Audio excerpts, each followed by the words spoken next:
I just learned about another TikTok prankster facing multiple years in the slammer for absolutely trash pranks of just being a nuisance to society and harassing fast food employees for their content, treating them like props, like subhuman objects for them to be exploited for his content. This is the story of Heston James, who right now is looking down that soggy pipe of potentially 9 years in jail, which is a substantial amount of time. That's more than, like, actual super criminals that do unforgivable, unfathomable, heinous evil. But they are really coming after this prankster in particular. And I've seen on TikTok there's a huge movement about how his pranks are, like, harmless and stuff, because he's apparently the guy who, like, did screaming in department stores or something to annoy the workers, which is cringe garbage, but I guess ultimately harmless.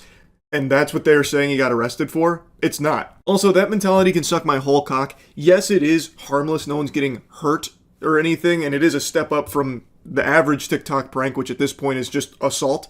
So it's better than that. But it's still a pile of garbage. You are just bothering and making the days much worse for just normal, hard-working people that are just trying to get by. And he knows, and these pranksters know, they can't do anything back because they're not allowed to. They will get in trouble. They might lose their job, and it's very difficult to find a job these days. They don't want to lose their income. They need it to survive. So he goes in there and takes advantage of that for his content. And the content is at the employee's expense. The joke is pointing and laughing at the employees for their reaction to the screams and shit. It's humiliating them.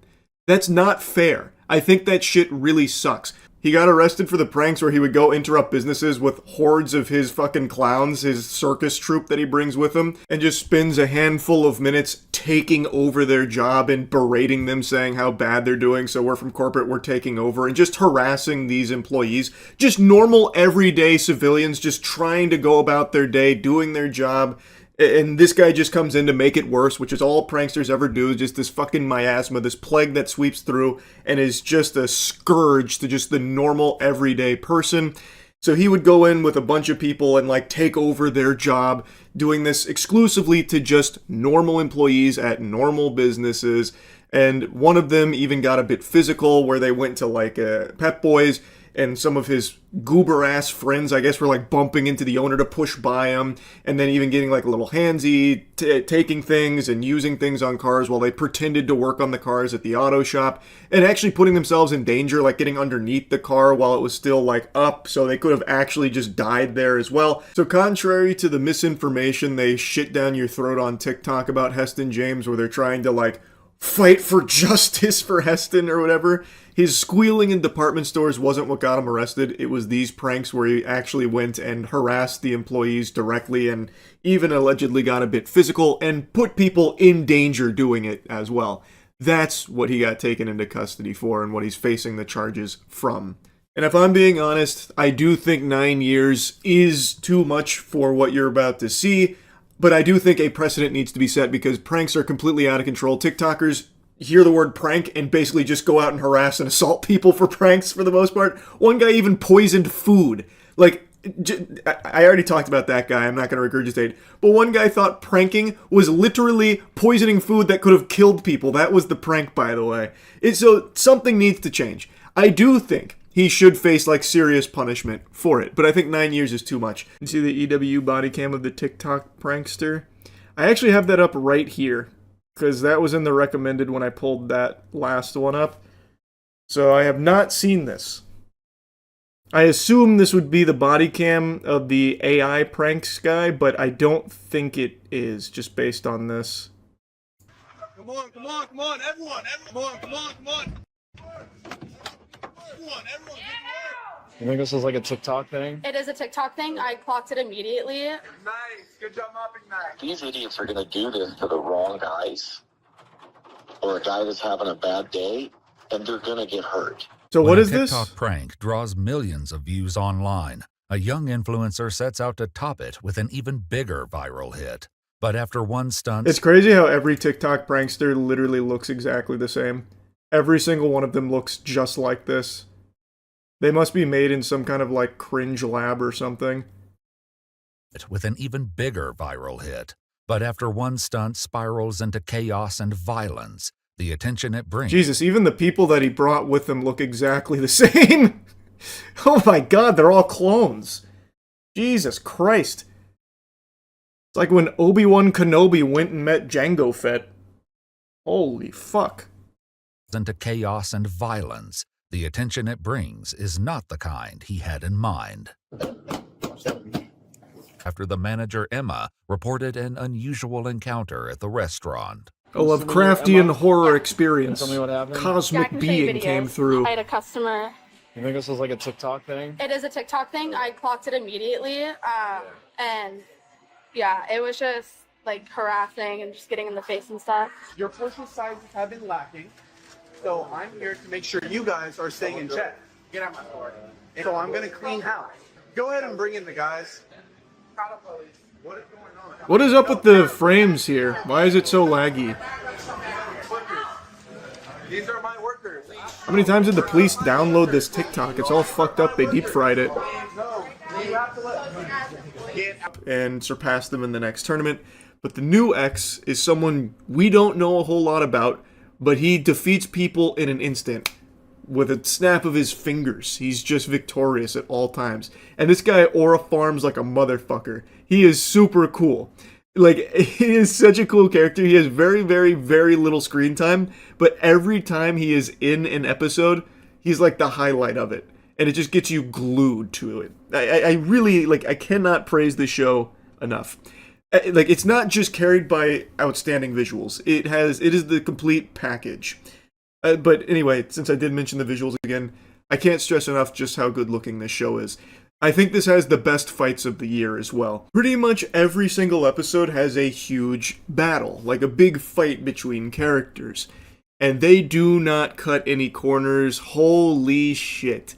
It is so well animated and well choreographed. They are like drawn out long fight sequences, just full throttle. And they are outstanding. Especially like Queen vs. Boa, I think is the best example. That whole episode is basically that fight. And it is so fucking great looking. Like, I highly encourage you to just like watch that clip of Queen vs. Boa. We are talking like Ufotable level animation to its action. It's so fucking good. Like, I really think that what they've done here is something special. And I am shocked more people aren't talking about it. Another thing about the show, it has really good music. It has boner jams. Like, I'm telling you, they use the music in some very hype moments and it elevates it to a new level. There is one thing though about this show that I really wish they didn't do as much of. Since they are telling so many different character stories, it's more of like an anthology than anything.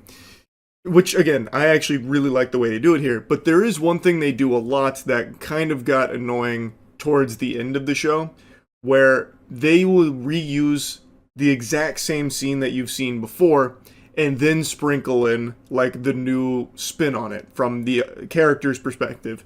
So, for example, when they're about to go investigate an alien ship, this is a pivotal moment, and you'll see it from one character's perspective, like when he was recruited to it, and then another.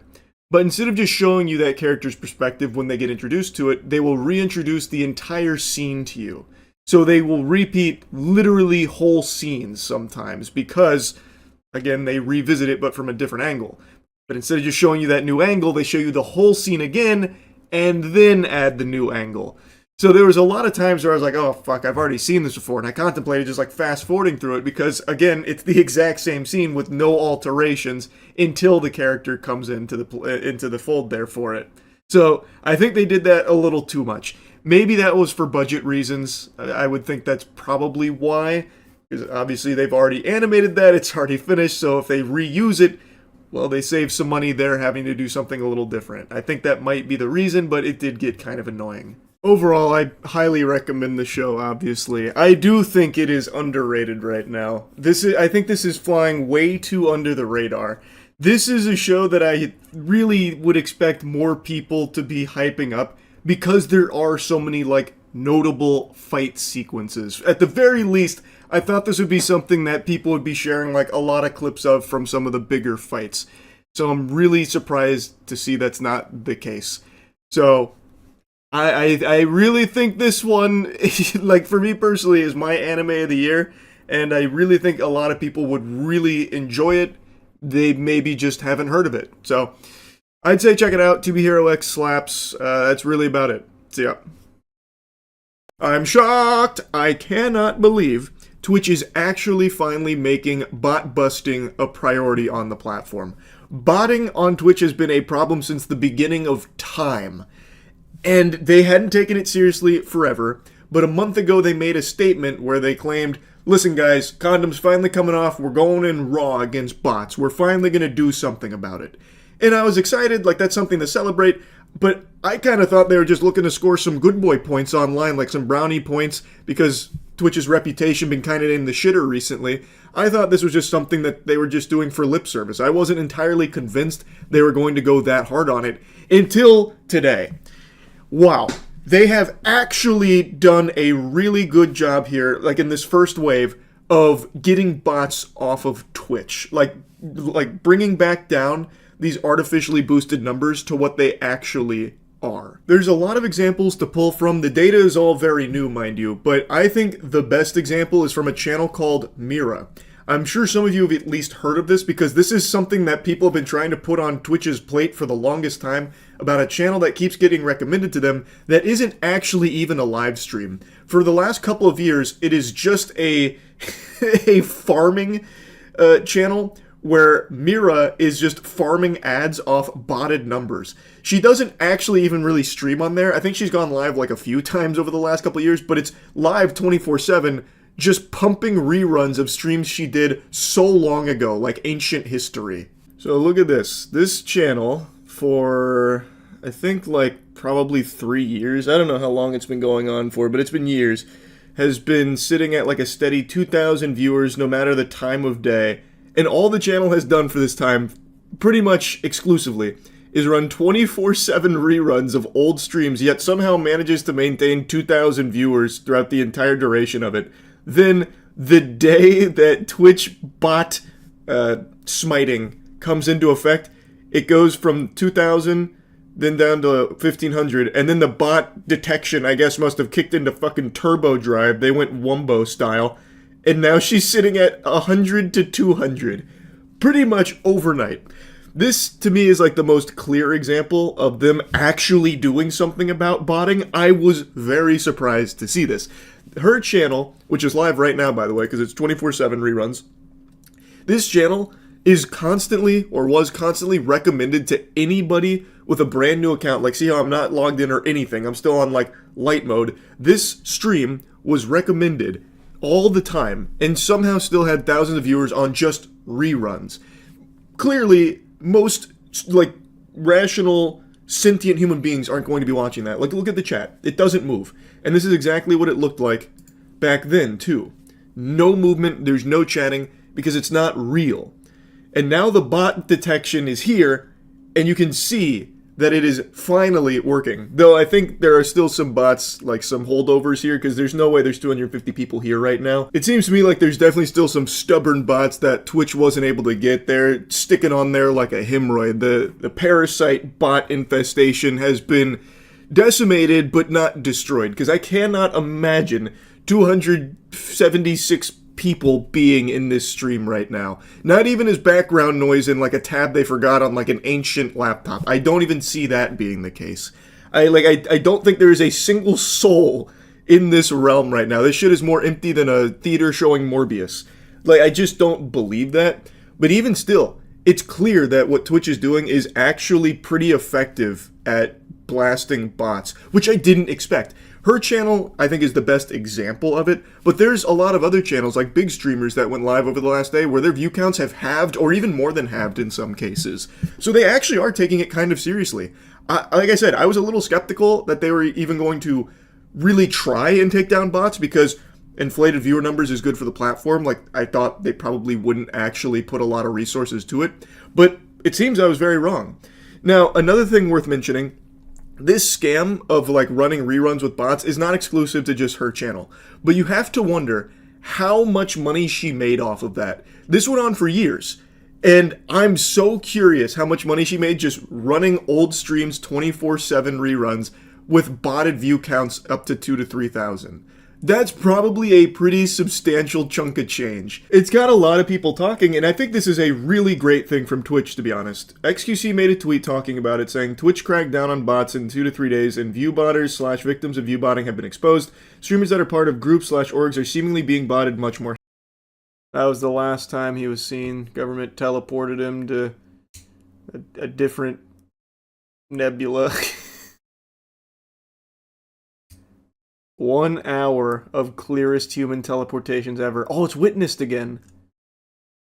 Oh, wow. This one's a whole hour. Oh! Whoa! Ah! Oh, I've already seen that one. He's reusing it. Oh, this channel is just all this, huh? What's the most popular? 30 disturbing gang encounters. So it went from gang and cartel encounters to teleportations. Okay. Quite a pivot. And UFOs seem to be a big one. 60 of the clearest UFO sightings ever. That is pretty clear. Oh, I remember these assholes. I remember when these fucking cosmic perverts came down. Tried to have sex with my grandma. As they zoomed in, oh! the object's strange shape became clearer, leaving them stunned. Ah! It wasn't a plane or a drone, just something they couldn't explain. Ah! Scram! Shoo! Get out of here! This ain't your world! They're hiding in our clouds! Fucking cloud people! Its contours are stark against the landscape, motionless and seemingly grounded. Wow! Oh, the sound effects. Then, without warning, the perspective shifts abruptly, and in that same instant, the object is no longer earthbound, its ascent now undeniable against the vastness of the sky. That is undeniable. That's true. You can't deny that. Prove that that's fake. You can't. Was there ever a follow-up on that alien sphere found in Brazil or wherever? It was actually a lot of different places that the alien spheres were turning up in. And it turns out it was confirmed to be actual intergalactic travelers. Horrifying stuff. They had like fucking 9 tits and everything. To my knowledge, they're still being studied at the moment. 9? That's not even symmetrical. I know, and that was the scariest part. These kind of videos are way less fun now that AI is a thing. That's true, they're a lot less cool now with AI, but luckily, there's still people doing it the old-fashioned way. Someone want to tell me what that is? Bro, that shit looks like a tin can with boosters on it. What exactly did he capture that day? I don't know, some kid's science experiment, maybe. Artemis 3. Leaving viewers to wonder what exactly was spotted. I don't know, it's in the shape of like a fish or something. What does it mean? Like a Swedish fish. De Janeiro. Yeah, the aliens in their lowrider again. This footage reveals something in the sky that appears to resemble... What else? Do they have any gnome footage on this channel? I haven't seen any good gnome videos in a while. They got some cryptids. 60 creepiest wildlife and cryptid encounters even skeptics can't deny. 60 creepiest wildlife and cryptid encounters mainstream media never showed you. Fucking typical lamestream media trying to hide the cryptids. Let me see.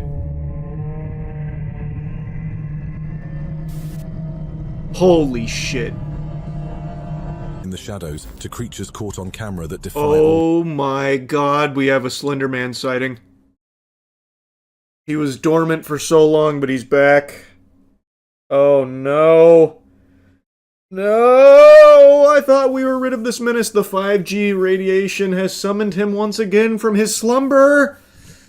No! What would you do if, while walking home at night, your flashlight suddenly revealed something lurking in the shadows? I'd fucking poop, bro. That's what I would do. Its shape thin and almost stick-like. A strange, pale figure stood frozen in the darkness. Its Ugh. shape thin and almost stick-like. What's he doing there? Was that Jim Carrey Grinch? It might just be a guy.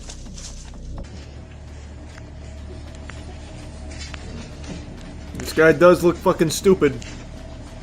Earthworm Jim coming home after a hard night of heavy drinking. Clearly. Was it a ghost, a folkloric creature? Why do you or keep something saying, is it a unknown? ghost? It's clearly What do not you a think? ghost. Imagine fishing Does this guy only know peacefully one by the thing? shore, only to feel something moving in the water beneath you. It moved too fast to catch a clear look, but it wasn't human. Why do you think that? That very well could have been a human. That looked like just a guy. Was this a yeti, or something no one has ever named? A yeti?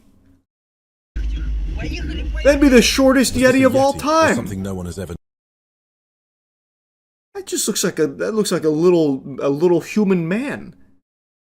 He's probably trying to get home. It's very chilly out. It's fucking snowy. Until they spotted a strange figure moving on the hill above them. Is that Where? Where is it? Is it like where? It's like right on the other side of it. No, it stopped and was looking at us. It's kind of looking at us.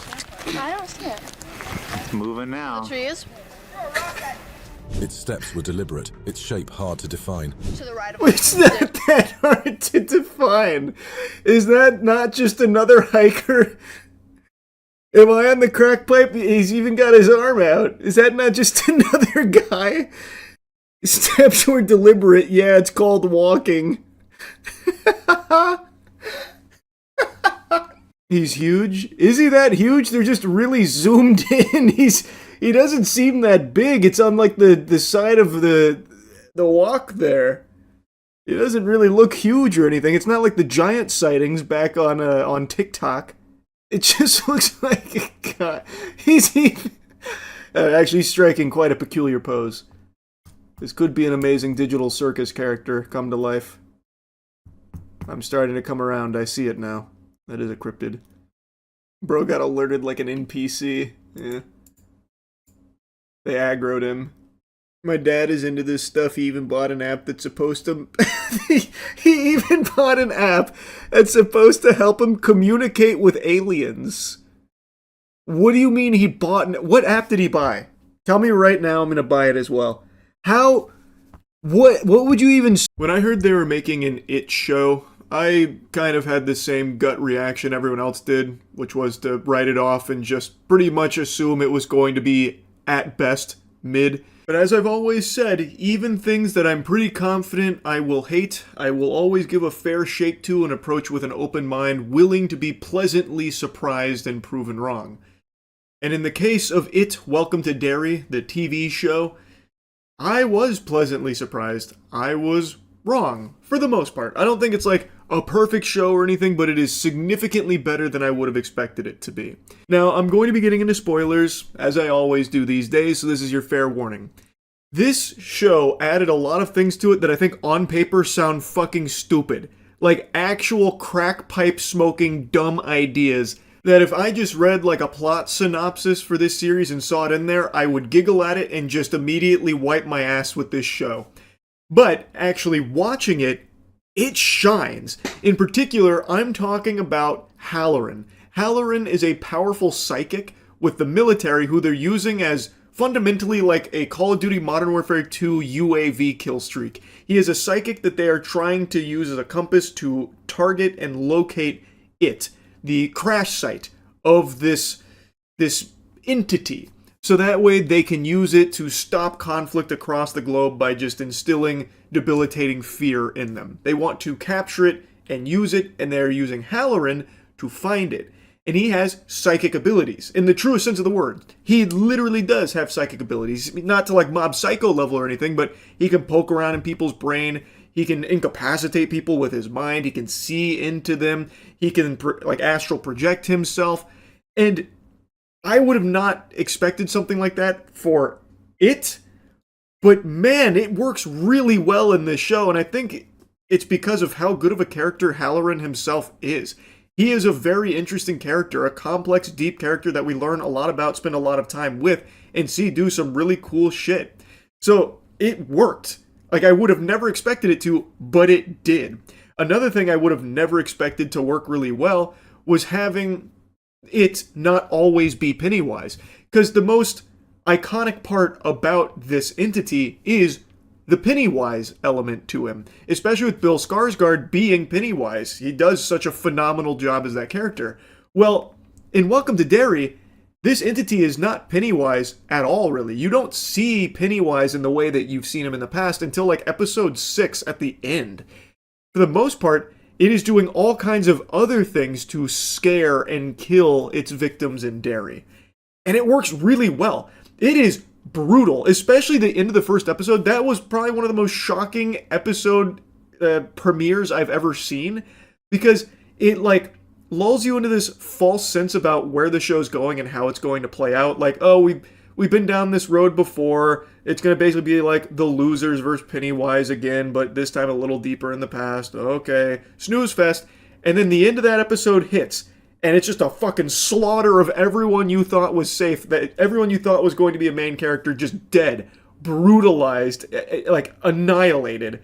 It was surprising, but it wasn't shock for the sake of shock, because that becomes an integral part of where the series goes from there. That is like its main motivator, because then you follow two characters that survived it, and how, as a result of those deaths, Ronnie, one of the characters that survives it, her father's being framed for the kids dying there.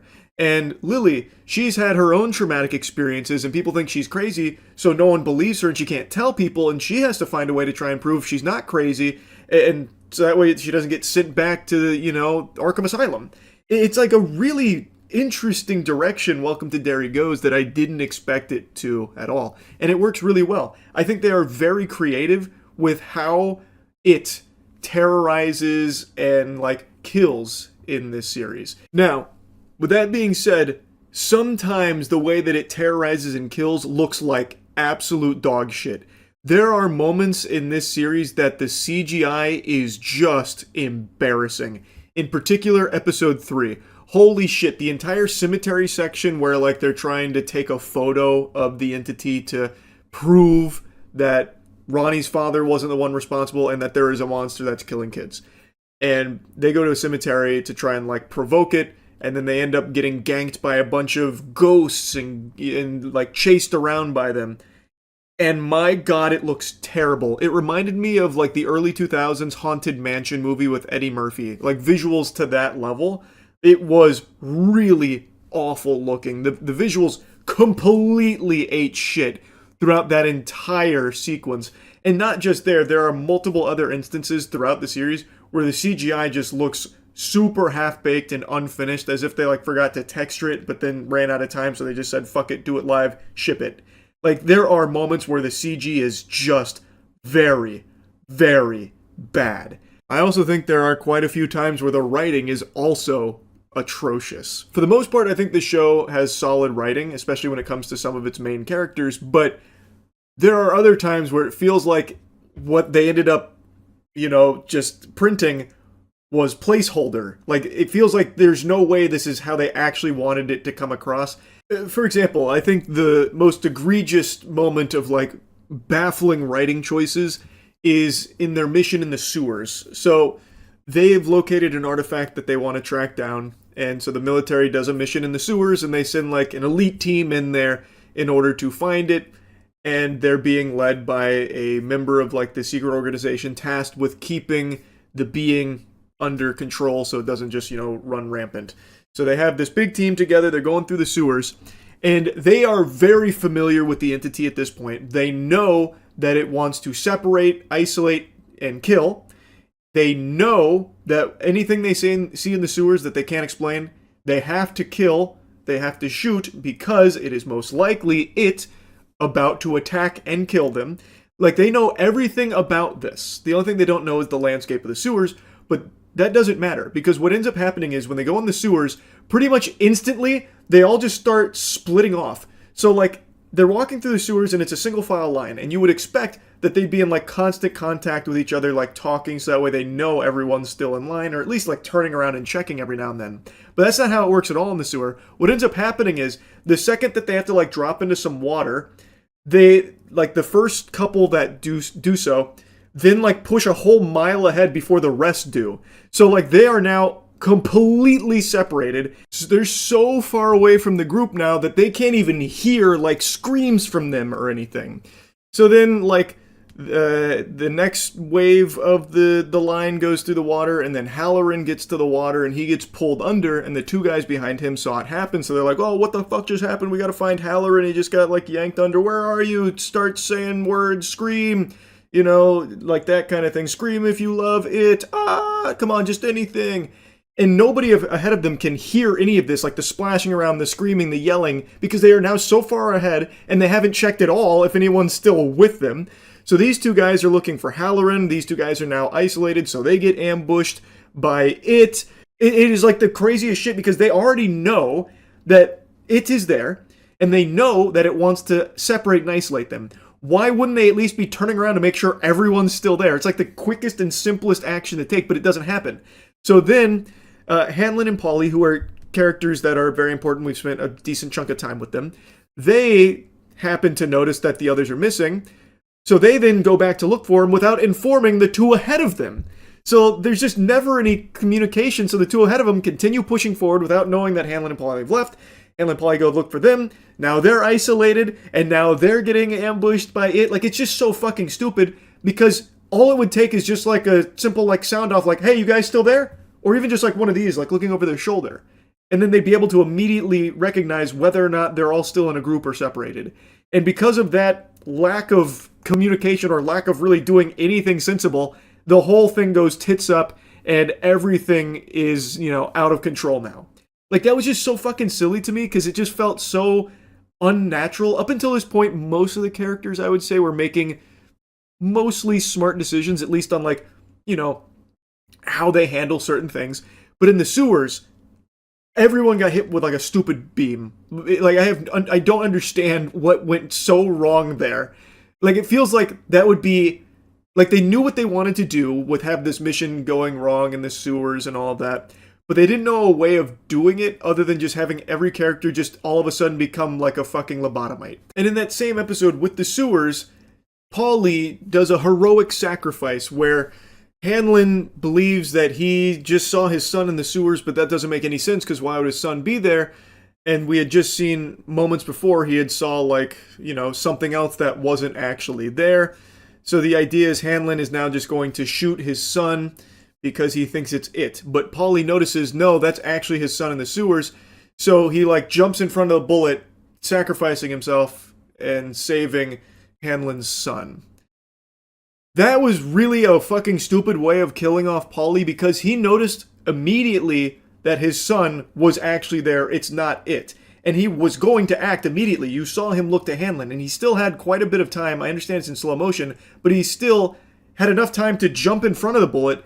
All he had to do was just hit his gun up. He was right next to him. All he had to do was just push his gun up.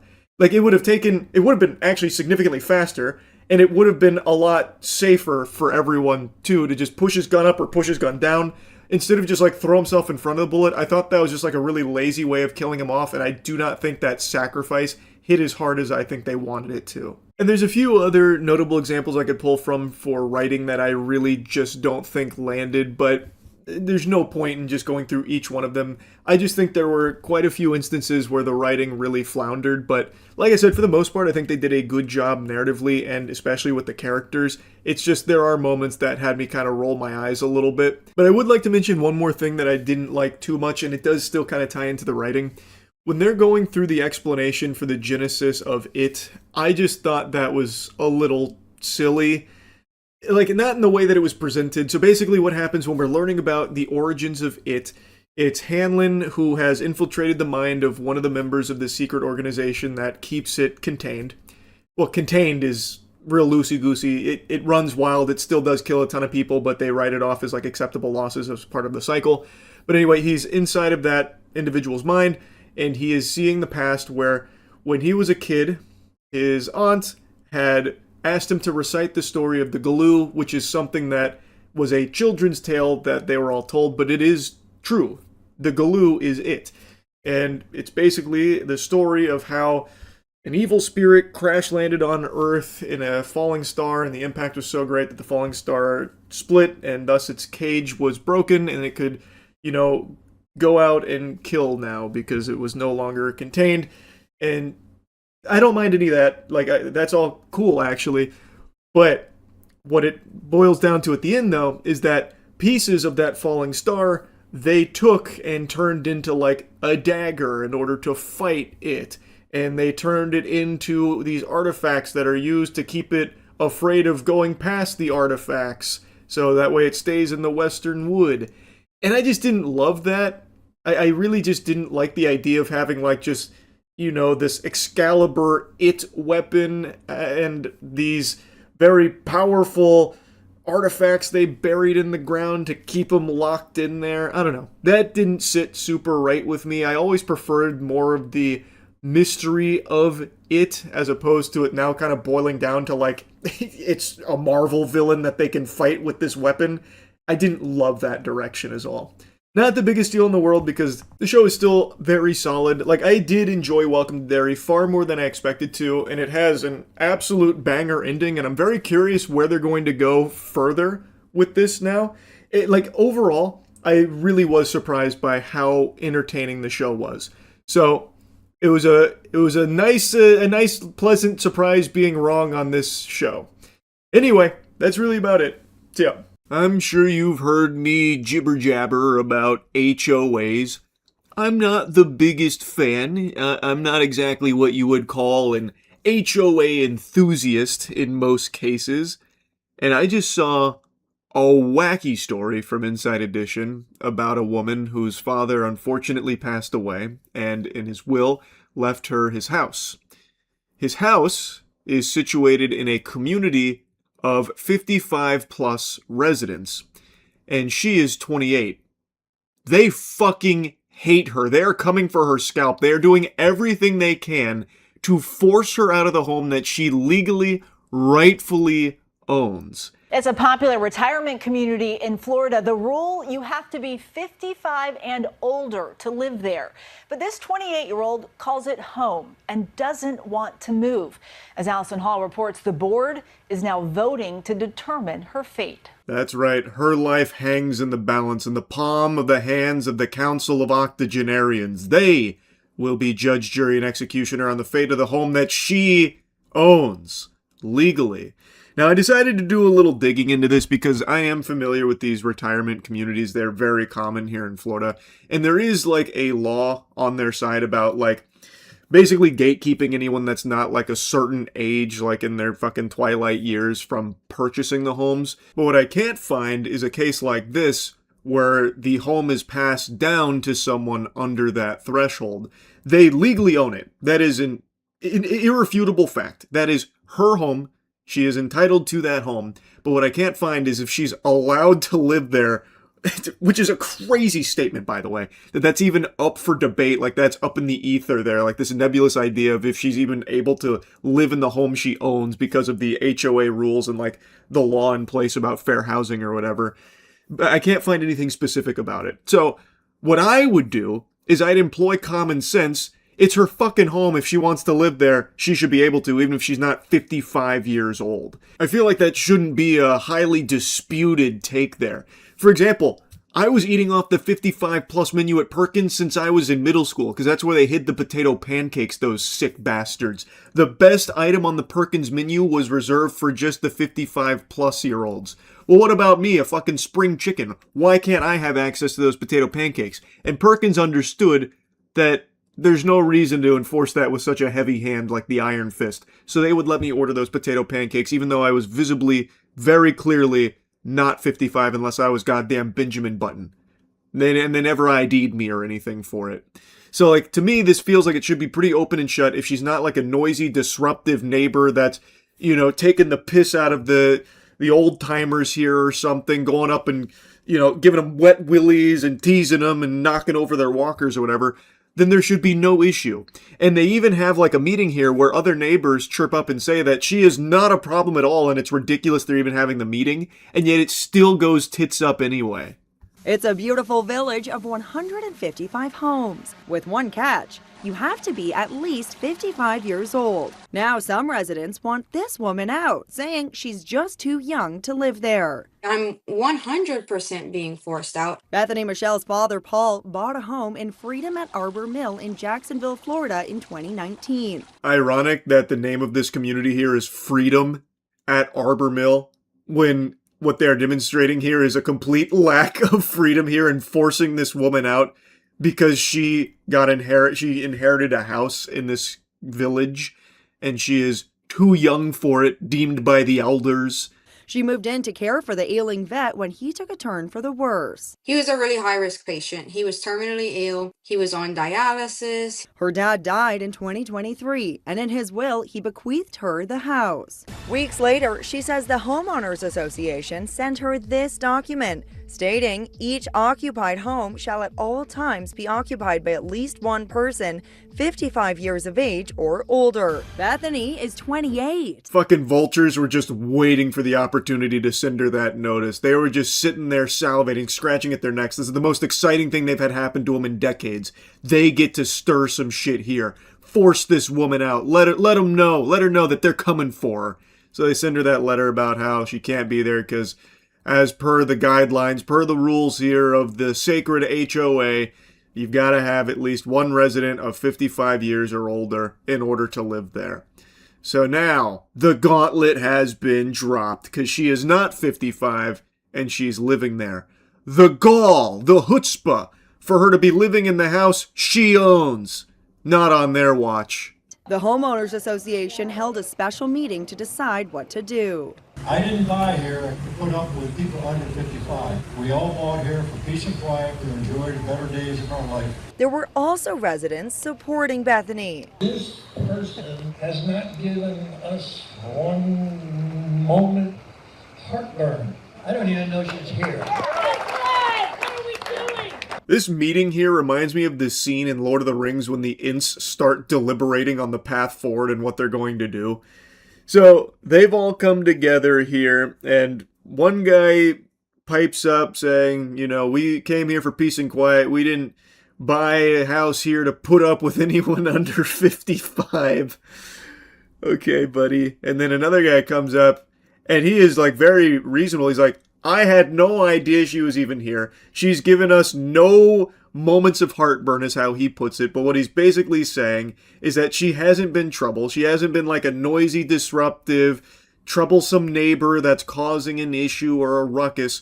And then the sizable amount of people here like start cheering, saying like, yeah, what are we doing? So like, it sounds reasonable. It sounds positive. Like, okay, maybe it's only a few bad apples here, a few like real sour, miserable assholes that are making a mountain out of a molehill, because it feels like the overwhelming amount, based on the response to him going up there and defending her, is they don't mind her being there. She's not a problem. And yet, it's... Then the vote was taken, and the board voted 5-0. Bethany has to go. But subverting your expectations based on what you see in the meeting from the people supporting her, turns out it's unanimous. She's got to get the fuck out of there. She got to take a hike. She's got to go. And they're going to sink the Pinkertons on her now. It's serious. This has now become DEFCON emergency. We got to get the 28-year-old out of the 55-plus community. We don't care if it's actually her home and she legally owns it. She can't live in it, because we don't want to put up with someone under 55. It's outrageous to even suggest such a thing. Us, around someone under 55, not around these parts, Buster. The HOA won't have it, and we're about to get pugilistic. It's time for her to leave. 74-year-old Teresa Beaver lives on the same street as Bethany. Her daughter Jessica wonders why Bethany wants to live here. I don't understand personally why a 28-year-old would want to live with people that are over 55. It just doesn't make sense to me. Well, Miss Beaver, if I may, Did you just blow in from Stupid Town? Like, what the fuck are you talking about? She inherited a house. Do you know how hard it is to get a house these days? Like, it is not an easy thing to just go buy your first fucking house or something like that. So the fact that she has this now, yeah, it's something she probably doesn't want to part with. And it's not like these 55-year-olds are living with her. They're not roommates. They're not sharing the same home together under the same roof. Who gives a fuck if your neighbors are 55, 80, 90-year-old fossils? Who cares? She has a nice home here in a quiet community that it doesn't have to be 55 plus to appreciate. I love the peace and quiet. Like, I think that's great. I don't care if my neighbors are ancient. It doesn't matter to me if they're prehistoric at all. Much like I imagine it doesn't matter to her being 28 that her neighbors are older. It's not like she's out there constantly mingling, and it's not like they're in the same fucking roof, so who cares? She has a nice home that she inherited that no doubt has sentimental value to her because it's her father's home that she was living with. And clearly her father meant a lot to her. So it's not exactly something she'd be super gung-ho to part with. There's a million reasons why she wouldn't want to just pack her things and move out just because she's surrounded by 55-year-olds and beyond. That's such a stupid argument. Well, why would you even want to live here? You don't fit in. She has a beautiful home in a nice area. Her neighbors are old, so what? Like, it doesn't matter. She is not doing anything wrong. She's not disrupting them, as is pretty evident from the meeting there where people were very much on her side, even talking about how she's not a problem. So why should she have to pack her things and go just because your mom's got a stick up her ass and so many people in this community are just fucking miserable? Like, that's not her problem. It shouldn't be her problem, at least. But they're making it her problem because, of course, the High Council of Elders, they've come together 5-0 to put the smackdown on this. I have a right and every right to stay in my home. The board voted to hire an attorney to force Bethany out. Now, all 155 homeowners must cough up $1,000 each to pay the legal bill, and that, ironically, includes Bethany herself. I laughed out loud when I heard that. I am so glad Inside Edition shared that little tidbit of lore with me there at the end as like a post-credit scene where Nick Fury recruits someone to the Avengers. I didn't expect that at all. This is some certified platinum geriatric misery right here. So they want her out so bad that now they are requiring all 155 residents to cough up 1,000 clams each to contribute to the legal fund to fight against this 28-year-old in their community, to force her out of the home she legally owns.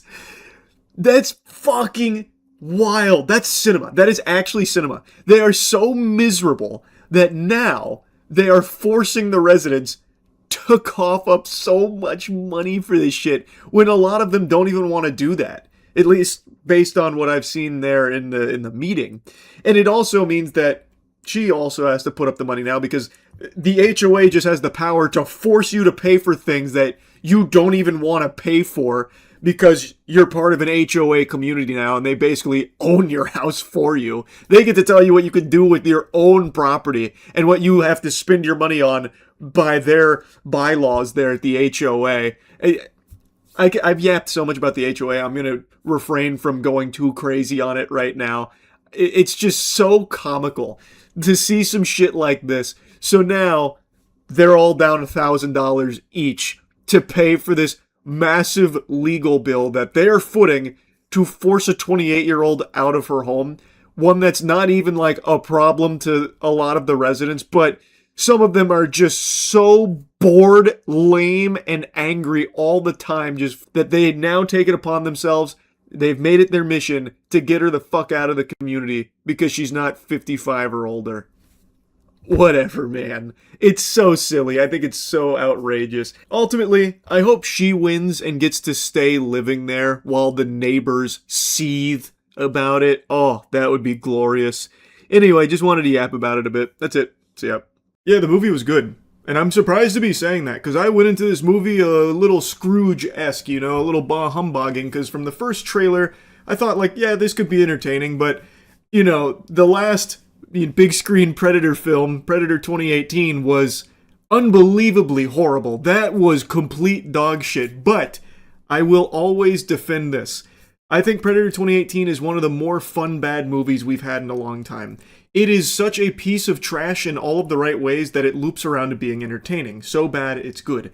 It is a film where the predator species is harvesting the best DNA from all of the other species they hunt in order to make themselves stronger, so they splice it in to become, even stronger, to level up, and they choose humanity, and you're led to believe that they're choosing us because of our strong soldiers, but no, it turns out they're actually hunting our main character's son because he's autistic, and they want to harvest his autism to make themselves stronger.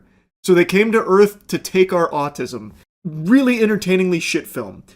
But it is, at its core, a shit film. So Predator Badlands, I didn't have the highest hopes for, especially considering I didn't like the new design of our main character here, Deck. I also didn't love the idea of the Predator being the good guy. Like, how can you really spin that in a way where you give a fuck? But, in the context of the film, his look really works because he is the runt of his clan. And he is, about to be called because he is weak. And they're insulting him, this and that. So him looking so different from all the other Predators does make sense in the context of the film. And it works, and you buy into it. And I also really think that they do make you care about him. Like, having him be the main character and the good guy, I'll put in quotes, it works. And it doesn't feel like super cheesy or super stupid. Which I was pleasantly surprised by because, again, conceptually, I don't love the idea of taking the Yautja and making him more human throughout a hunt. I just feel like we don't need to make every single character that you ever see in film have all these human traits. I think it's very cool if they're super different from humans across the board. So, the idea, I don't love, but they execute it really well to the point where I thought it was really well done, and I actually enjoyed it. And you know what you will enjoy is some canned goof juice, baby. That's right. Gamer Sups is back with some canned goof juice, this time sugar-free. It's available right now, so go get some sugar-free goof juice in a can, baby. What I will say gets a little cattywampus, though, is the humor. So, you can see from the trailer, he does team up with a synth. It's Elle Fanning's character, Thea, and the two of them basically form a little tag team in order for him to complete his task. And they actually banter occasionally. I wouldn't quite say it's MCU humor, but it's just little jokes and goofs here. Which I do think is a little weird because, I don't know, I feel like the Yautja probably wouldn't be so chummy while on this sacred hunt after everything that Deck had been through. I don't think he would be such an open book, ready to just start joking and nudging a friend here. It just feels a little odd. I don't even think it's poorly done or anything, but I just think that's a little, a little much. Another thing that I was pretty concerned with is that this is PG-13, which I didn't know until I got to the theater. And watching the film, it doesn't feel like a PG-13 movie because there is so much gore, dismemberment, and death and destruction, but it's synths. So, and I'm going to avoid spoilers for now, we'll get into spoilers in a moment. A lot of other synths are there doing research on this planet where Deck is on his hunt. So he's killing a lot of aliens and stuff, but it's not red blood, it's Covenant blood from Halo. You got all kinds of different colored blood, yellow and shit, and the synths, of course, aren't red blood. So even though the kills are really gruesome with heads being collapsed, impaled, ripped off, entire spines getting ripped off, there's never any blood. So it's able to get away with a PG-13 rating, I guess, which is cool. I mean, I'm still glad that it's so gruesome, but I will say it does make it feel a little weird because since they are synths, you're expecting them to be smart. But all the synths, aside from a couple, are actual fucking idiots, which to me doesn't make a whole lot of sense because why are these robots so dumb? And they even show fear sometimes, just random grunts, and I don't think they were, supposed to have that emotion there. I understand there are some synths in the universe that do, but here, just random ones, they're all really dumb. And I just don't think that computes here, because why would they all be so bad at, deducing the most basic things? There's actually a scene here where they go undercover to try and, stealthily break through enemy lines here, and the synth even stops one of them and actually falls victim to like a Jedi mind trick. Except I'm being very generous with that. It is literally they're just telling a very comical lie to the synth's face, and he's believing it. And they eventually get the leg up on him because of it. So like, why are they synths when they are this stupid? The only reason is so they can get away with a PG-13 rating and still have a ton of blood and gore. It's just, when you stop and think about it, it just doesn't really make a lot of sense why all of them are so dumb. They're robots. And I know it's not the biggest deal in the world, but it is just a little weird. Unless these are like fucking first generation Roombas or something, just like throwaway dumb idiot bots that they brought to this planet for an extremely crucial mission. But yeah, if you were worried about this movie being like really watered down because of its rating, I don't think that's really a fear you need to have going into it. I think they do a really good job with the action. In fact, I think the vast majority of this movie is action sequences.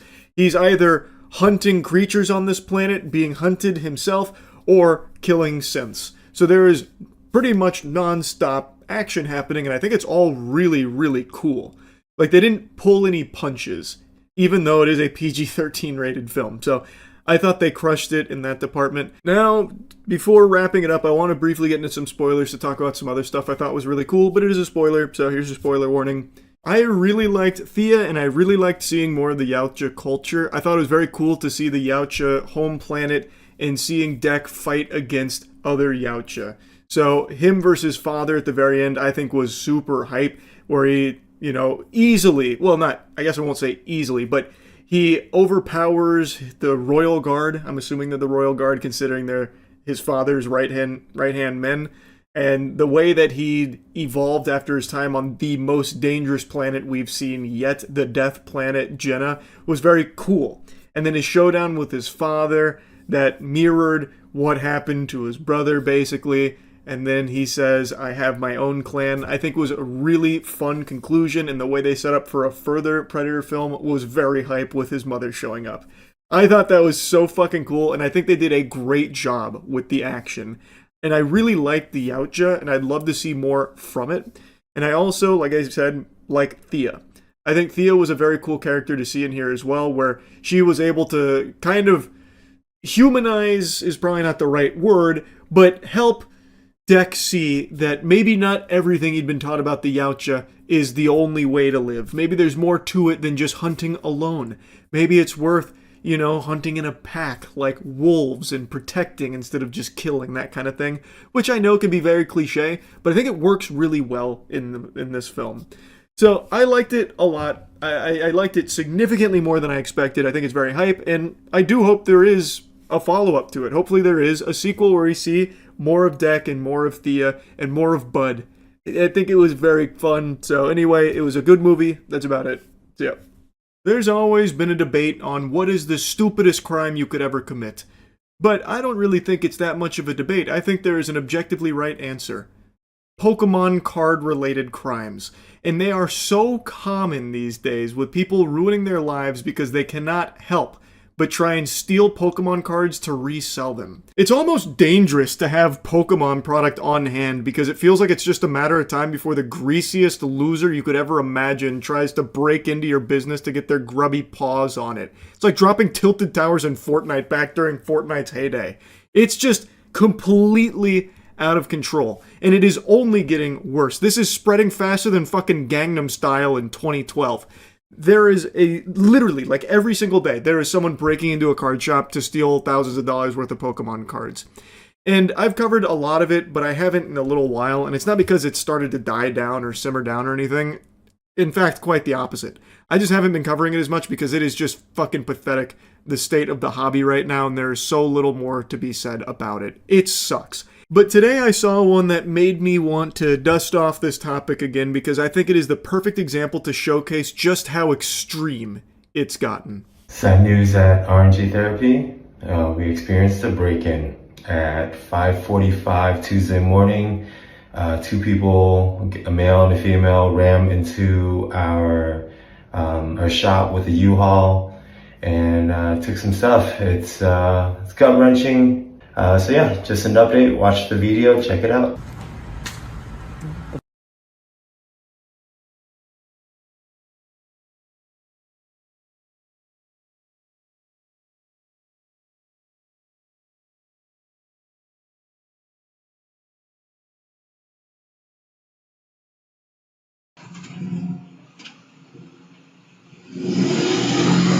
This couple rented a U-Haul seemingly with the sole purpose to ram it through the garage door of this card shop so they could steal Pokemon cards and then make a quick getaway. There's so much to unpack with that. They rented a vehicle to commit a crime.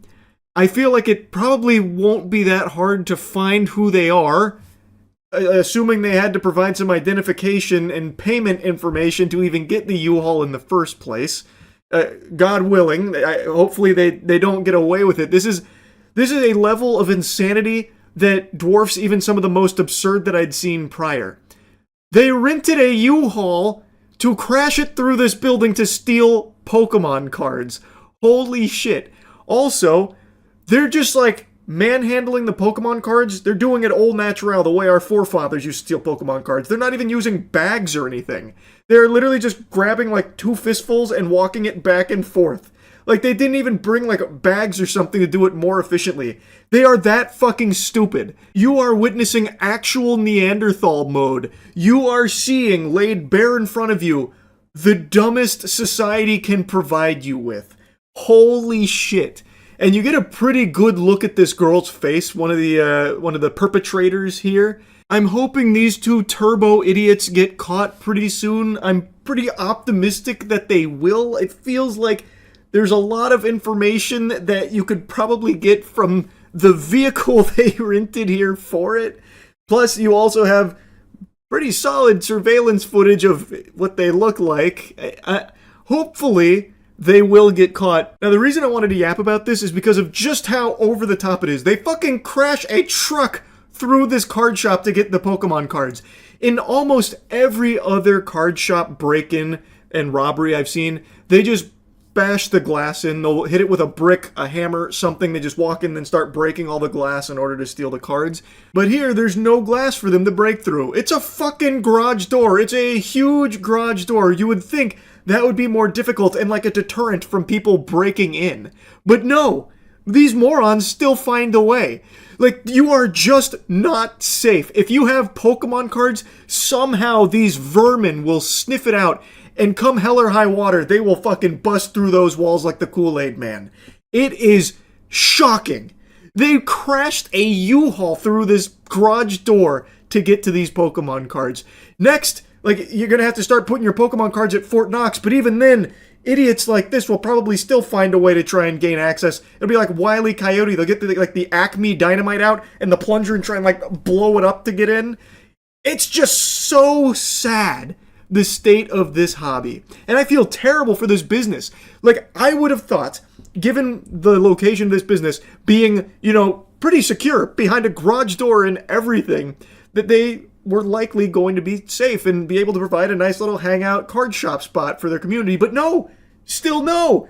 They crashed the car through it. Now, I watched some of the updates here from their Instagram page. They have replaced the garage door, which is not cheap, mind you, and they are trying to, keep their heads held high, moving forward into the future here. So they are back open for business, which is great. They were only down for a little while here after this.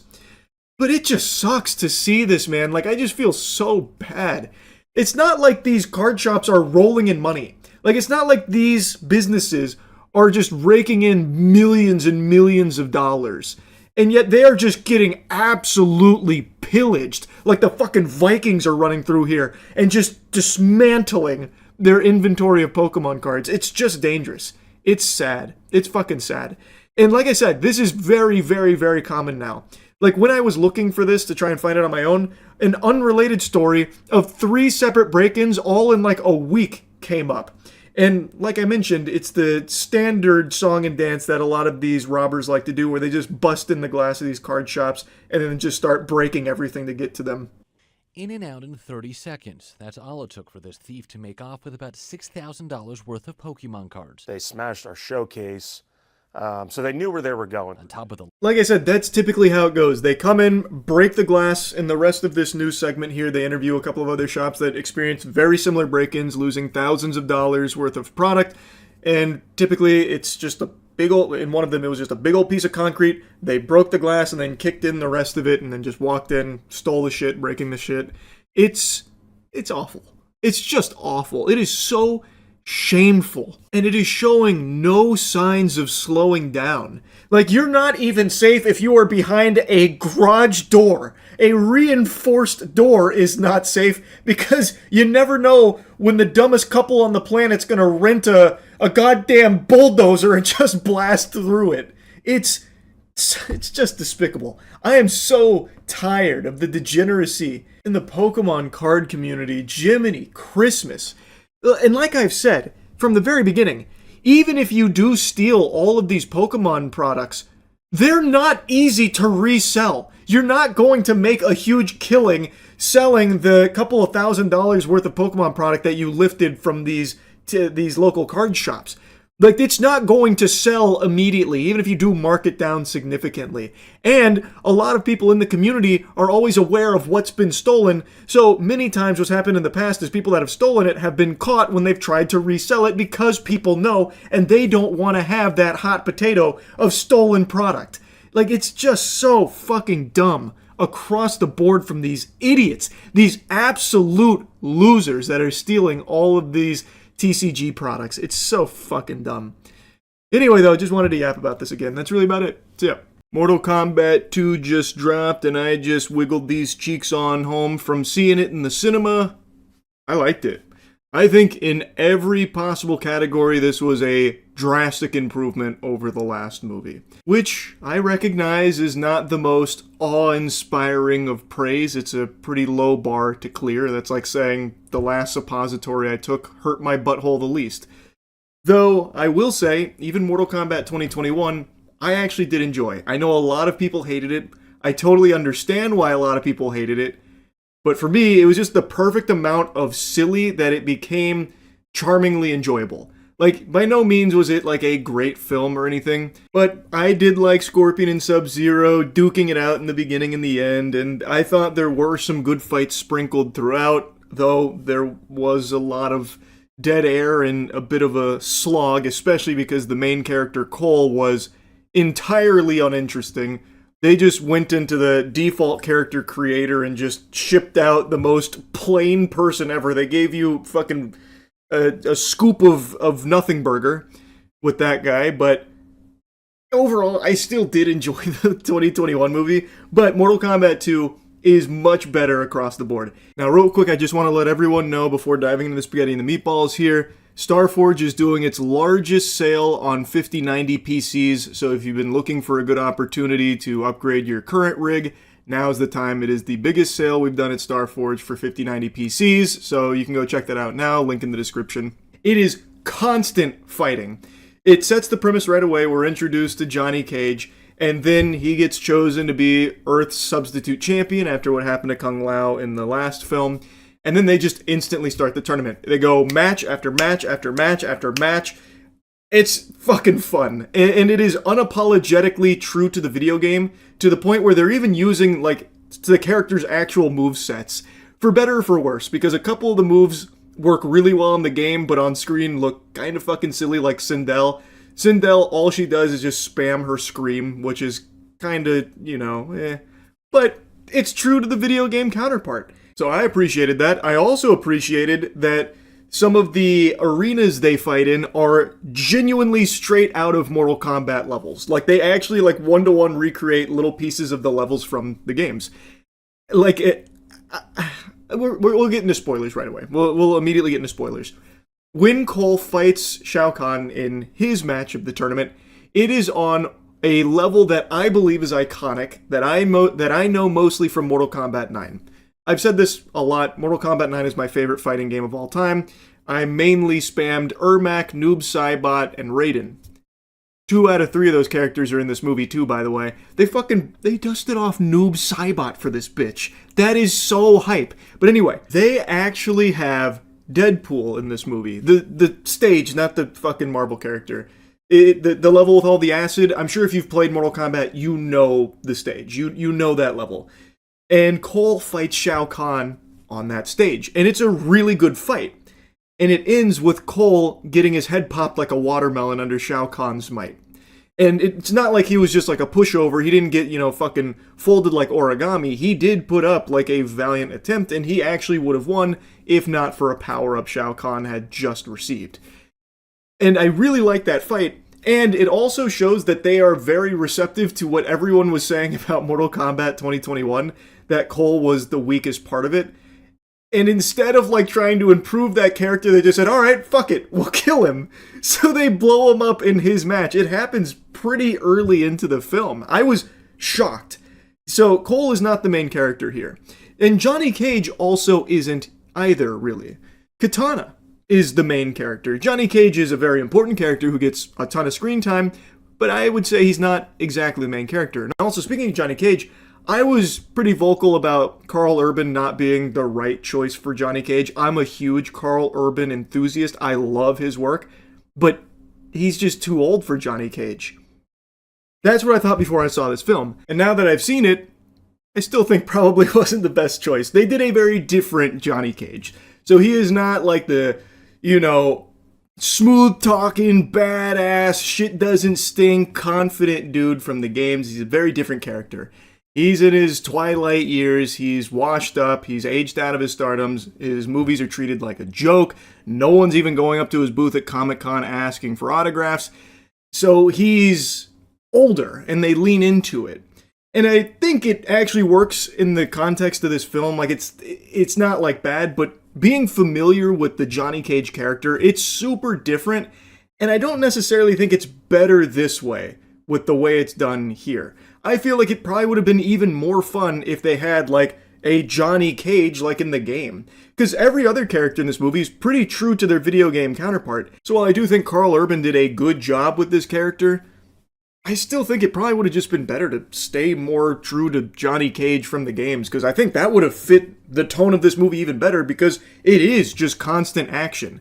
And a large part of it is Johnny Cage trying to, like, figure out why he was chosen when he's really just kind of an actor, not really like a hero. Like, I get that, but that's not even like the actual emotional heartbeat of the film. That falls onto Katana, who I think has more screen time than him anyway. He's still shit-talking, he's still nut punches, which are two things that I think are integral to Johnny Cage's character. Both are intact here and delivered very well. But as far as shit-talking goes, by far the best is Kano. Kano carried the last film. He was the best part of Mortal Kombat 2021. Just got up first thing in the morning, and I hop online and see that there's even more new, wild information in regards to this Bricks and Minifigs Lego scandal that I've been glued to for the last, 48 hours. I know I've already made 2 videos covering it, because it is just developing so fast with so much insanity to it. It's hard for me to resist yapping about it. And now, the former owner of the Bricks and Minifigs that kind of kicked off this entire thing, the Powder Keg, has come forward to give her side of things, and she provides some evidence that is damning to Bricks and Minifigs. This corporation is just downright evil, it seems. It's like fucking Umbrella Corps. Like, I wouldn't be surprised if they just released a T-virus to distract us from all of their shady dealings in the LEGO community. Now, real quick before diving in, I want to put something positive on your radar for anyone out there looking to upgrade their PC. At Starforge, we're doing a big memorial sale for the whole week. So if you've been looking to get a PC upgrade, now's the time. There's a link to that in the description. Our LEGO franchise and our life savings, along with a giant collection inside the store, which was owned by Brian Mansell's father, was taken by Bricks and Minifigs. And then Reckless Ben made a great documentary about it, and it has blown up. Just to bring you up to speed on the lore, these were the 2 previous owners of the Bricks and Minifigs, where Brian took his father's lifelong collection of Legos, valued at roughly $200,000 worth of Legos. He brought it to this facility, this store, this Bricks and Minifigs that was owned by them. They took it on with the consignment, and then they, the owners, made the decision that they were going to be leaving the country, and thus they were going to look for a seller for it. But Bricks and Minifigs corporate came in and kind of immediately kicked them out. Came in there, gave them the titty twister, and said, "Beat it, scum. Get out of here. Get out of town. You're not welcome." And they have on video Crystal here talking about, like, hey, we have this big inventory and this consignment. What's going to happen with this? And on video, they confirm that they are going to be taking on all of that, including the consignment. They say that directly. So they were basically kicked out of their store, and they give a lot of information on that, and it seems like they were very unjustly excommunicado here from the John Wick Continental. And when Bricks and Minifigs swooped in here, these corporate zombies refused to give Brian his Legos back, and they still haven't paid for it, despite having his entire inventory and actively promoting and selling that inventory, even though, again, they haven't paid for it, and they were refusing to return it to him, even though under contract it is still Brian's Legos. They're just saying now, we don't do consignment, so that is all moot. What you've got there is nothing. But the thing is, if they don't do consignment, then how can they possibly justify keeping that inventory? It would be, I think by all logical reasoning, stolen inventory in that case, wouldn't it? Since they didn't pay for it, and they're refusing to give it back, knowingly. So, that's the whole mess in a tight little wrinkly nutsack. And now, the former owners are coming forward to show just how deep this corruption and rot goes within this company. A guy named Brandon Best showed up on a Thursday night and demanded the keys. They threatened us with the police and promised to do an inventory and compensate us. They said they understood there was a large collection on consignment and acknowledged they were taking that over. He's taking on the business, he takes on all that consignment liability. So when they informed corporate about them potentially moving, it all started to get very messy and sloppy here. So this was the security footage that I had mentioned in Reckless Ben's video that I was hesitant to show, but now coming directly from the source that gathered the security camera footage, I feel more comfortable showing it.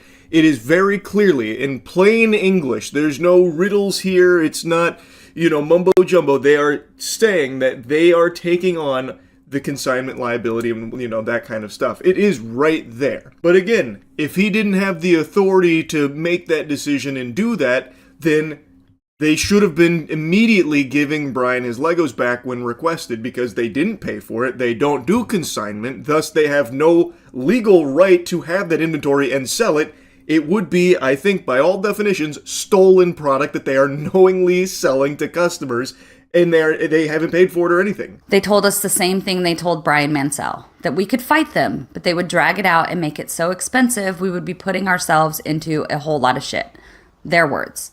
Here's their executive product manager and director of operations, Kai McAllister, on the phone with us the night they took the store. If we go the legal route, it's going to be a very expensive battle for you, and it's not going to be a good position for you guys to get into. There's not a whole lot of options for you. If you want to go the legal route, it's just going to be a mess, and it's going to be expensive for you. Yeah, so why not consider talking with us rather than leaping to this? We jumped on the call with Crystal this morning. And you talked with her, or you talked at her? We talked at her. If you fight this, then you're putting yourself into a whole lot of shit. It sounds like a threat, and I can acknowledge you feeling that, because in a way it is. I mean, we have no choice, correct? Yes. Sid from Toy Story here, Kai McAllister, on the phone, on the horn, directly making these threats. And again, this is the Bricks and Minifigs classic. This is their John Madden playbook, and they don't deviate from it. If you speak out against them, they will bully you into silence with litigious fucking iron fist.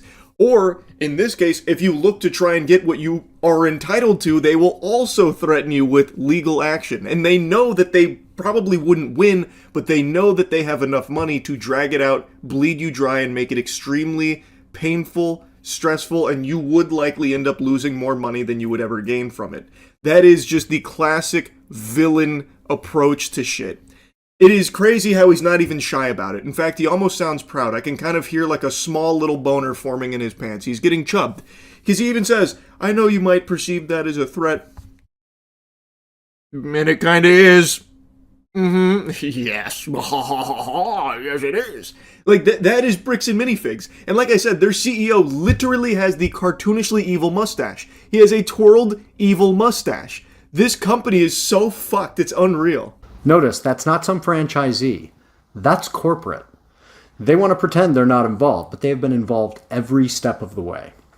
Of course, this was a nightmare. We were about to move and now had our life savings taken from us. We still tried, but this loss made the relocation untenable. Eventually, we were able to find a lawyer to represent us in Utah, where BAM is headquartered. We tried to negotiate with BAM. Just as they threatened, they dragged everything out and refused to even offer a settlement. I don't think there's a single human soul on the planet that bought the bricks and minifigs side of this story where they weren't involved, and this is all just the previous franchisees' dirty dealings, and they fucked it all up. It's their fault. Corporate was never involved. I think it was very clear from Reckless Bin's coverage. Corporate was very much involved here. They had their finger in the pie at all times. They were constantly in there fucking fingering it around. They were the puppet masters behind all of the degenerate, vile shit that was unfolding here in this whole Lego scandal.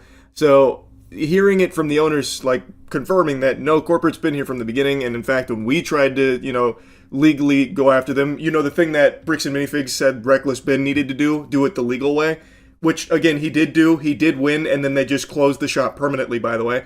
But they also did the same thing. They went through the legal way, but because Bricks and Minifigs has so many resources at their disposal, they can just drag it out forever and then not even make any kind of settlement offer or anything. They can just indefinitely keep fucking hurting you and wringing you out like a towel. They've tried arguments that are so contradictory, they make no sense when put together. They claim they own the store so they can take it, and also that they never owned the store in between taking it from us and selling it to Brandon Best and Josh Johnson. It can't be both. They claim in their newest public statement that it's all our fault they took Brian Mansell's father's collection because they don't allow consignments. But they were always aware of the consignment. They promoted it when it was on the news and in the newspaper a year before they took our store, and the franchise agreement expressly allows consignment, in contradiction of their newest statement. Yeah, to me, and keep in mind, I don't have the Sharingan of a lawyer or anything, that feels like the dagger. That feels like it is just case closed and kaput, and Bricks and Minifigs has been blowing smoke up people's asses. And most asses were closed anyway, they weren't receptive to the smoke, no one really believed it. But her sharing this, where it just does explicitly state, franchisee may also offer consignment services, and then it goes on probably to say, like, approved by, multiple parties with that kind of thing. But they do actually lay out that consignment is something that is permissible given whatever other circumstances. It seems like she didn't even break any protocol then by taking on this consignment, especially considering when they did take over the store, they also promoted the consignment. They promoted the inventory and sold it. So then now coming forward and saying, no, we don't do that, so it's all moot, it's all her fault, we did nothing wrong, is entirely fucking delusional and is just a complete fabrication and seems fraudulent. Because she's provided proof that they do allow consignment services, at least in some cases. They were aware of the inventory through the consignment. They were fucking promoting and selling it, presumably. And on that security camera footage, they even had the rep outright say they take on the consignment liability. And now they're here saying, nope, we don't do that. And again, if you don't do it, if you don't do consignment, which all evidence seems to point to you lying about that, but if you don't, then you have no right to be selling Brian's father's Legos. You have no right to that inventory. Give it back to him and pay him what you have sold. Pay him what it is worth that you have already sold from his inventory that you shouldn't even have in the first place if you don't do consignment. That is, by I believe all textbook definitions, stolen in that case, Bricks and Minifigs. Like, this is crazy. This is a very big company. It's not some, like, tiny little bespoke company, Bricks and Minifigs is huge. They do multiple millions of dollars a year in revenue. They have so many franchise locations across the country. They are not small. And now they have run their reputation into the shitter over this here. They could have paid him the money that it was worth and what they owed him from what they were selling, or they could have given him the Legos back. They have had ample opportunity to do so to save their own ass, and they refuse to. They are digging their heels in and continuing to shit on the little guy. Brian's father's health is not the best. That is something that has been known. And this selling of the collection was already something that was very difficult for them to even do in the first place, and they went with Bricks and Minifigs because they had a positive reputation in the community, were considered the gold standard, and it's become a fucking nightmare for Brian, his father, and now anyone else who gets involved. Anyone who even talks about it now has been threatened. There was another group of YouTubers that also received threatening litigation from Bricks and Minifigs. This company is just untrustworthy, it's shady, and no sensible person should be doing business with them under any circumstances based on everything that's now come to light about them. And they're still doing it. They still refuse to admit any wrongdoing. They still refuse to give Brian his father's Legos back. It is just complete insanity from this corporation. Now, of course, I have a link to the full video here from them talking about it. They also go on to state how they are still actively suing Bricks and Minifigs for everything that's happened here, and they have a GoFundMe set up, which is in the description of their video. I've got the full video in the description here if you want to go support them.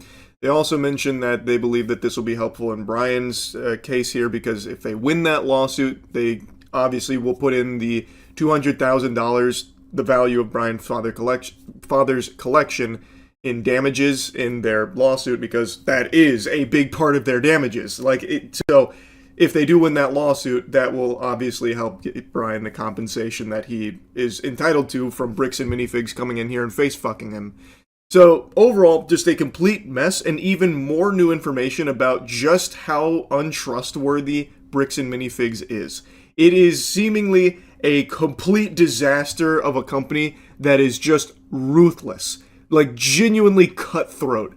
Again, all over Legos, by the way. It's just, and we still haven't even gotten to part 2 of Reckless Ben's coverage of it, where apparently he did go to jail for his coverage of Bricks and Minifigs. So it's an unreal rabbit hole I would have never expected from a story like this, and I have just been glued to it. So yeah, I had to blabber about it some more. That's really about it. So yeah. Every day we inch closer and closer to the bleak future where nobody owns anything. Even the idea of ownership is looking like a foreign concept of a long-forgotten age, as every corporate vampire zombie husk worm person is scrambling to try and shove this idea down your throat that you will be happier owning nothing. You will own nothing and be happy. I know I've yapped about this a lot over the last 2 or 3 years, but that's because it's been accelerating at such an alarming pace. Look at this newest development here. You can now lease a PlayStation 5. Zoinks! Certified turbo zoinks moment if I've ever seen one. This is all fart, no poop. This shit is fucking foul. You have a plethora of really enticing options here to choose from €10 a month up to 17 depending on the model and I guess the duration of the lease. This is fucking outlandish. This is some hogwash. I cannot believe that we are just seeing this now just out in the open, out in the wild, unashamedly. Now, I was reading through things, and it seems like 36-month contract is what you would sign for this agreement here, and you don't ever own it. It doesn't seem like you pay for X amount of time, X amount of dollars, in this case like 10 clams, until eventually you pay it off and it's yours. That doesn't seem to happen. I don't know this company, but I was looking into them, and it seems like they do this for a lot of tech, and what happens is, when you're done with the contract, you send it back.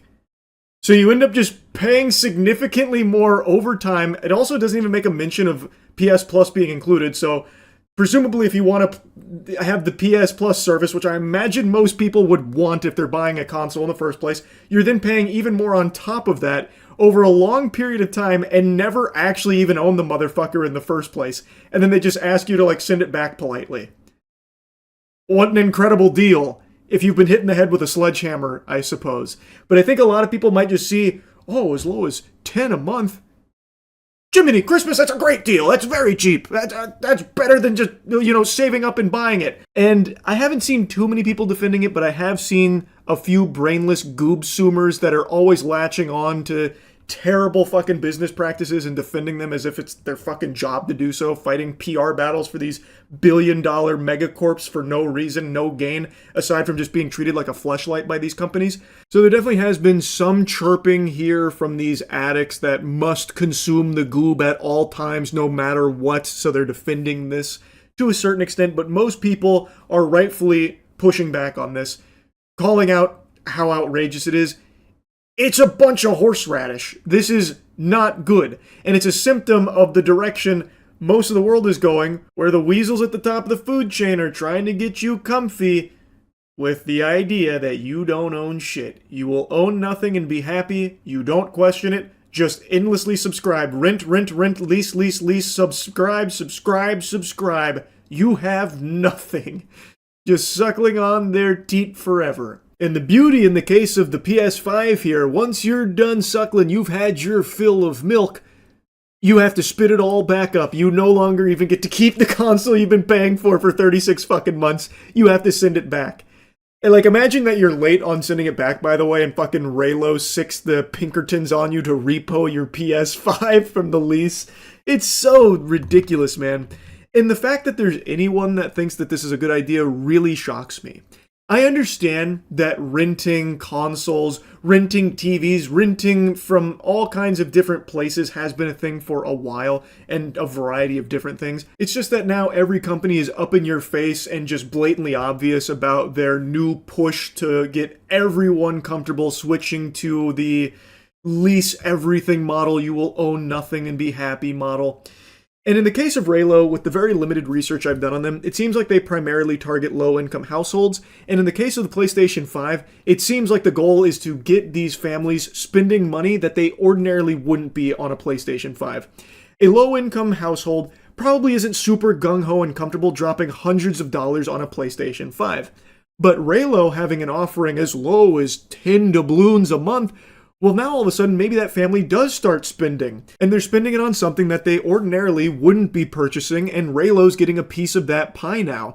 So Raylo's getting paid $10 a month from this family, and at the end of the 36-month contract, that family is paid pretty close to what the normal retail cost is for the device, except now they have nothing to show for it because they have to send the device back to Raylo, who then gets to repeat this process, rinse and repeat. Meanwhile, the family that is now paid $10 a month over the course of this contract gets fucking squat. It's a terrible deal. And it's a smart business move from Raylo because what they are doing is they are incentivizing the low-income households that they're, what I believe, We also do extensive testing on our products as finished goods, not just individual raw materials, to make sure that when the fragrance is introduced to the environment where it will actually be in use by the customer, that it performs in a way that we know. So we do clinical testing with dermatologists to make sure that there's no irritation, there's no sensitization, and that it's safe for our general consumers. This is also really important to do this clinical testing because we want to have products that are accessible to as many people as possible. So that includes people with sensitive skin or with other types of concerns. While our products aren't drugs and we don't, market them as drugs, we do want to make sure that as many people as possible can use them and be comfortable. And we like to have data to back that up, so if people with certain conditions have questions, we can confidently give them information so that they can make a decision that's good for them. It's something that we take very seriously here. I'm sure you all have noticed by now, I've been a very vocal advocate for companies giving as much information as possible to consumers about the products that they're selling to them.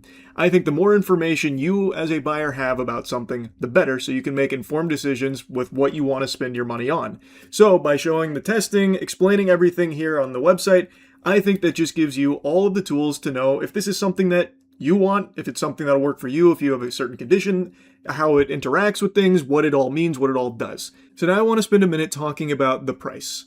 The deodorant is $14 per stick. And I'm actually pretty happy we're able to land at that number because of everything we're using here. These are not cheap ingredients. And again, we are the first product, I'm pretty sure the first product to the market with SimDeo. Like, this is high quality stuff, and we are a small company, so we don't have the economy of scale to produce at crazy volume that allows us to bring the price down lower than that without taking like a huge financial hit on each sale, really. And the thing is, pretty much no one's going to be paying $14 because most of the people that shop with Cheeky, our customers, are using creator codes. We have a lot of Cheeky partners, and their codes give you 10% off. So what you'll actually be paying for the deodorant is $12.60. And often it's even lower than that because we run so many other deals. And at $12.60 per stick, we are then lower than our main competitor, Dr. Squatch, who also has an aluminum-free deodorant. Boo! It's not as good, I'm just going to tell you right now. And theirs is $13. So the vast majority of the time, our deodorant is going to be cheaper than the main competition that we have with Dr. Squatch. And like I said, we don't have the economy of scale to bring it down in price from 14 base now, but I would love in the future if we were able to. I would love to get in there and bring that down as well, which would go even lower because, like I said, the vast majority of people that shop with us use the creator code, so they're already getting 10% off. I would love to get it even more affordable. But right now, I'm very proud that we were able to get to this price point with everything we have in it and being the best aluminum-free deodorant on the market, period. Now I want to shift gears a little bit to talk about aluminum versus aluminum-free deodorant. So, aluminum deodorant, it is an antiperspirant. This is not an antiperspirant. But aluminum on sensitive skin can often cause irritation, rash, itchiness, also like some yellowing of the clothes as you like sweat and the aluminum drips off. Apparently that's another big one that people experience. I never had that problem when using aluminum deodorant. I just got like the itchiness and the irritation. But it's not like bad for you. Like, we're not against aluminum deodorant, as I said earlier. And the truth of the matter is, aluminum-free deodorant is not going to work for everyone. Everybody's body is different. If you are someone that heavily sweats, if you are a D1 top-tier 5-star perspirer, you will sweat through it. It won't offer you the same level of protection as an antiperspirant aluminum deodorant would. So you would likely need that. And there's nothing wrong with that. That's totally fine. So, in the cosmetics industry, there are cosmetics, there are drugs, and there are both. Our deodorant is a cosmetic because it doesn't actually alter the physiology of your body, nor does it treat an ailment or a condition. This is the difference between a drug and a cosmetic.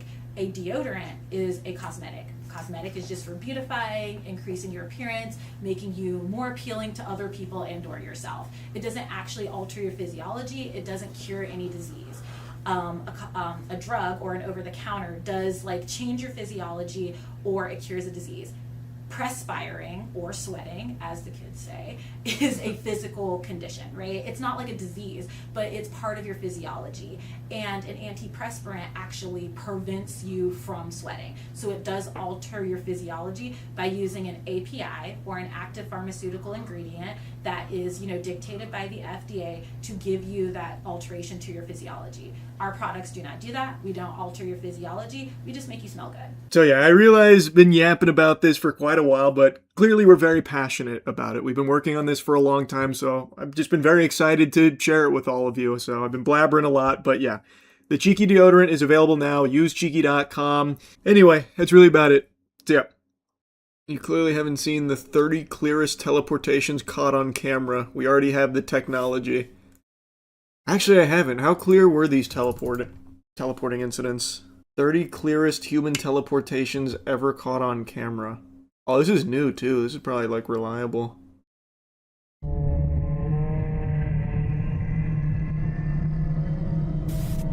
He didn't even teleport. He didn't go anywhere. How's that a teleportation? These are a lot less clear than the title led me to believe. Oh, I saw that time.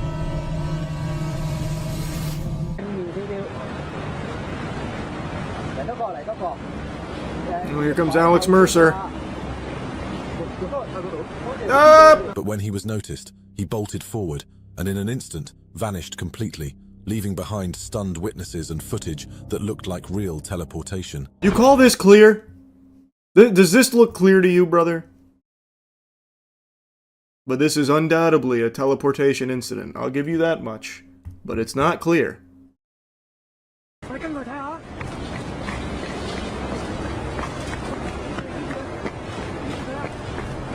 I almost saw something there. That was a close call.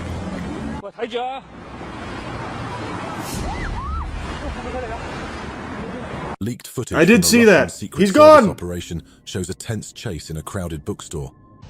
Where is he? Just as agents closed in, the target suddenly teleported right out of sight, disappearing into thin air and leaving everyone stunned. What the fuck?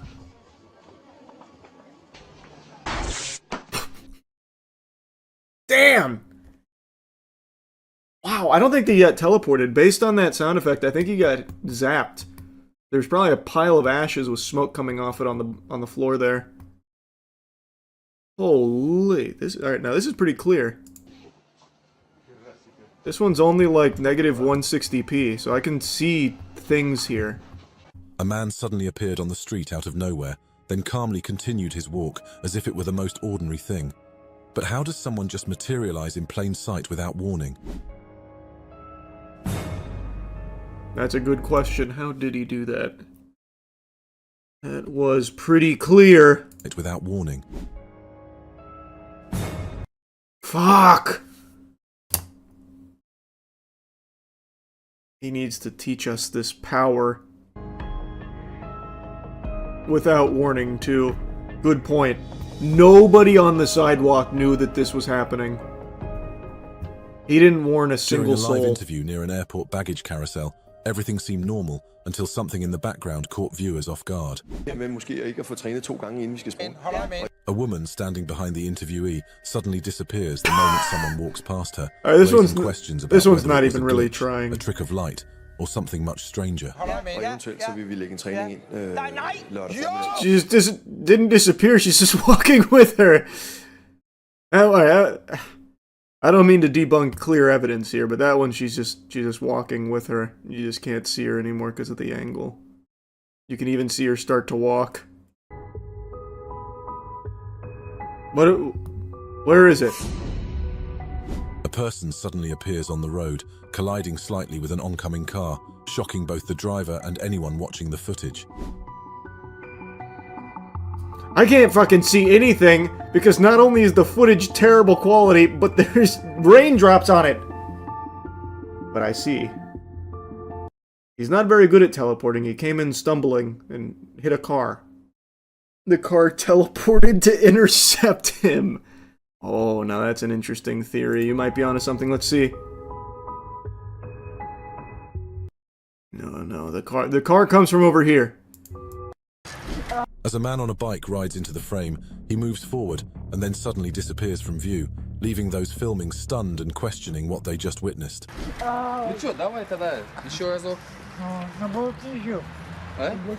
He traveled back in time.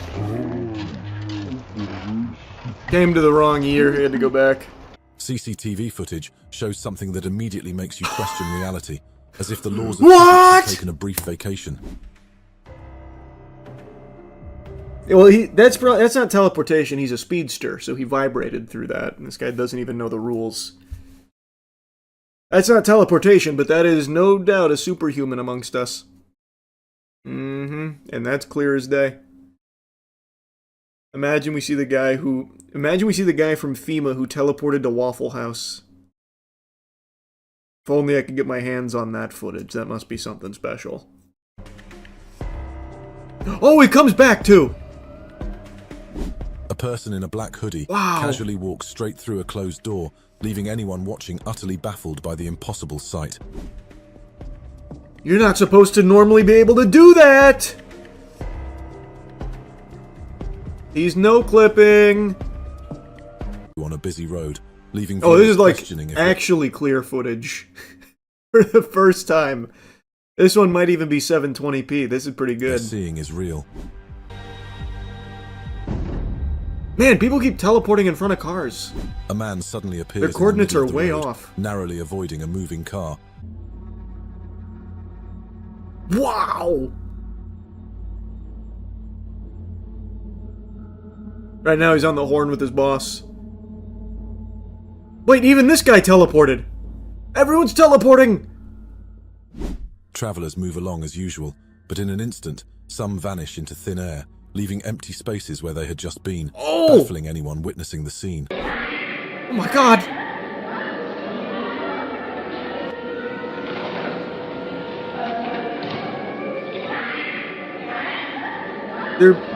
What is this? Is this Rapture? What's going on? What? Ah! What the fuck? Was this man Look! Is this an SOS signal he's sending? Look closely right here. Watch what happened. Here it is. Watch. Look. Oh! The routine street. Can't argue with that one. That gives me a lot to think about. Man, that guy fucking pieced out like that meme where they have that guy go like this and then he fades out. Wow. To think that it's real. I mean, you can't argue with that. He was sent to the back rooms, maybe. This is scary stuff, man. This is scary stuff. Only 58 likes is crazy. Well, it's because the government suppressed it. They're trying to hide the teleportations. Slapped Ham tried to show us the truth 5 years ago. Spin, like, what would the app do? That would be so... Like, the stars would really have to align to get some bang for your buck with that app purchase. He'd have to encounter aliens, A, and then B, he'd have to hope that the app is able to translate to that language of the aliens, for which there's probably countless. Like, this could be set to only communicate with, like, I don't know, Viltrumites, or, well, Viltrumites speak English in the show. What's a fucking alien that doesn't speak English? Krogans, or something, maybe. So we'd have to encounter them. What's the app? Tell me right now what the app is. Ask your dad. CE5 Contact. Oh my god. For $10 from Dr. Stephen Greer. $10. This app provides instructions and tools to assist you in making peaceful contact with extraterrestrial civilizations, as well as locating others in your area who are interested in making contact. ET contact is undertaken using the CE5 protocol. It stands for Close Encounters of the Fifth Kind. Unlike more passive CE 1 through 4 experiences, a close encounter of the fifth kind is human-initiated. Contact work can be done with just a chair and a quiet night. However, use of this app and the recommended and/or optional items listed below have the potential to make your field experiences easier, such as detecting anomalous activity, initiating communications, or documenting celestial events. To further your understanding of consciousness and contact, ET and UFO matters, as well as the history and science that relate to these topics, the following reading materials are highly recommended. How does this help me do this? How does this help me contact and talk with them? I'm gonna match with a hot alien in the Andromeda. When I was in my alien phase, I used an alien app similar to that called Alien Talk. Was yours $10? I can't believe the price. Who is Dr. Stephen Greer? That name sounds so familiar. Oh, that's why, because I just looked up Stephen Greer the other day. Someone on chat was asking me my perspective on Dr. Stephen Greer. That's why, I was just looking at him. So now he has an alien contact app. I'm going to tell you that makes him even less credible in my eyes. Assuming this is his official app. The most recent reviews are from fucking 4 years ago. Well, actually, here's a 2-year review. A year from 2 years ago. A review from 2 years ago. It says, 1 star. Please read, do not purchase. This is a scam. You pay for the app just to get a bunch of stuff you hear in the documentary that's available on Unify. The app does not work either. It'll state that a verification email has been sent to the email. It never gets sent. Huh. The email is necessary to log into the account and use to meet up on the portion of the app to try and form a group. Every purchase just buys the guy a beer. That's what it sounds like.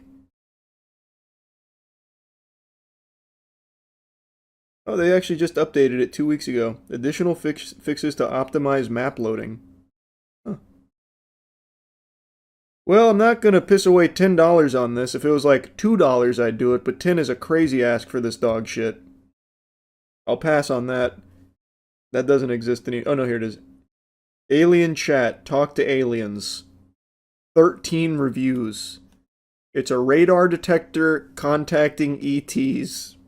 Chat with alien beings, talk to aliens in real time, powered by groundbreaking AI technology. So they're not even real aliens. They're not even fucking matching me with aliens. Oh my god, it's a fucking scam. I can't even start without paying for a $13 a month trial, or a $13 a month subscription. This is so fucking silly. I'll never get to chat with aliens. Here's a review. It's 1 star. The aliens just say a few words and then that's it. They're all pre-established words. It's not like an AI chat where it'll come up with new things and it doesn't always answer the questions. The only cool thing this app does is allow you to turn on the flashlight by asking the alien to do it. Oh my god, it's so pathetic. Definitely don't pay for the subscription because I was using the 3-day free trial and that was like all the chat did. It would be an awesome concept if they used AI to make the responses. Why would that be an awesome concept? You're just talking to AI again for a $13 subscription pretending to be an alien. But because they're just pre-recorded responses and only a handful of them, they're really boring. Ghost detection apps must have done the same thing too. Yeah, those we've used on our ghost hunts. So I already know those are fucking awful. This one guy posted a review on this a year ago. It's a 5 stars. He said, "Creepy but amazing. I talked to a gray alien and saw what its planet looked like." Please institutionalize yourself ASAP. Here's another 5 star. This app is so cool. I'm into aliens and weird stuff, so it was crazy to talk to an alien. At least one guy talked to an actual alien. Can you imagine this shit actually works? This is how the aliens are trying so hard to contact us. Why is no one downloading our app?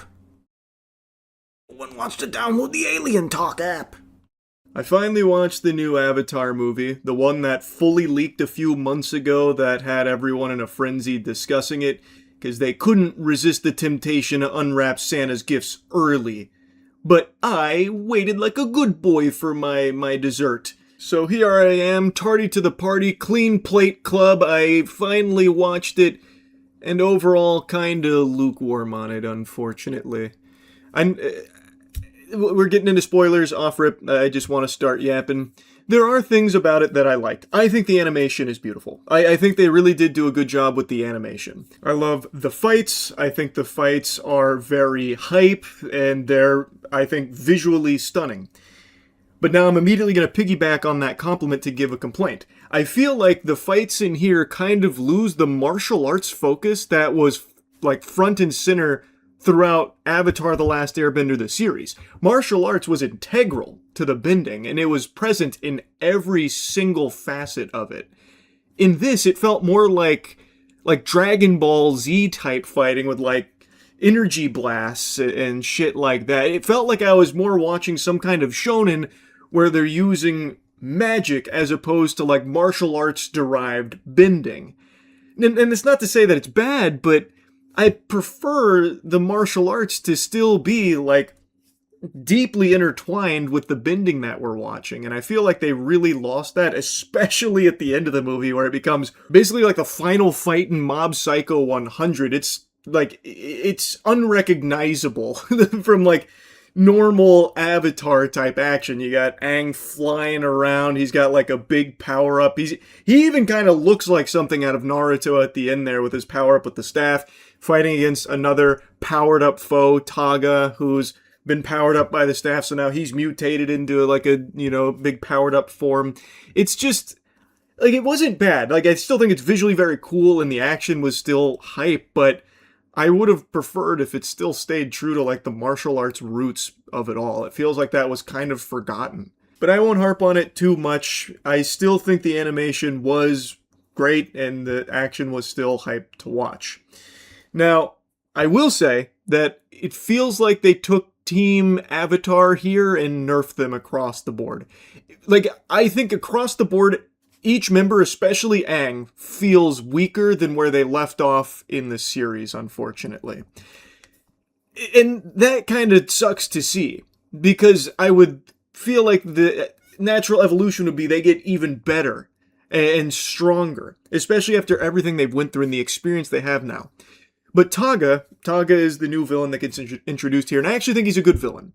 I think he kind of suffers from a little lack of depth because they didn't have, like, episodes to flesh him out. They had one movie to do so. But the groundwork they laid on him, I thought, was solid. He is an airbender from an ancient time who gets revived here and gives Aang and really the whole world the hope of bringing airbending back through this staff that's able to channel the power of the full spirit realm so they can then bestow the gift of airbending to whoever they choose. And that's how Taga received it from Avatar Sonam. And Sonam is a really interesting new character they introduce here, an avatar that willingly cut herself off from everything, really, out of regret over how things unfolded during her time with Taga specifically and that staff.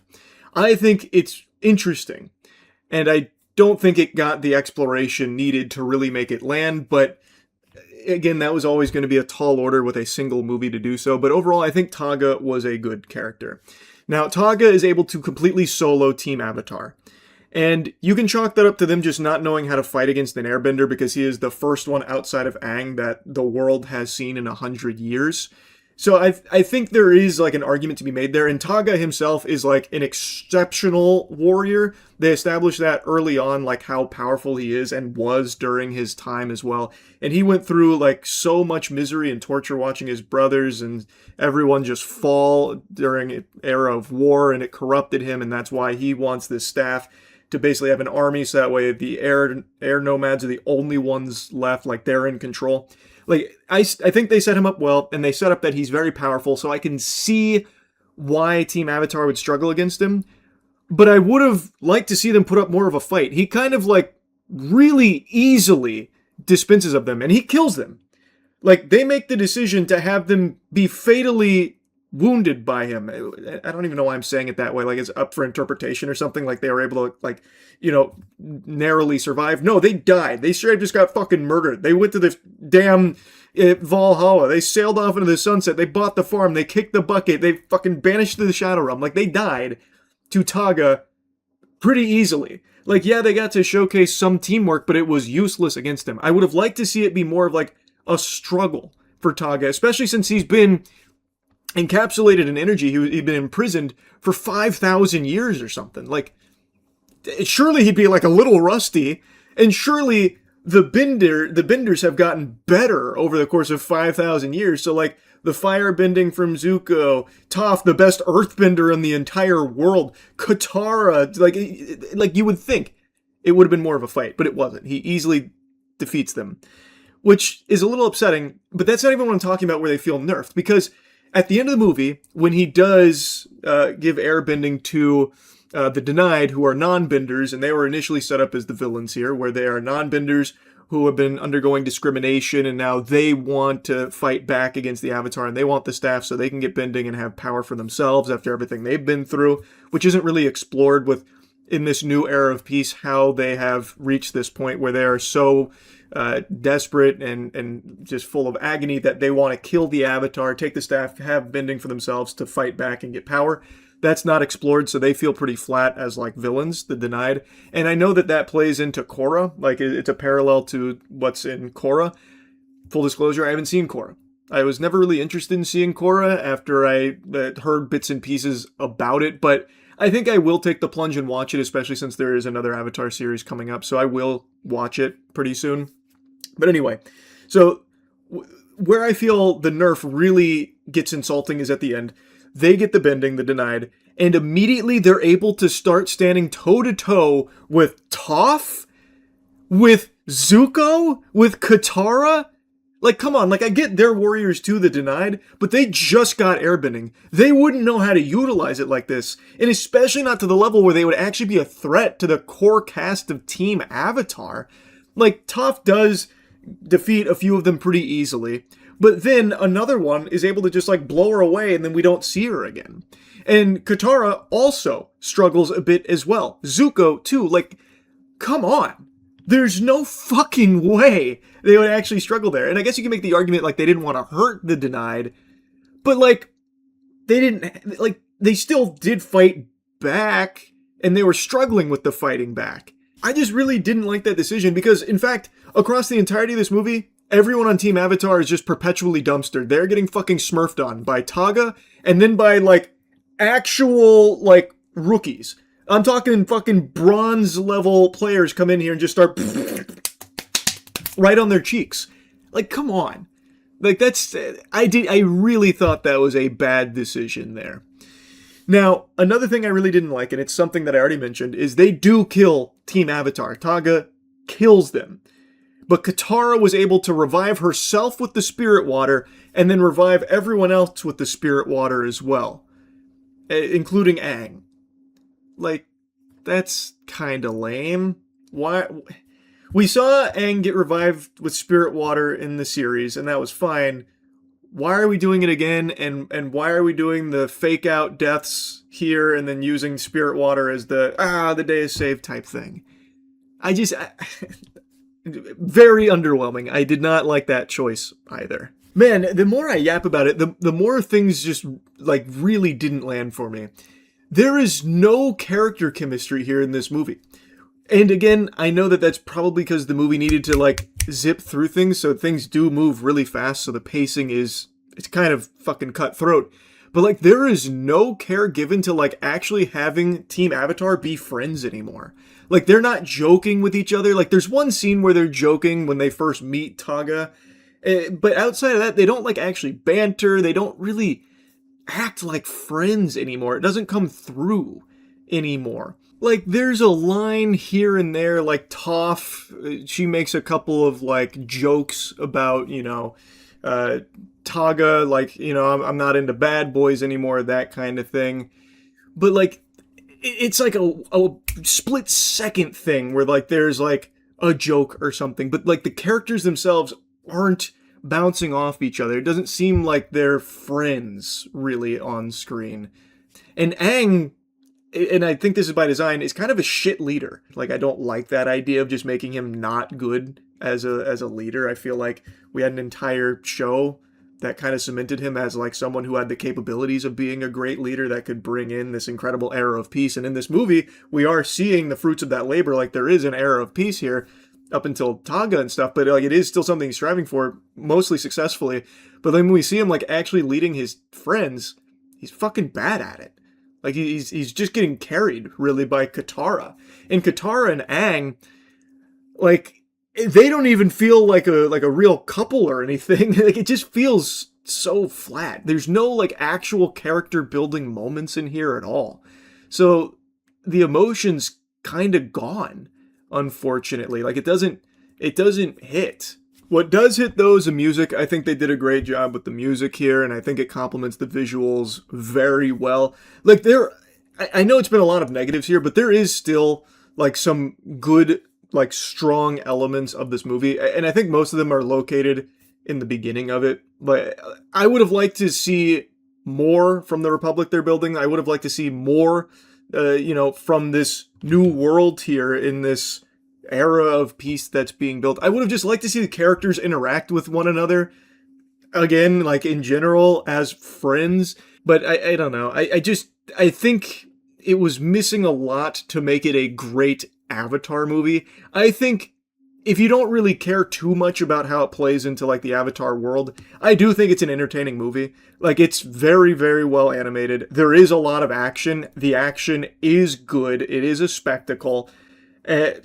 So I do think a lot of people will walk away very satisfied with it. And it's not like I hated it or anything. I just would have really liked to have seen more. And in some ways, I feel like a lot of it was just trying to check some boxes for things that they thought everyone would really want to see. So, like, even some of the themes that this movie tackles were already tackled in the series. And they, of course, give you, like, the fun cameos to point at the screen going, oh, it's good to see them again, like the Cabbage Merchant, who actually has, like, 2 scenes. And that's fun. I'm happy they dusted off the greatest hits.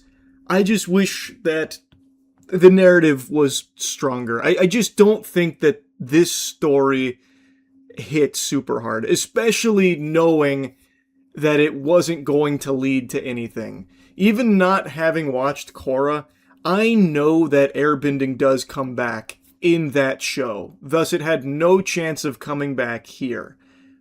And that removes a lot of the tension of it. And since the stakes are so fucking high where it's like end of the world apocalypse shit, it was always just going to be wrapped up here at the end of the movie, just fully. So it just, I don't think that this was really the best story for this kind of movie. I do like Taga, and I do like some of the things they introduce here.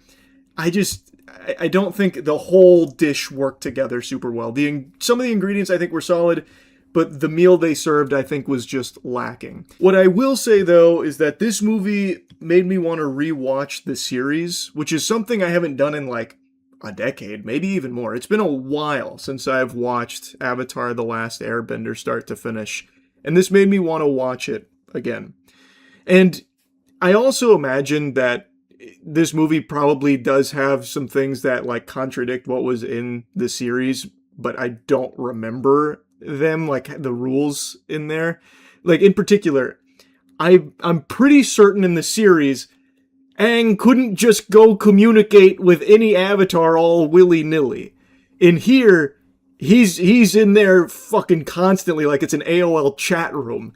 Dude is able to just go through every avatar ever instantly with no hubbub or anything at all while trying to like learn about the new character introduced here, Sonam. So like, I'm pretty sure I remember it being a much bigger deal in the series. So maybe like as he got older, he learned how to like master the ability to commune with them and talk with them. Like I think that's probably entirely possible, but I'd have to go back and like rewatch to see if like that was ever even something that could happen, because I thought it was like a really hard thing to do no matter how trained you were. But I'd have to rewatch is the thing. The point I was making is there might have been other things in this movie that don't play into like the established rules. I just don't remember all of the rules now. So now I want to go back and rewatch the entire series. And I do want to watch all of Korra now to get ready for the new Avatar series coming up there as well. Again, though, overall, just to reiterate, the movie is fine. I think if you don't care a lot about how it fits into like the overall world, then you're in for just a fun spectacle, because it is a really well animated film. The music is great. There's a lot of action. There's a lot of hype. So like, I do think a lot of people will be very satisfied with it. I personally just was a little let down. I don't think it's like terrible. I didn't hate it, but I also didn't love it. Anyway, that's really about it. So yeah. I've recently been in my oversized comfy shirt era here. And by oversized, I mean I cranked it all the way up to a large for these purchases. That's why you've been seeing a wide array of different colors of shorts. Shorts as well. I get very quirky with my short selection, but that's why I've been seeing like this wide variety of shirt colors outside of just the standard plain white tee. And there's a couple big reasons for it. One, as I get older, it feels real good just being real breathable here and having all this room for playtime with my appendages, you know what I mean? Without it feeling all tight and stuffy. And two, underneath these pump covers, I have been diligently sculpting a body of steel from this canvas of marble that is my upper body and lower body. And so, like a prized luxury car, I'm keeping the cover on here, so that way when I take it off, it'll be a big reveal, you know what I mean? Maybe. I don't know. It's hard for me to, like, get big. I get stronger, but getting bigger, I get, like, meatball mode. I don't, like, it's, you'll see. Over the last, like, 3 months, I've gained 10 or so pounds. And I'm getting closer to my strength goals. I'm getting there, but we still have quite a ways to go. But the only reason I'm even yapping about this, by the way, is because since I've been getting so serious about this, I've been using YouTube as a resource for a lot of like wide variety of things. And as such, YouTube has felt the need to push like steroid-based content onto me now. Really wants me to start getting on a nice like Trin regimen. So I'm getting fed all kinds of like lifters who are juiced to the gills, which whatever, as long as you're upfront and honest about the usage of it, I don't really give much of a fuck. You do what you want to do. But it is very crazy to me how normalized it's become in the fitness industry, where it's almost like a mandatory thing for a lot of people just breaking into that industry. It's pretty nuts. But anyway, today, instead of feeding me content that was like lifting and steroids, it was just showing me roid rage.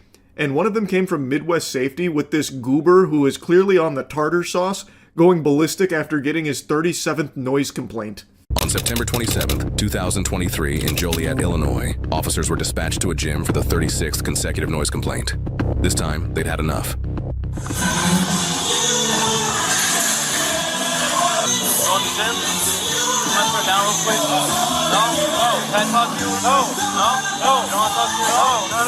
Sounded like a fucking Offspring concert in there. That is some loud music blasting in there. And if you look at the time on the recording, it's pretty early in the morning. The early bird is not getting the worm. He's getting a fucking injection into the butt cheek there. Holy. So it is very loud music. But, you know, noise complaints oftentimes are just kind of a nuisance, like a headache. They're not like a super serious thing. This being his 36th consecutive one over a really small period of time is interesting because brother just turned down the music. Why keep doing this song and dance? It's a fucking gym. Most people going there are going to be having their AirPods or whatever in anyway. They're going to listen to their own music, not the house music. I can count on one hand the amount of times I've seen people in a public gym just raw dogging it with no headphones or no, ear devices to listen to their own music. There's just no need to be playing it that loud. The people there don't care, I doubt. Unless that's like part of the culture of the gym he owns there where you can't listen to your own music, you've got to listen to his Spotify playlist. Like, I just don't really see this being worth the tug of war here with the people that are complaining about the noise complaints. Just turn it down. It's just not that important. I'm in the middle of a workout. Okay, we're getting noise. You're okay with that? Whatever you gotta do, man. You guys got ID with you? No. Not give me ID. You're not welcome in here. Not gonna give me ID? Get the fuck out. You wanna do it like this? I wanna do it like this. Okay. I'm in the middle of a workout. Whoa, whoa, whoa, gentlemen, hold your horses. He's in the middle of a workout. Did you not know that? That means you gotta pack your bags and go home. You no longer have any authority in this domain here. He is in the middle of a workout. I've loved the way he says that, like it's Pirates of the Caribbean when parlay gets said. Like everything has to stop, like full halt right now. Also, I was reading an article from a lifter. I already forgot who it was, but it was like 4 or 5 days ago. They made a mention about like being barefoot in public gyms and how like easily it can transmit HPV. I didn't dive deeper into it or like look at the research behind it, but seeing him barefoot in this gym here and then walking outside barefoot, it just immediately made me remember that. And again, I don't know, all of the data behind it, but looking at him with his fucking barefoot stompers out, his fucking tootsies, his little piggies running wild there, that does seem a little gross. So I would just want to talk to him. What's up to you? And push you out? He kind of like nudged me out of I opened the door. I'm fucking sued for harassment. This is private fucking property. You do not sit here in front of my motherfucking gym and cause fucking disturbance. No, fuck you. Don't fuck with me. Don't fuck with me today. No, yeah, you are. Yes, you are. You guys are sitting here fucking staring at my shit. These guys don't pay $50 a month, too. Brother, they're not sitting outside your gym for the sole purpose of just looking at the clientele. Them paying $50 a month has nothing to do with your own personal behavior, man. Again, this whole thing could have been avoided by just turning the music down one of 35 other times, 36 times. Like, it's super simple. And now, one of the officers showed up, he asked for ID, that was it. He immediately blew a gasket, having a conniption about it. So now they rolled out in force, and now it's escalated to a much bigger deal. It's all his behavior, because he can't control his fucking emotions. He's now in just full tantrum mode here. He is now having roid rage, and it's only going to get worse from here, when it didn't need to. It has nothing to do with how much your members are paying to be at that gym. You're the one that's making it worse for them. I don't give a fuck. I think she's a fucking... That person is known for fucking having mental disability. It is in court fucking documented. That's right. So you'd go it's coming. No, I already did. What the fuck are you gonna do to me? You ain't gonna do shit. What the fuck are you doing rolling 4 deep? Shut the fuck up. All I was asking for your ID. You ain't getting. You're about to get fucking sued for harassment.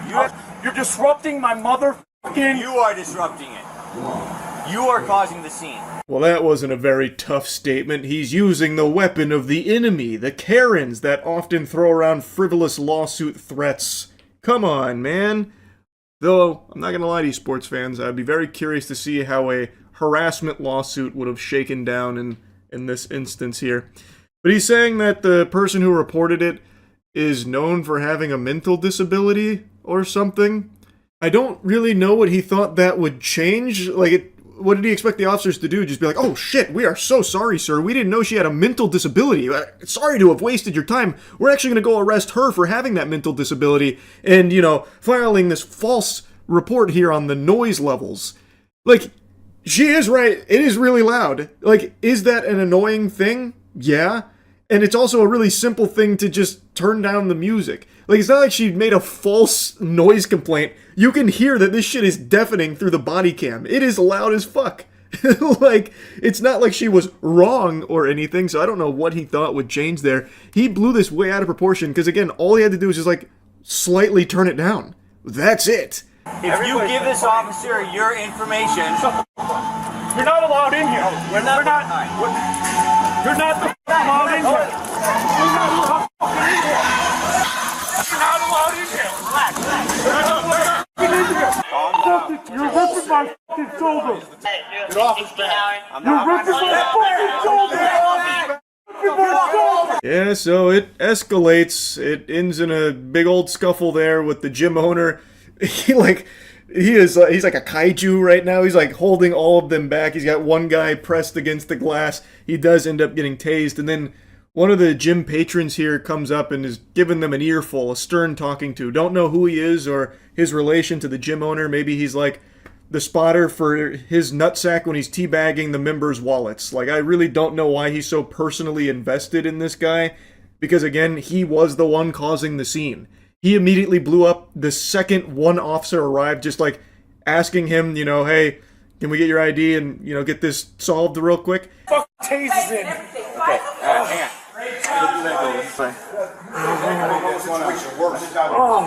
Look what you guys just did on a fucking Wednesday morning at 5 o'clock.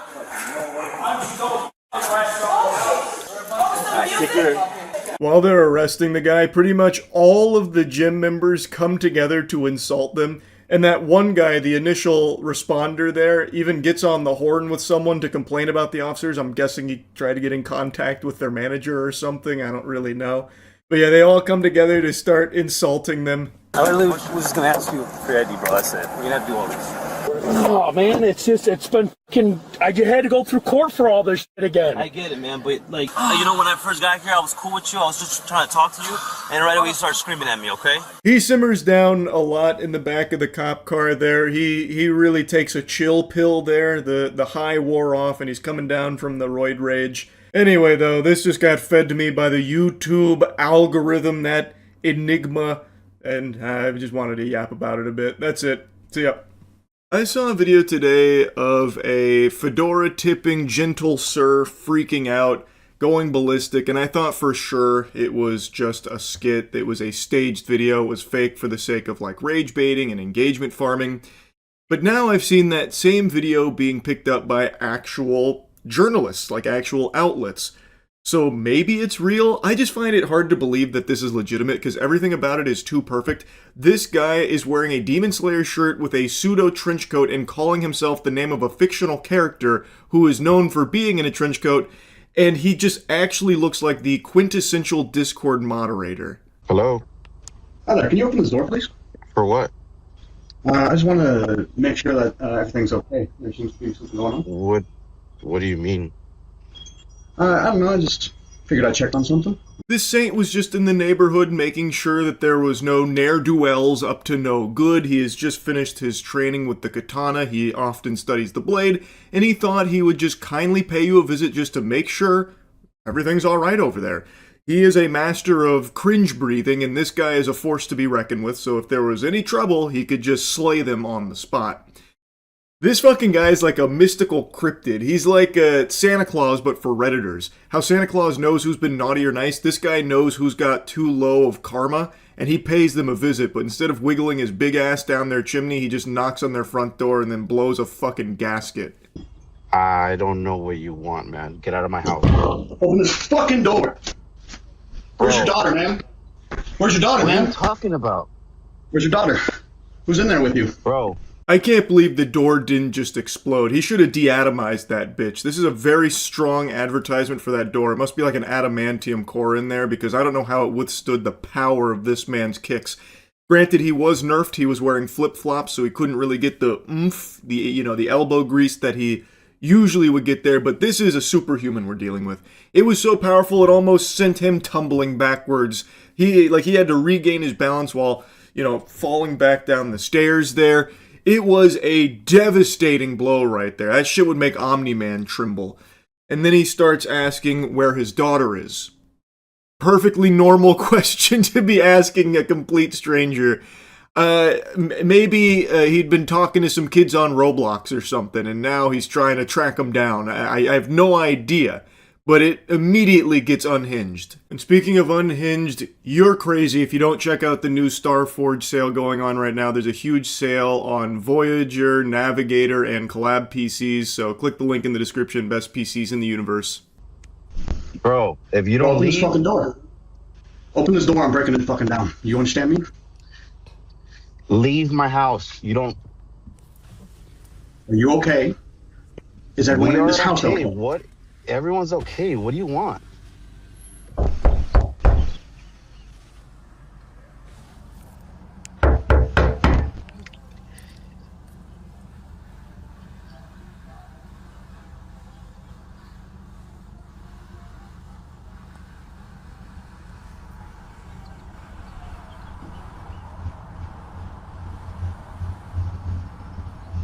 It's hard to tell because of the quality on the Ring doorbell, but he's actually activating his Sharingan right now. It's about to get serious.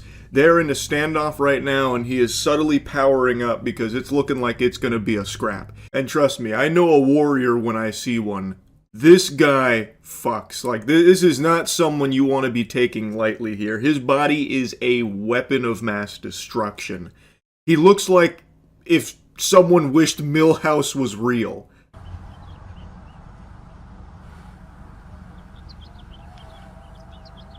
Can you leave my house, please?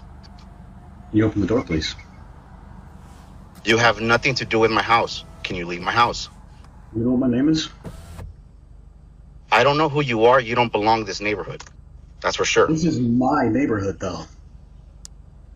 Yeah, I live there. I don't know you. My name is Harry Dresden, motherfucker. Open the door. This is my neighborhood. Open the fucking door.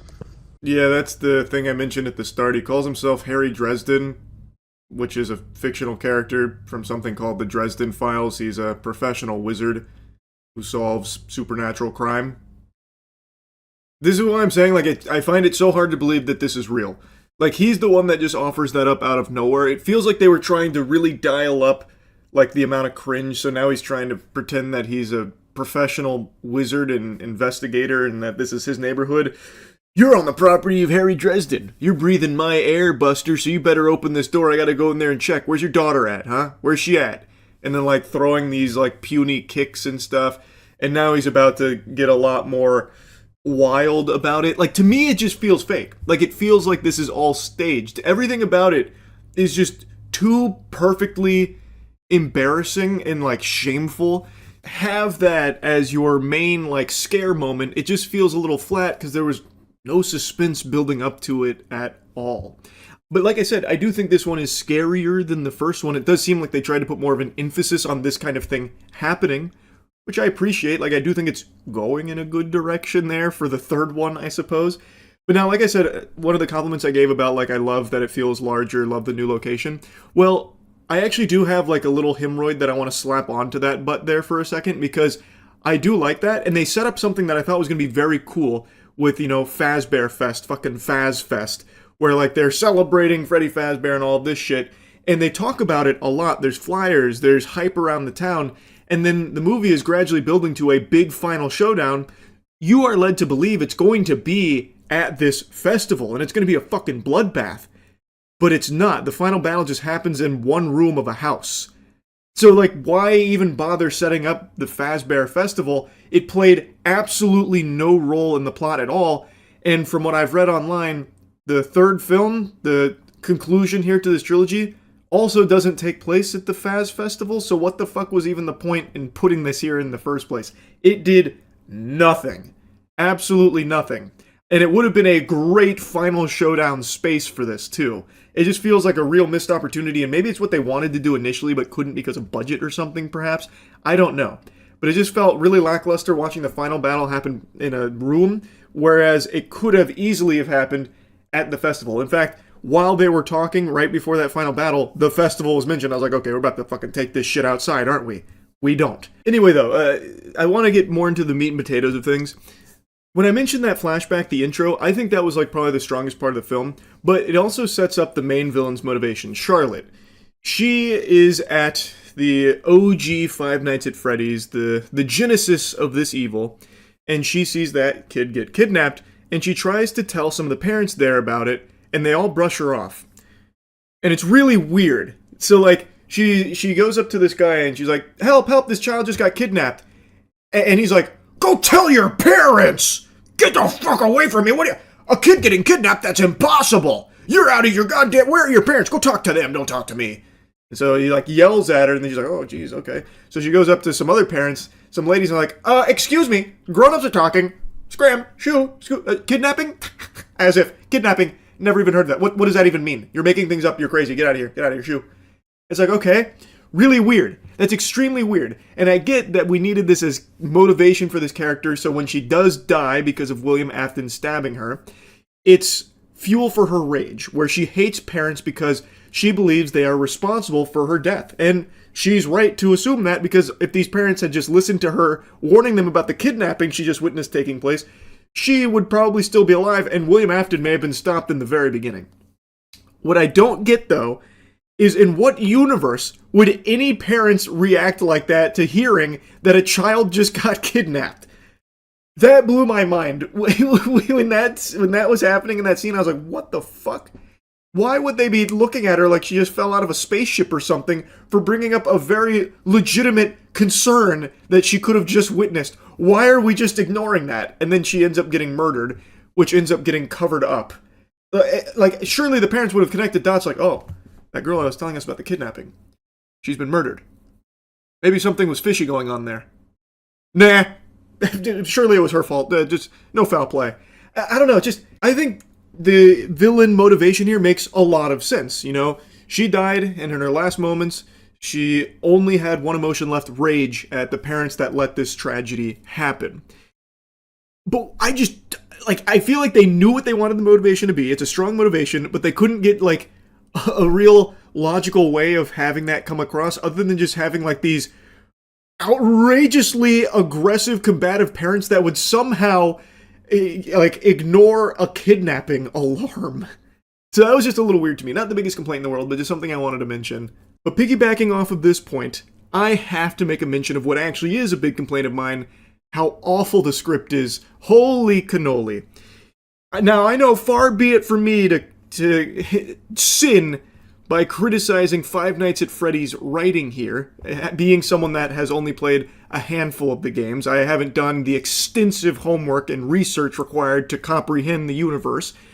But this film, it unapologetically makes the assumption that everyone seeing it knows every single tidbit of lore before watching this. Which I actually don't fault it for at all. That's not a big negative to me. I would much rather a film cater to the built-in audience. It's the whole point in adapting something. I would much prefer if this was the standard than something like the Halo TV series where it abandons the fan base. I would much rather it appeal to the hardcore fans. So I appreciate that, even though I'm not in that target demographic. So there were things that I had questions about, like didn't fully understand because it seemingly comes out of nowhere. But I learned, thanks to the group chit-chatting behind me, and basically just reciting Wikipedia pages anytime something happened. They were kind of filling in the blanks on things that were confusing to me. I believe that a lot of, like, the randomness that gets thrown into this film, all cattywampus, actually makes sense if you played the games. Like, it has lore significance to the games more so than it does for the movie. So even though it feels out of place and doesn't make sense in the context of the film, if you played the games, it helps you understand that. So I imagine people like me that haven't played a ton of the games and don't fully understand the world will be equally as confused by certain things that just happen to randomly spring up here. But that's not like the biggest deal in the world to me. I think that's okay, and you can excuse that because, again, It does seem like the main audience here is supposed to be Five Nights at Freddy's fans, laser focused on that. But outside of that, the dialogue between characters is trash. Like much worse than the first one. Like, I actually think they did a big step backwards when it comes to character writing in this film. Not only that, I also feel like they had no idea how to get from point A to point B in a way that makes sense. So, example, at the end of the movie, everything's going tits up, the animatronics have broken free, Charlotte's going out to try and kill the parents and stuff, they're trying to stop her. Well, at one point, Vanessa's car breaks down at the most important moment while they're trying to get to Mike's house. And it breaks down, seemingly like in the middle of nowhere. There's no other cars on the road or anything like that. And she's like, ah, damn! Throws the walkie-talkie. And then it just so happens Mike's friend drives by and he's like, hey, that doesn't look good. You need a ride? How incredibly convenient that he's just out and about at this time of night in the middle of nowhere to give her a ride to Mike's place without asking any questions about why or what's going on. Instead, all he says is, crazy eyes. And that kind of thing is present throughout the entire film with these crazy conveniences, and it feels like everyone in this world just has the ability to teleport. Like, they all have Goku's instant transmission. Every single one of them can go exactly where they need to be instantly. Like, there's no sense of, like, scale where it takes a while to go from, like, Freddy Fazbear's place to Mike's house. It feels like they're neighbors, really. Like, Abby can ride her bike there in what feels like a matter of, like, minutes, even though I imagine it would be miles. But she can get there in minutes, build an entire robot with the help of Chica, and get back in time to sleep, and then go to school for the science fair, all in one evening.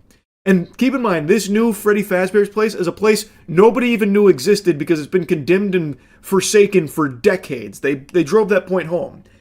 But I guess it's just like right next to all of them. It's like, it's literally just a couple steps away. It's just weird, is what I'm saying. Like, everything about the script just feels really fucking weird.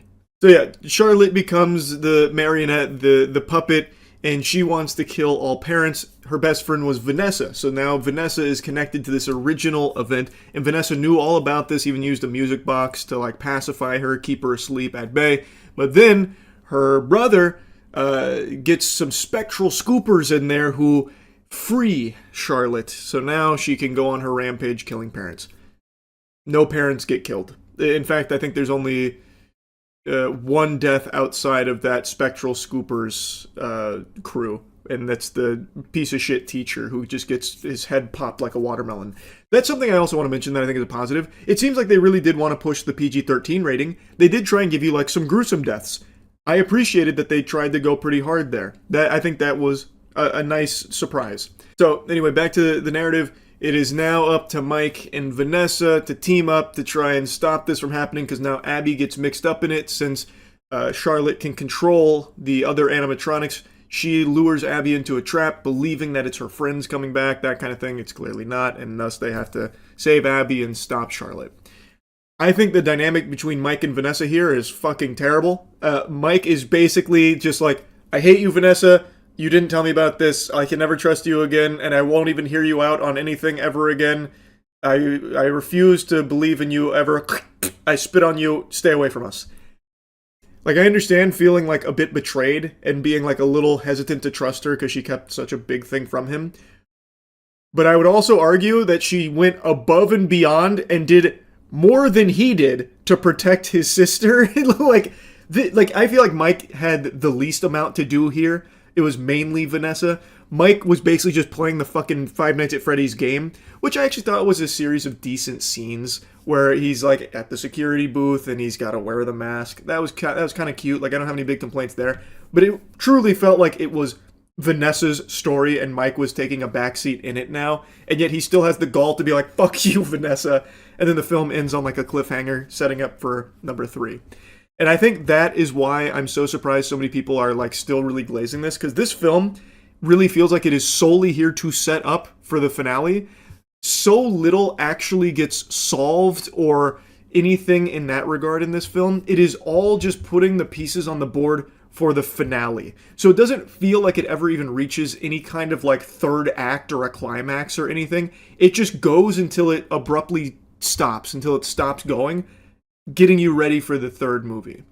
And that's why I'm saying I just feel like it's kind of weak. Even if you're the biggest fan of Five Nights at Freddy's, you are basically just watching the setup for the third one. Now, if you watch all three of these when the third one eventually comes out, I'm sure this one won't feel as lackluster since you immediately can flow right into the third one if you so choose. But now having to wait till the next one, you're left with just an experience that is just setup without anything else. I could keep yapping about the movie, but I don't think there's any value in doing that. I think that's probably pretty worthless, because if you already liked the first film or you just like the property, I have no doubt you're going to like this one. I think it does exactly what fans of Five Nights at Freddy's want, which is just provide them with the things they know from the game on the big screen. So it boils down to, do you like Five Nights at Freddy's? If you check yes on that box, you'll probably like the movie, because it is just showing you all the things you already liked from the property in the games. And if you like the first movie, you'll probably like this one even more, because like I said, it does two things better than the first film, which is it does make it feel larger and does make it feel like it's trying harder to be scary or disturbing. So, yeah, if you're already a fan of the franchise, I have no doubt you're probably really happy with this film.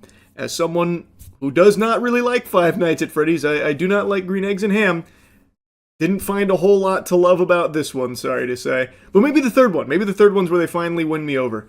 Anyway, that's really about it. See ya. It is equal parts entertaining and fascinating how many people impersonate police officers and then, when faced with actual police officers, try and maintain the LARP. A couple nights ago, I got real deep in the rabbit hole of fake CIA agents, fake police officers, fake DEA agents, just a bunch of like random goobers that for some reason have made a hobby out of pretending to be these authorities. They just dress up in Halloween costumes, and the one you're about to see here, a guy just bought like an entire kit off Amazon to be like a police officer, pretend to be. 2024 in Christian County, Illinois. Deputies were notified of a man who appeared to be impersonating a police officer while picking up his child from a school bus stop. You don't have any firearms or nothing on you, do you? Oh, he's trying to be cool in front of his kids. Okay, well, don't reach for it, okay? Okay, is your name Snow? Yeah. Okay, is this a real firearm, Mr. Snow? Yeah. Okay. Nice to meet you, Snow. Put your hands up here. Come on the back of your head and turn around. Stay just like that. Okay, you got any other weapons on you? You have a pocket knife? Where's the pocket knife at? All right, don't move.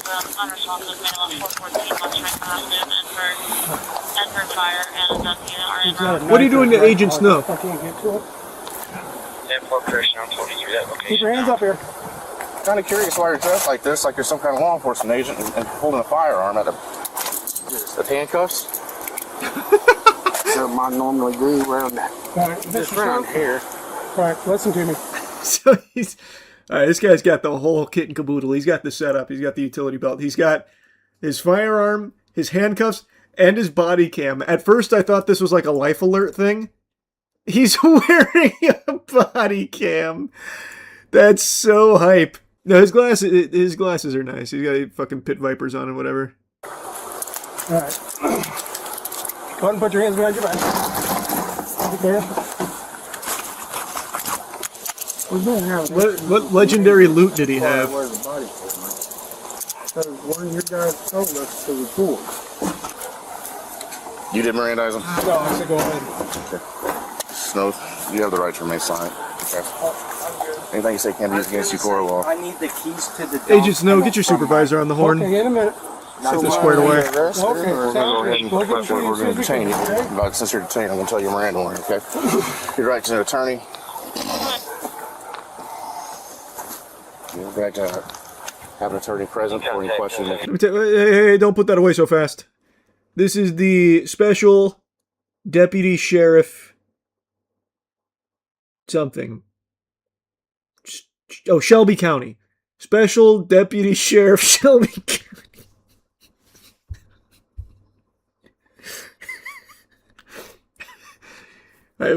My apologies, Agent Snow. Didn't realize we were dealing with the top brass. That seems like something you'd give, like, an elementary school that, like, tours the local PD or something. It's like, all right, kids, here's your special honorary deputy. You have been deputized. Congrats, that kind of thing. That's so cool.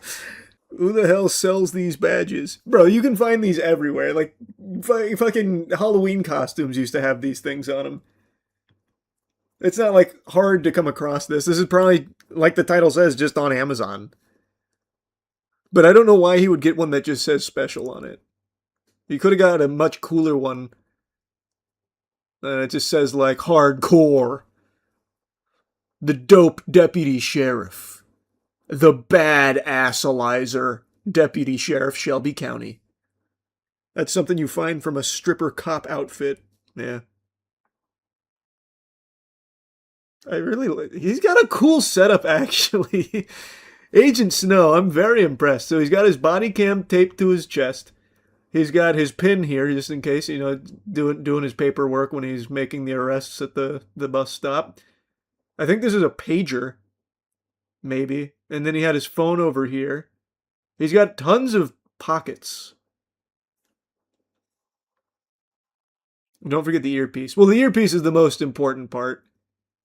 He's got DARPA on the horn. He's working directly with the Future Crimes Division. I had it for quote. It's an old Elvis Presley thing. I'm a big Elvis fan. Elvis I never Presley carry thing. it outside of my pocket. I just leave it hooked to my pocket inside. The badge goes inside You my pocket. understand where we're coming from, though?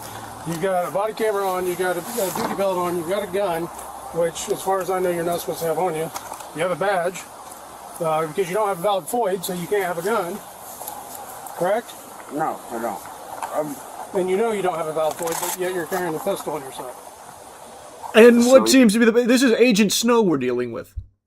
His clearance far supersedes the law. He's way above and beyond it. Why are we lecturing Agent Snow here? Show some respect. You got priors for impersonating a public official? You want to go down there? Oh, he's done it before. Yeah, I did. Well, yeah, about that. What's going on? What are you doing to Agent Snow? We're dealing with Mr. Snow. Step back here. Okay. What's your name? Dickie Snow. I'm Dickie. Dickie. Step over here. I'll talk to you, Dickie. Okay, you want to separate yourself? That's fine. Well, I mean, I don't want to get in your way. Mr. Snow, from everything that you have on you, and everything that we've been told, the reason why we're here is because people say that you've been impersonating a police officer. Okay, you have the badge, you have the gun, you have everything else. That's why we're here. That's why we're out with you. Who would say such a thing about that, Agent Snow? He's made very powerful enemies, but this is going too far. This is going way too far. The gloves have come off. Impersonating a police officer. Agent Snow, well, I never. Clearly the Russians, yeah. Cobra Commander, maybe. I don't know. Skeletor. So, Agent Snow has got some very powerful foes. Once we know that you have the firearm on you and you don't have a valid FOID, that's why you were being detained. Okay. You're under arrest for possession of a firearm without a valid FOID, and I'm going to say impersonating a police officer. Because you have everything on you to look like a police officer. I don't tell anybody that I am a cop. Somebody's seen the badge. That's what we got called here, is because they said they thought you were a police officer, or you're acting like a police officer. So we look into it, and we find you've got criminal history with impersonating a public official before. You don't have a FOID card, okay? But you have a radio, you have a badge, you have a gun, you have body handcuffs. cams. You have handcuffs. I don't use them for nothing. I just carry them. Yeah, who doesn't? Here on the property. Gun at all, period. So can I call my wife real quick, let her know I'm going to In a minute. So, I am so confused, Agent Snow. It actually does sound like he just gets all this gear on, slapping a body cam on, just to, like, patrol his yard. Why? Why? Just for LARPing purposes? I guess. Sounds like the school bus was over there, right? Yeah, I mean, the only thing I can think of is that he told his boy, you know, that he's like a cop or something. Like maybe his kid, you know, thinks cops are cool, and he's like, well, you know, I myself am something of a cop. And his son's like, really? That's awesome! So then he tells all his friends, and now he's got to commit to the bit. So now every time the bus comes by, Agent Snow gets his accoutrements and just walks around the yard. Like a little kid pretending to be a wizard in the backyard. Yeah. Kind of sweet if you really think about it. Like, if that's actually what he's doing, yeah. It sounds like that's not... I feel like it's probably not the case, considering he has priors with impersonating officials. Like, I don't think he tells his son, like, I'm also, like, a judge. Did you know that? I'm also, like a firefighter, too. Like, I don't know. It probably is just one of those things where, for some reason, there are people that just do it. Just love to impersonate officials. For no other reason other than to just do it. All risk, no reward. Yeah. Maybe makes them feel important and powerful. I guess that's possible. Yeah. Do you think you could be a convincing fake cop? Oh, I know I could be a convincing fake cop. Oh, I'd crush it in that role. You're talking to Officer Greg, bro. You know I could. I'm gonna go get a bag for all this. Okay. Right now, you're being charged, like I said, with possession of a firearm without a full. At least they let him keep his earpiece. Impersonating a police officer. Okay.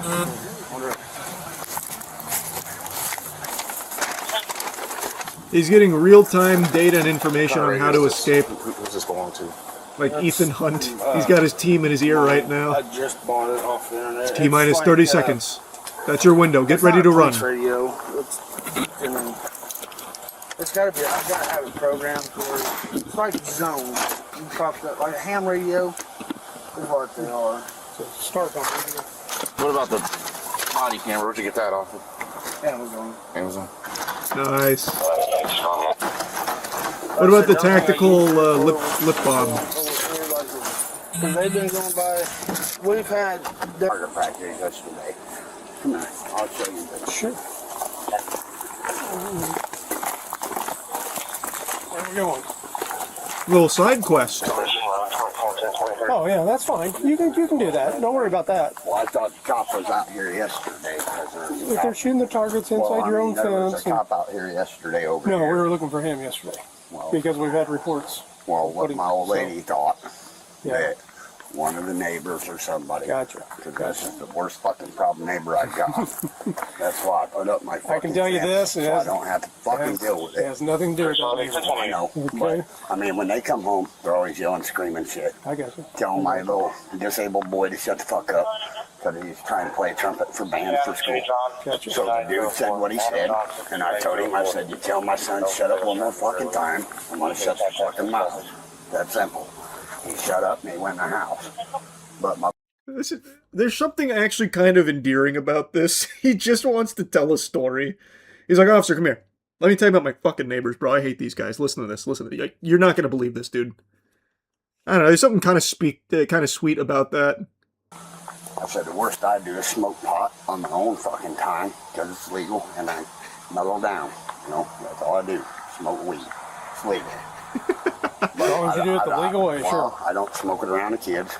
And I don't smoke it in the I'm not house. saying you are. You don't have to I'm just explain it. saying. I know, but you ain't got to explain it to me. I don't smoke around the kids. I don't smoke in the house. I smoke out in the shed or sitting out here or something. But they was I hope he offers this guy a joint. Officer, you want a joint? Yeah, so she come out chewing the kid's ass. And the cop was looking across the yard at her and smiled at her when she said, boy, I'm your mom and you will listen to me. 1, and in Mortal Kombat 2, he returns. They literally bring him back from the dead because, again, it feels like they were listening to the feedback. They heard everyone liked Kano, even if they hated everything else, so they're like, okay, here's more Kano. We're bringing him back from the dead. So they bring him back from the dead, and then he instantly gets brought back into the fold in a big way. He doesn't have, like, the most screen time or anything, but he is very present throughout the rest of the film once he comes back. And he is fantastic again. So now you have Johnny Cage talking shit, you have Kano talking shit, and they bounce off of each other often, and I think it works. And speaking of what works, I cannot compliment the fighting enough. It is so fun to watch, even at times a bit goofy, but one fight in particular really stood out. It is the Liu Kang vs. Kung Lao fight. That was fucking cinema. It was so good. It felt so in line with the games. It felt like I was watching like an actual goddamn esports match here with someone playing Liu Kang and Kung Lao. It was great. And it was so cool because the hat's going all around the arena, so they have to keep constantly dodging the hat while also, Liu Kang doesn't really want to kill him, but he knows that he doesn't really have a choice. It is so good, and the fatalities in here are nice and over the top as you would expect them to be. Just genuinely, they did everything right when it came to its action. But, of course, and I'm sure no one's going to be surprised to learn this, the story and, like, the actual writing, like, around the narrative isn't that strong. But you're probably not going to this movie expecting it to be, or even really wanting it to be. And counterpoint, this movie knows it. Like, I feel like they know that the writing is by far, like, their weakest part. The narrative, because, like I said, I think Johnny Cage and Kano writing was strong. But, like, the narrative, as well as some of the other characters, don't have very strong writing. So, they instead don't even bother putting that, like, front and center. Instead, it is just always fights, like I said. You go fight, fight, fight, fight, fight. Then they do try and sprinkle some character building moments in there to flesh it out a little bit, and it's fine. It's not great, but, like, it's fine. It's enough. And then it's right back to fight and fucking and all of that. It's so, like, they don't put a whole lot of eggs in the basket of their narrative, which, if you like Mortal Kombat, you go in as a fan, you're probably going to be pleased that they give you just enough. Tournament starting, it's game time, and also there's this medallion that has given Shao Kahn immortality, so we got to destroy that too. But we've also got to beat ass, eat ass here in the tournament in Life or Death, and it's constant clashing. Which is great, but the narrative is a mess. Like, the narrative isn't good. And it seems like they were aware of that, so they really kind of pumped the brakes on making the narrative like a big part of the film. Like, heavens to Betsy, Cole, the main character of the last film, dies pretty early on, brutally murdered. The whole gang knows it, and he is never mentioned again past the initial, like, where's Cole? And they go, oh. Then you never hear his name again. Not once. I mean that. Not a single time does Cole's name come up again. And this was the fucking protagonist of the last movie, by the way. Jax as well. Jax dies right in front of Sonya Blade, and she's like, no! And then you never hear his name again. They don't even acknowledge his sacrifice or anything. His name never even pops up. So, like, the narrative is a mess. And even outside of that, then you have Jade, who back and forth, like, Katana and I are like sisters, but I gotta turn her in, and my loyalties lie with Shao Kahn. And then she decides to, like, betray Shao Kahn a couple scenes later, but there was never, like, a huge thing that explains where that change of heart came from. Like, she was pretty set on, like, Shao Kahn, and then she had, like, a brief conversation, was like, alright, fuck it, and then it goes and helps the good guys. So, like, it bounces back and forth. The narrative is pretty sloppy, but again, it doesn't feel like they were putting a whole lot of focus on it, so it's not overly detrimental to the film, but I do think it's something that sticks out, definitely worth mentioning. Overall, I enjoyed watching this movie. I had a fun time watching it. Like I said, Noob Saibot's here. And I will say, Noob Saibot is very hype. The fight with Scorpion and Netherrealm, great. Really good stuff. But then the writing kind of rears its ugly head at the end there when it comes to Noob Saibot. I won't spoil exactly how that unfolds, but it was a little rough what they did with Noob Saibot there at the end. But anyway, like I said, I liked it. I was pleasantly surprised. That's really about it. So yeah. You're looking at a man who finally broke the cycle. Can you tell? I'm glowing. I feel rejuvenated. I broke the Call of Duty cycle. I already told you I wasn't going to buy this game, but I know a lot of you really thought that I was going to cave in and succumb to the beckoning siren song of Call of Duty for some reason. So the game dropped. Stream chat was telling me I need to play it. I'm not playing it, but what I did see from Call of Duty Black Ops 7 is a skibbity toilet boss fight. And that's all I need to know in order to feel vindicated that I made the right choice. Now, I have seen some positive impressions from people that are glazing the multiplayer, gushing grannies over the zombies even, and that's great. I'm happy that you're enjoying it. Me and your mother are so proud of you for enjoying yet another Call of Duty game. Yeehaw. But I can tell you from everything I've seen, I know I wouldn't like this. So what the fuck is the point in me purchasing it just to be part of the same cycle every year that I have been for the last decade and some change, probably, where I buy every new Call of Duty, expecting something different, expecting something to change that's going to get me hooked on it again like I used to be back in COD 4 and Modern Warfare 2 era, and it just never comes. So I sat this one out, but I do still want to yap about a couple of things. Definitely the Skibidi Toilet boss fight, but also apparently this one is very lazy, like even lazier than normal Call of Duty, in that it uses AI art in a few places. Apparently there's a big hoopla about like the Jin AI that this game uses, which is crazy for a $70 game, for a Call of Duty game, a AAA game, to be so fucking cheap that it won't even just use real art. That's kind of nuts. So I was yapping about it on stream a bit, blabbering there, so I wanted to show you a couple clips. They're using Studio Ghibli AI art. And Black Ops 7? Here, in case anyone doesn't know, big spoilers. This is apparently the final boss, and it is literally a Skibidi Toilet boss fight. It's crazy.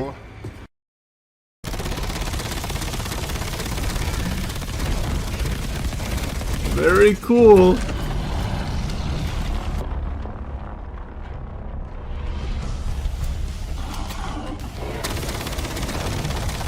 But yeah, I haven't looked into the AI stuff. Yeah, this is the Black Ops 7 Skibidi Toilet finale, baby. Call of Duty is back. Apparently people like the multiplayer, though. I have no idea. I haven't really seen any of the multiplayer outside of the beta, but this I couldn't avoid. Almost looks like a Destiny raid boss. Only in terms of size, I guess. The only mechanic it seems to have, from what I've seen, is this. And all you do is just pathetically, like, jump over it. So it doesn't really seem like a Destiny raid boss in terms of design or mechanic. Because all you do is just jump. Activision responds to Black Ops 7 AI claims is the most recent article. Activision responded to the claims regarding the usage of Jin AI to create calling cards in Black Ops 7. The response comes in the form of an email statement sent to Insider Gaming by Activision spokesperson in the statement, which you can read below. The company says it uses a variety of tools, including AI tools, for the development. You don't say. Like so many around the world, we use a variety of digital tools, including AI tools, to empower and support our teams to create the best gaming experiences possible for our players. Our creative process continues to be led by the talented individuals in our studios. I hate these fucking corporate statements, man. It's so useless. It'd be so much better if they just said, like, yeah, we use Jin AI. Suck our dick. At least then it'd be like, oh, that's honest. This is nothing. Literally just fluff. You use generative AI for these calling cards just to save time and money. It's the only reason. No, this game is gonna still sell fucking 30 million copies. You can hate the campaign, you can hate the Skibidi boss fight at the end, you can hate the AI, but at the end of the day, 30 million people will still buy this game. It will not matter. And they know that. That's why they get so lazy and do everything for as cheap as possible. It's just gonna sell. So who cares? Is what it is.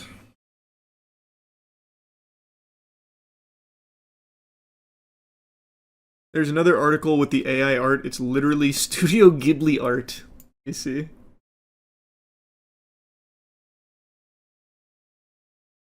Which one? There's so many articles about this. I'll just type in Ghibli. Oh yeah, here. This is a Reddit post that was showcasing some of it. Nice. Very cool. They have certainly empowered the creatives over there at Activision. You can really feel the heart and soul. Awesome. It's just easy money. Well, like I said, it doesn't matter what they do. They could literally release this game with nothing but placeholders in everything except the multiplayer, and people will still pay for it, and it will still sell 30 million copies. Like, it could actually just be like 404 images and nothing else, but as long as the multiplayer's there with the same fucking regurgitated slop, people will still be excited. No matter what, Call of Duty legitimately is too big to fail. There will never come a Call of Duty that actually flops anymore. Vanguard. Vanguard is like the closest thing to a flop, and that still sold, I think it was 25 million copies. Let me see. I'm going off memory, so I could be wrong. Call of Duty Vanguard sold, nope, 30 million copies. Still 30 mil. Like, it truly, like, again, does not matter what they do. Vanguard sold more than Battlefield's best-selling game. It's too big to fail. Agreed. Player retention is always low, though. For Call of Duty, who cares? It's a yearly cycle. It's not like they support the game for the whole year. They'll support it for a couple months, and then it's right on to the next one. They don't give a fuck. It's not like they invest in those games long-term. Just fart it out every year. Sell 30 million copies. Who cares if they drop it in a month or two?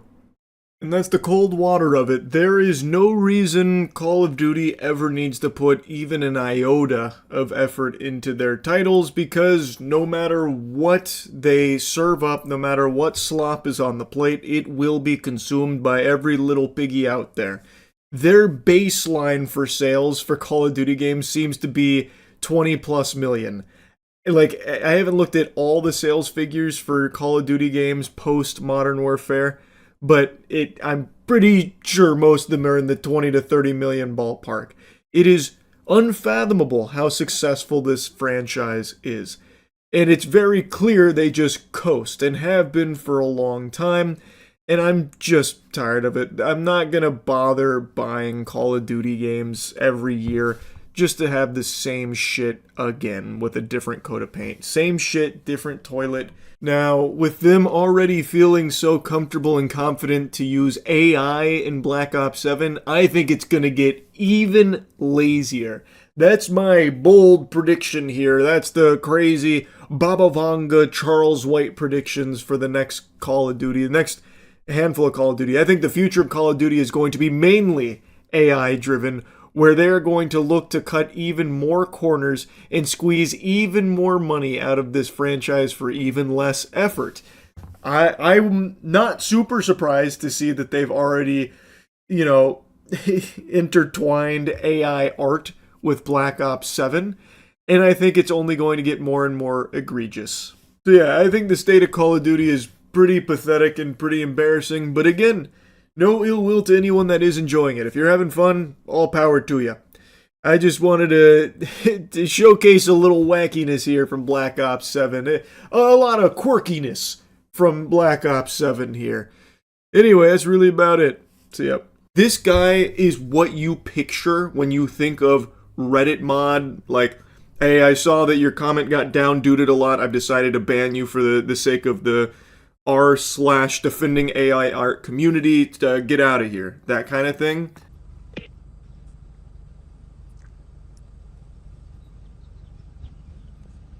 No, or I will fucking end you.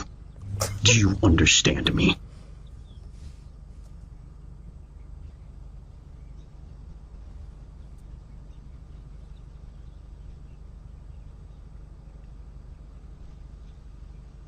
Now you better start sweating. He put on the big boy voice. He got low into the baritone, the sultry tones there. And unfortunately, I hate to say it, no more Mr. Nice Guy. Playtime's over.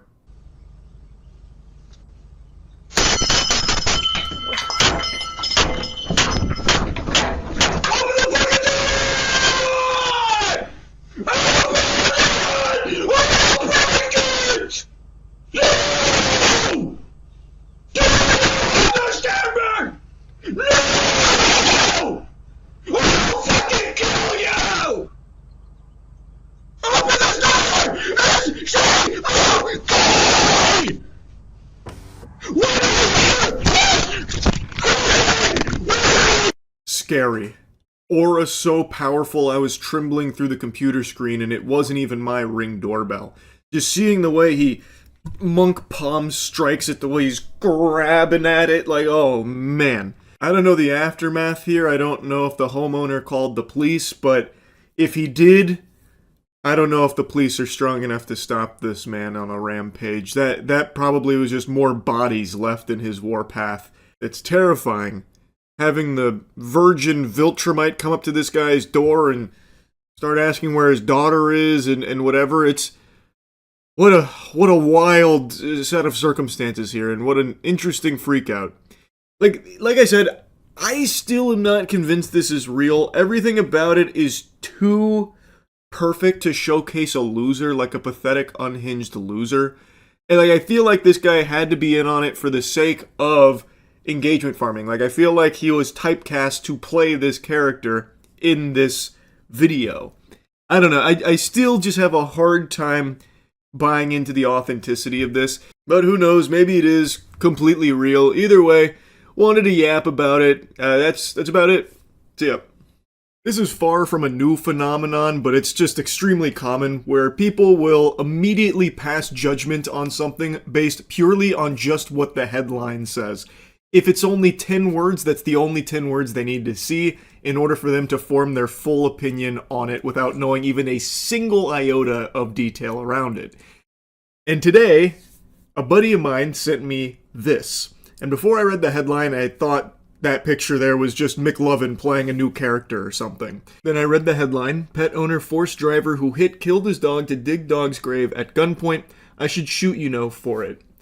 And my friend sent this to me saying that it is sad that this guy is about to go to the slammer for a long time for this, most likely. Basically just sympathizing and saying that, pets are members of the family, so his reaction is understandable. Hopefully he doesn't, have his whole life ruined because of this negligent driver who hit and killed his dog. It's entirely, the driver's fault. And I have dogs. I love dogs. I've grown up with pets my whole life. I do treat them like members of the family. So it's easy to see a headline like this and get emotionally invested in it. And I saw a lot of YouTubers and stuff commented on it saying, "Based, he's done nothing wrong. Free this man right now. This is super rational and justifiable." So naturally I did what I thought was normal as the next step, reading the story. Because I thought with so many people commenting on it with such strong condemnation of the driver and support for Alberto Joshua Hernandez, this must be a pretty clear, open and shut case of the driver being fully in the wrong here. This guy must have just been like a lunatic flying down the road. He ramps himself off of a parked tow truck, Dukes of Hazzard style, and just flies in like a fucking missile and blasts this man's beloved pet on the sidewalk. But that's not the case at all. It's extremely clear after learning more about what actually happened here that everyone who's commented showing support for Alberto didn't bother to read beyond the headline, because this guy's a fucking psychopath. Police documents say that he forced the victim to dig a grave, withdraw money from an ATM to compensate him, and reveal a home address. Now, according to an arrest document obtained by our team here at KLTV and KTRE through an open records request, the victim went to police station for a voluntary interview. Not going to play too much from the news coverage of it because, again, I recently just had a big hoopla for showing a news clip. So I'll just show this very brief section. But the driver had been driving home. He had hit the animal. He then pulled over, and he then even tried to fix his bumper. But after hitting the animal, he stopped, he pulled over, and pretty soon after, that's when Alberto arrived in his truck, which leads me to believe the dog was not leashed or anything. It doesn't seem like he was walking the dog and it got away from him or anything. That's not how it reads here. Seems like the dog was completely unattended, just roaming free on the road willy-nilly. Alberto arrived pretty soon after the hit, it seems, and pulls the gun on the driver and then orders him to carry the dog's body to his backyard. He takes his phone and everything, his keys, so that way there's no chance for him to escape or wiggle his way out of it. He then digs that grave. Alberto goes inside, grabs another gun, and then forces the driver to take both of them to an ATM to withdraw money to compensate for the dog.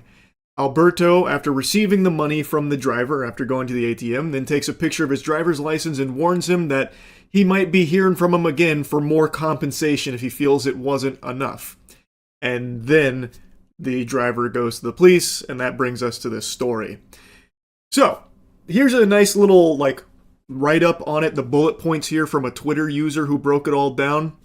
To me, this sounds like a guy who found a convenient excuse to rob somebody. I don't see how anyone could make a sound argument that his robbing the guy and then threatening to rob him at a later date after getting all of his information is in line with like a justifiable response to what seems to be purely an accident, where a dog that was not attended by Alberto or Alberto's mother, completely off-leash on its own, running out in the road. Like, I don't see how anyone could say that Alberto's reaction to that is rational. He's either a dog shit pet owner who just lets his animals roam around freely, or the dog unfortunately got out from the backyard or the front door or something and then ran off unattended into the road. And that kind of thing fucking sucks, but it is an accident. It doesn't sound like the driver is doing anything like malicious or evil. It's not like the driver just drove off after hitting the dog like he didn't have a care in the world. He just puts it pedal to the metal like, yeah, celebrating, I just killed that dog, 2 thumbs up, whoopee, or anything like that. The driver did pull over. After hitting the animal, he pulled over, he got out, apparently even tinkered with his bumper. And then, I do think the timing is interesting, how Alberto just happens to pull up at the scene here, pretty soon after the animal got hit. That's so odd to me. Now, another person that happened to arrive at the scene was the mother. According to the news report, the mom also arrived there and witnessed her son with the AR. The two then drove back, and the affidavit goes on to say that the victim's mother had come to the scene and parked near the victim's vehicle. She saw Hernandez with his rifle, according to documents. Police say that the video from the ATM shows the victim withdrawing the money and then handing it to a passenger who was holding a gun. Something seems very fishy here to me. Now, it seems like they were still close to the residence here, considering that the driver was ordered to carry the dog back, so that leads me to believe he walked the dog's body to the house. So, if that's the case, why is Alberto just hanging out in the truck watching the dog run around freely? It'd be crazy timing, a crazy coinkydink if he just happened to pull up right after the dog got hit near the house. There's just something about the timing in all of this and the way that he handled it after the fact, where he literally robs the fucking guy at gunpoint and then threatens to come back at a later date to take more money, that just paints a very different picture than a dog owner who's just overcome with like grief and trauma after his dog got hit, that he now pulls a gun and asks the guy to dig a grave. It's very different when you get the whole scope of what actually happened here. And you know what? I'm just going to let it rip. I'm going to be honest and say what I thought when I finished learning about all of this. It almost sounds like it was a setup. It almost sounds like this was by design here. That Alberto would let the dog run around freely here, staying close by, so that way if someone did hit the animal, it makes it very easy for them to kind of swoop in and immediately capitalize off of the person who's probably already shaken up about hitting a fucking dog, and then put a gun in their face and start demanding money, this and that. Like, I think there is definitely that possibility. I'm going to be honest. That's how it kind of read to me after I learned more about how this happened, after the headlines painted as this dog owner pulled a gun after this traumatic incident. It's definitely a little different once you hear more about it. But the crazy thing is, even the people that do get the full context, because I saw, like, even that comment there that broke it all down, people under that were like, he's definitely in the right, doing the clapping emoji. So he's innocent. Good. People just so willing to excuse kidnapping, robbery at gunpoint, and the threat of more robberies in the future, all because, at best, this was an accident where the dog got away and unfortunately ran out in the middle of the road that a driver couldn't stop in time and unfortunately hit. But again, there's no evidence to suggest the driver was doing anything malicious. No evidence that he was impaired, not paying attention, or driving recklessly, anything like that. Pulled over, everything. But at worst, I think this could be legitimately like a setup from Alberto, or he's just a dog shit pet owner who lets his animals roam around unleashed. That is also on the table too, because that's becoming very common, where people don't leash their pets, and then it's everyone else's fault if something happens. I just find that perspective of people still okay with his response to this, you know, robbing him at gunpoint and then threatening to rob him more in the future after taking a picture of his driver's license so he got all of the personal information on the guy so he could go back at a later date and steal more. I find people that think that's okay and rational to just be scarily deluded, just so disconnected from reality. I love dogs, and I would do anything for my pets, and if something happened to them, I would be beyond angry. But if something happened to them because of my own negligence, like if one of my dogs somehow got out and ran in the road and got hit, I would be more angry at myself than the driver in that case. Assuming, of course, the driver wasn't, like impaired or doing something like reckless and wrong, That is on me. And the literal last thing going through my noodle there is robbery. Like, how am I going to now rob this person? How am I going to get them to take me to an ATM so they can withdraw money for me? And then also I need to make sure I get photos of their driver's license so I have all this information so I can come back at a later date and get more. Like, that would not be something that would be going through my head in the grieving process. And I don't think it would for most sane people. But we continue to get more insane every single day. So there are hundreds of posts just like this one with open support of Alberto Hernandez, even knowing full well about the robbery at gunpoint and the threat of more robberies in the future. Like, this one says it's a warning to the lawless and careless when society fails to protect innocent lives, dog, children, and decent citizens. Americans will take matters into their own hands. You fucking goober, it's his fault. That dog was roaming around completely alone, unattended, no leash, no nothing, in the middle of the fucking road. He's the one that failed to protect the innocent life of the dog. That's his failure.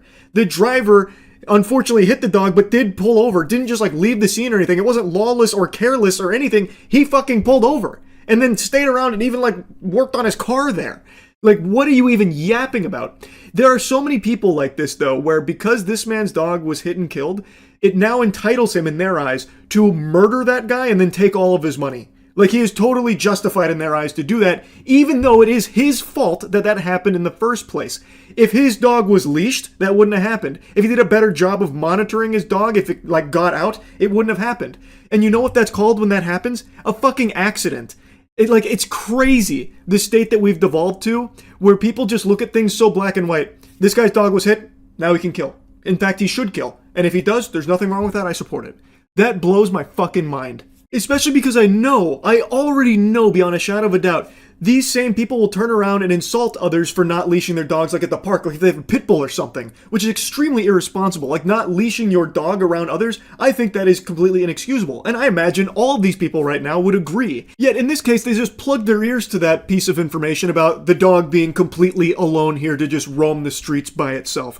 It doesn't matter to them now, because now the dog is unfortunately dead, so that means the dog owner must be totally within his right to rob at gunpoint and potentially rob further at later dates the person that was driving the car, whom I don't believe was fully responsible for this, because it seems like a fucking accident where the dog, being, again, alone, not under the care of the pet owner or anything, ran in the middle of the road and unfortunately got hit. And the driver, again, did pull over and everything and was still there at the scene. So I really feel like everyone that's like saying based and super supportive of Alberto here either didn't read the story or are just so fucking far gone mentally that it's scary. Anyway, I just had to yap about this a bit because I was stunned. Like, I can't even really be mad at my friend who sent it because it is so normal to not read beyond the headlines, but Jiminy Christmas, it's out of control, because you just had to read like maybe 4 paragraphs to get like more information about exactly what happened and why he was arrested. Anyway, that's really about it. See ya. It's that time again where I drop trousers and plant a stinky one on Burger King. It is unbelievable how often I make fun of this company. I believe they have some of the worst fast food in the world. Your money would be better spent buying rats to eat than their food. It is just absolutely terrible. But the thing that keeps me shooting spitballs at them is they are addicted to awful, awful decisions. They're like the Ubisoft of fast food. They're just incapable of even accidentally stumbling into a good decision for their business, at least in America. Every time I mention this and go on this rant on stream, there's always someone like clockwork that says, but Charles, that's only in the States. Internationally, Burger King is serving up some high-quality cuisine. You know, what's better than serving up smiles? It's like, okay, I guess I can't speak for the quality of Burger King outside of America, but every Burger King in America is a fucking hate crime when it comes to food. It's terrible. It's terrible. And now their most recent announcement is probably their stupidest one yet, that's an accomplishment. That is actually an achievement. I cannot believe Burger King found a way to get stupider, but they did it. That orb of confusion working overtime over there at the Burger King HQ. Good morning, Patty. Would you want an AI voice in your headset all day at work, built to assist you? Looks like the women's restroom needs cleaning, but also potentially listening in on your interactions with customers. Thank God, finally! An AI assistant that can jack into the headset of all Burger King employees to act like their fucking mother saying, hey, did you remember to clean the bathroom? Go lick the shitters clean, please. Burger King demands it. And then also monitoring your speech to ensure you are saying please and thank you enough times per day. Excellent. This is what everyone's been begging for. This is probably the most desperate attempt to ham-fist AI into a corporation to try and see any kind of like clawback on money, because I bet Burger King's already lost quite a bit investing in AI and somewhere in their pipeline, so they're like, okay, let's check for please and thank yous, and then anyone who's not, pinky up saying please and thank you to every customer will just fucking fire. And they're trying to frame this as a friendliness coach. My left butt cheek, a friendliness coach. All it's doing is reminding them to do chores and monitoring their speech. It's going to be used as a tool of fear, because if you don't say please and thank you enough, or go, shove your head in the toilet and give yourself a swirly when AI Patty at Burger King tells you to do so, you might lose your job. How is this coaching you in any way, shape, or form? This is outrageous. And also, believe it or not, Burger King's biggest issue isn't the lack of manners and friendliness. It's not because they're devoid of pleases and thank yous. That's not why people avoid Burger King like the plague. It's because they literally serve up the plague on a bun. They serve you sewage. They serve you radioactive sludge. If Burger King wants to improve customer satisfaction, work on your fucking menu, not the pleases and thank yous from your employees. Well, that's what a new tool at Burger King plans to do, and it's causing quite a stir. The company's chief digital officer telling The Verge the new BK AI, named Patty, was listening for certain words like please and thank you, so managers could see how their staff was performing on friendliness. The chief digital officer over there at Burger King is a damn clown. Well, this is so fucking stupid. What in tarnation? Imagine everything goes wrong in your life and you unfortunately go to the Burger King drive-thru because every other fast food place is burnt down for some reason. So you're in the Burger King drive-thru and you're communicating with the worker and they just keep saying please over and over and over again.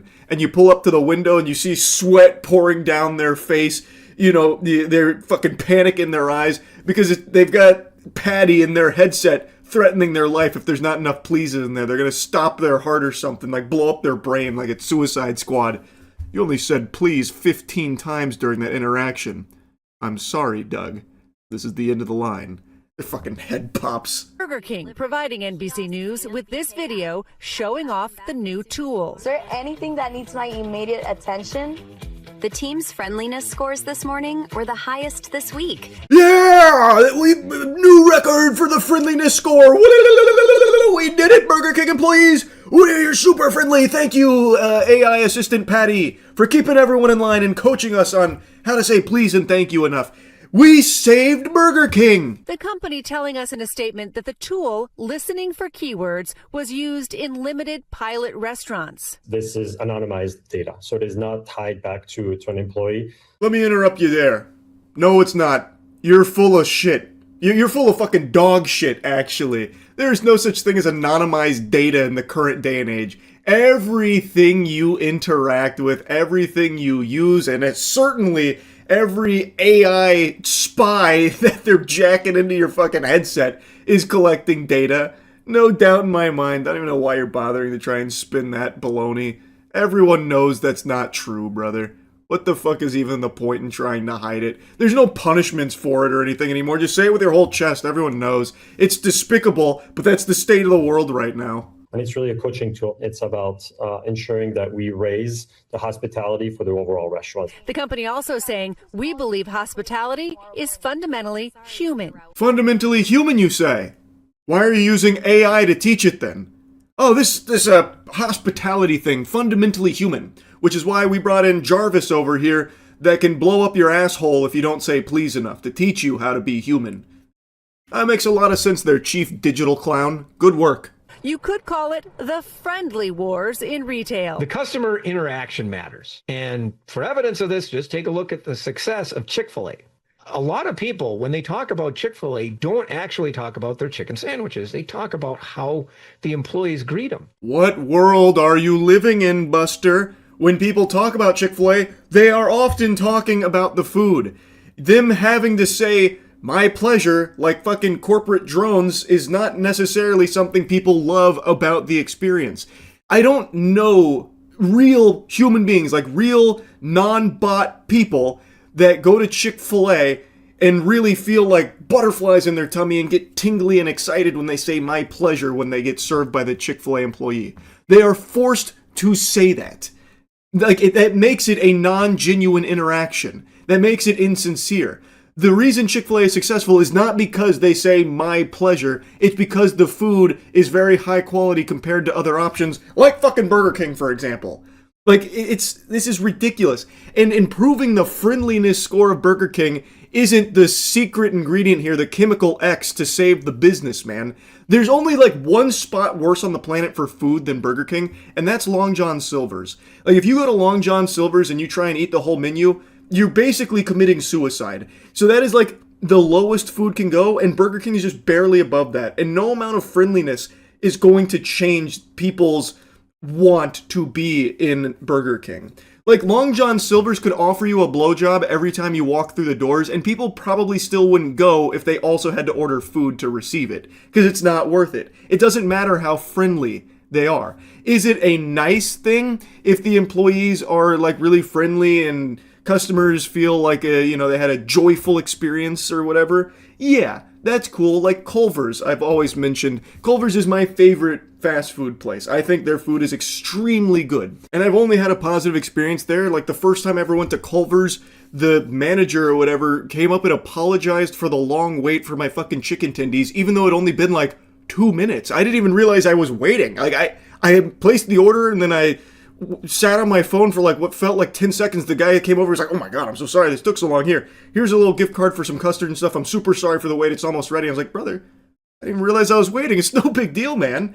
And he was super nice. And every time I've been to Culver's, everyone's been great. But that's not the reason I keep going back. It's because the food is really good. That's just a nice little perk, I suppose. But the food is the reason why I keep going back to Culver's. And that's going to be the same song and dance across the board. And the difference is, when it feels organic, it's significantly better when it's forced by Burger King's AI patty that's jacked into their cerebral cortex, forcing them to say please and thank you out of fear for being fired. If you're trying to create a positive atmosphere, it should probably start with the employees, I would say, more so than the customers. If the employees are happy and having fun, the friendliness score might just naturally boost because, well, maybe then it'll be a better environment that they'll want to interact more positively with customers as opposed to being forced under the corporate thumb to do so. It's so dumb. This whole idea of an AI assistant being used to coach employees on how to be friendly. It's outrageous, it's absurd, it's fucking gross. What a completely useless use of AI for the sake of having AI in Burger King. I cannot believe how dumb Burger King is, man. It blows my mind. So anyway, just wanted to insult them again for the millionth time because they keep doing absolute garbage like this. That's about it. See ya.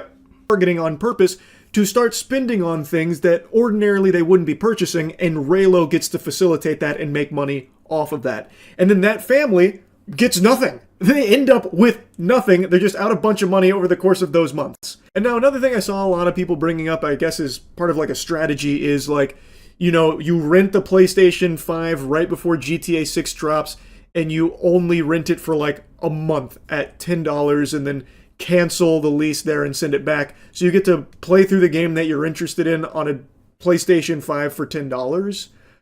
I don't know if that's permissible by the Raylo contract. Maybe it is, maybe it's not. It seems like you can cancel it at any time, so I'm guessing it is. So I guess if you're someone that wants to just play a PlayStation 5 for a day, a month, 2 months, 3 months, and then instantly cancel it, so I guess in that case you do end up saving a lot of money if you're someone who only wants to play the PlayStation 5 for a very brief period of time. You could do that strategy if it's allowed in their contract. I don't know if it is or not. Maybe they'll get the, the Pinkertons back on the horn for you or something. Couldn't tell you. But I feel like the norm with consoles is you get a console under the idea that you will own it long term because presumably there's more games coming out over time that you might have an interest in. Thus, you would need the console to play them. So it'd be pretty silly to keep renting the PlayStation 5 every time a new game comes out. Then it would end up costing you money in the long term. But if you're someone that just wants to play a PlayStation for like a month or two, then I guess that strategy would make sense. I just don't think that's the typical procedure. Most people, when they move to get a console, they're probably looking to have it very long term and actually own it, which this does not allow you to do. I'm not just going to regurgitate everything I've said across countless videos now about this whole subscription-based economy and this whole you will own nothing and be happy territory we've entered across the board. I think as it's beaten time and time again by these corporations, people will just come to accept it, and something like leasing a PlayStation 5 will no longer be like a weird, wacky, wild thing that's outrageous. People will just accept it as totally standard business practice. Like, because think, not too long ago, Klarna was advertising how you can put fucking burritos on Klarna. You can lease burritos, and now you can lease your goddamn PlayStation 5, soon to be everything else in your life. The idea of ownership dying. Not just dying, being murdered, executed in cold blood, defiled, the corpse being dragged through the streets, paraded, mutilated, and taking the place of ownership becomes the idea, imagination of having something that's yours when it's not and never will be. And I shudder to picture that future where you're the weirdo for not wanting to lease your fucking Five Guys burger. People will look at you like some kind of circus freak because you want to actually, like, own something. Get a load of this guy. This geriatric fossil tried to buy a PlayStation 7 instead of just putting it on fucking Klarna. And this push that the whole world has made to everything going subscription-based and like lease instead of own, rent instead of buy, it's trash. Which is why I've become such like a big advocate for the consumer rights wiki. This is something that I've only recently become aware of, but this seems like a truly valuable service, which is just a platform that solely aims to educate consumers on anti-consumer practices that are being integrated into products. Seems like a very simple mission to just give you as much information as possible about what a lot of these shady companies are doing with their services and their products. So I really do appreciate what's been going on over there. I'll put a link to it in the description if anyone's curious about it or want to check anything out there. This is not like a sponsored segment or anything. I want to make that clear. I have just talked about this a lot and only recently had this put on my radar as something that's aiming to help in the fight against this you will own nothing and be happy future. So I've been all for it and just something I wanted to mention here. It is not sponsored or anything like that. Anyway, just another video yapping about this topic. I hope people continue to reject the notion of you will own nothing and be happy. It should not be something that people are just okay with. Anyway, that's really about it. See ya. Am I the biggest Five Nights at Freddy's fan in the world? Nope. But, did I see the first film? Yes. Did I like it? No. But, I could understand why others did. So, I just saw the second film. Did I like it? Nope. But this time, I can't understand why others seem to like it. I know it's getting, like, absolutely spanked when it comes to, like, critic reviews and stuff, but most people, myself included, don't really give a fuck about critic reviews these days. But what I am seeing is a lot of glaze for the film from fans of the property, which I understand that there's a level of enthusiasm for an IP where you will swallow any shit that gets farted down your throat. I understand that. There is a level of fandom where it doesn't matter if it's objectively terrible. You are just happy it exists, and the fact that it is something that you can go put your peepers on for an hour and a half or whatever is good enough. Everything else doesn't matter. You can point at the screen going, I know that! And that's all you need. Oh, also, speaking on that, special shout out to my auditorium in particular. The entire row behind me was talking from start to finish about the lore of Five Nights at Freddy's. I felt like I was listening to the fucking Fazbear Fan Club podcast behind me. The entire goddamn movie. Every time someone's name was mentioned, I heard them talking about their significance to the plot in the games.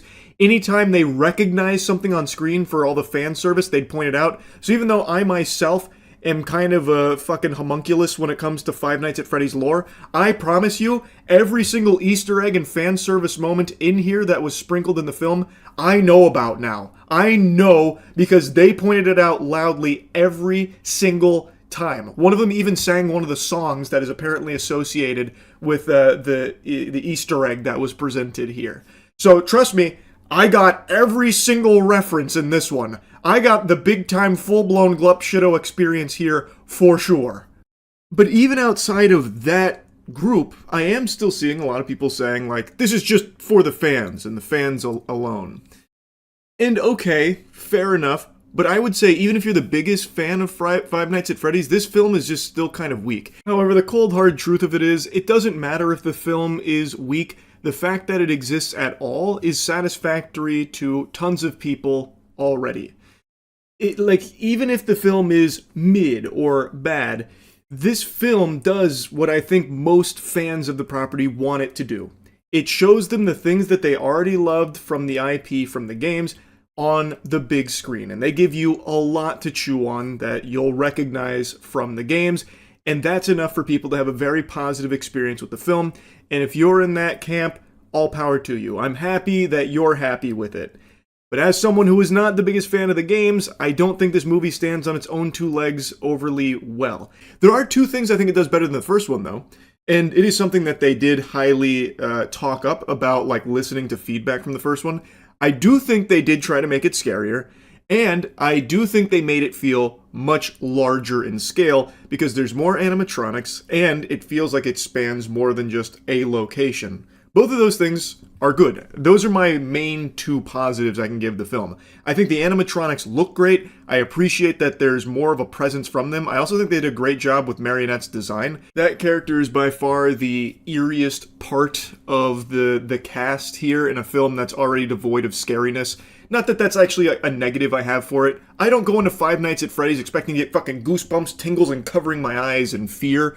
This is Weenie Hut Jr. horror for toddlers. It is meant to be like a gateway horror franchise for kids, and in that aspect, it does excel. It is a juggernaut IP when it comes to kids' horror property. So it's not like I'm complaining that it didn't make me, a 31-year-old man, afraid. I just wanted to point out that as far as designs go, Marionette, I think, was the most successful, but also the biggest wasted potential, because most of the time you see Marionette, it's when she's possessing somebody else, and in that instance, they just give, like, wacky eyes to the person with, like, Slender Man, long arms and, like, little claws, fucking noodle hands, like salad fingers.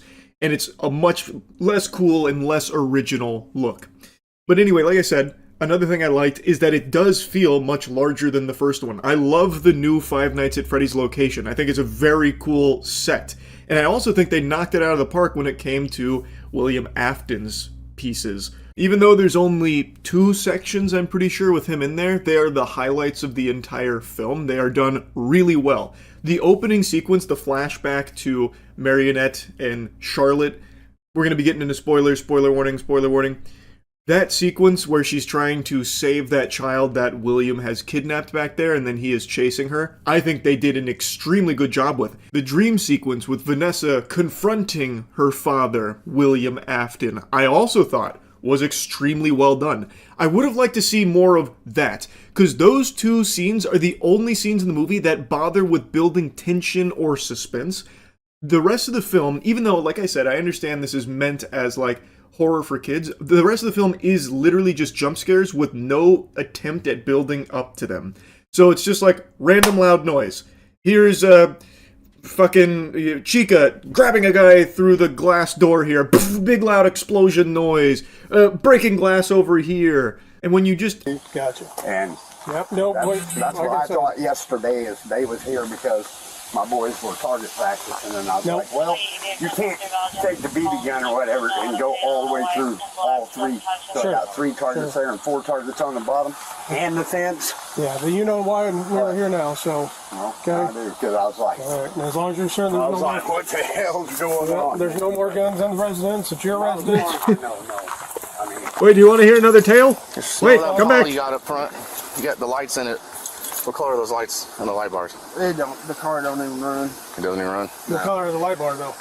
That was sweet. I don't know, that was just kind of sweet. It's all like all white. Yeah, it don't even work either. I hope he makes another cameo appearance. You just hear him like on the fence, like shaking it. Wait! I didn't tell you about the time I went to Denny's. You don't mind if we just No, go I check don't want you ourselves? looking at it. You guys done got me. I mean, So we got to tow it and get a search warrant for it? Yeah. Okay. well, if you guys gonna tow it, then go ahead. We'll take you over to the white car down there. Passenger side. So I can You're gonna feel real silly when Agent Snow walks out of this. That's his. He did say yes. They just don't know. Yes. Okay. Mickey, we're going around front, so. Do you know? See, you know he's been doing this. Well, I didn't Yes. I didn't feel comfortable with him and Chip. Because one day he called his mom a bitch, cunt, and a whore. I took his big ass and I put him in the refrigerator and I hit him hard enough to, with just chest bumping him. I hit him hard enough, put him in the refrigerator and watched the refrigerator do that number. Other than that, I don't know. Okay.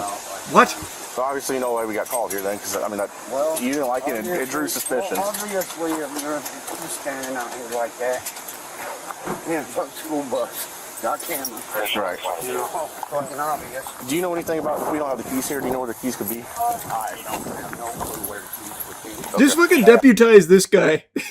Like he makes a great sidekick. He's like, oh man, yeah, no, he walks around here. Did I tell you about the time he chest bumped me and I fucking beat the shit out of him and threw him into a refrigerator? I like that guy. I'm on me. No. He's just following him around now. When I was fucking 15, 16, I said,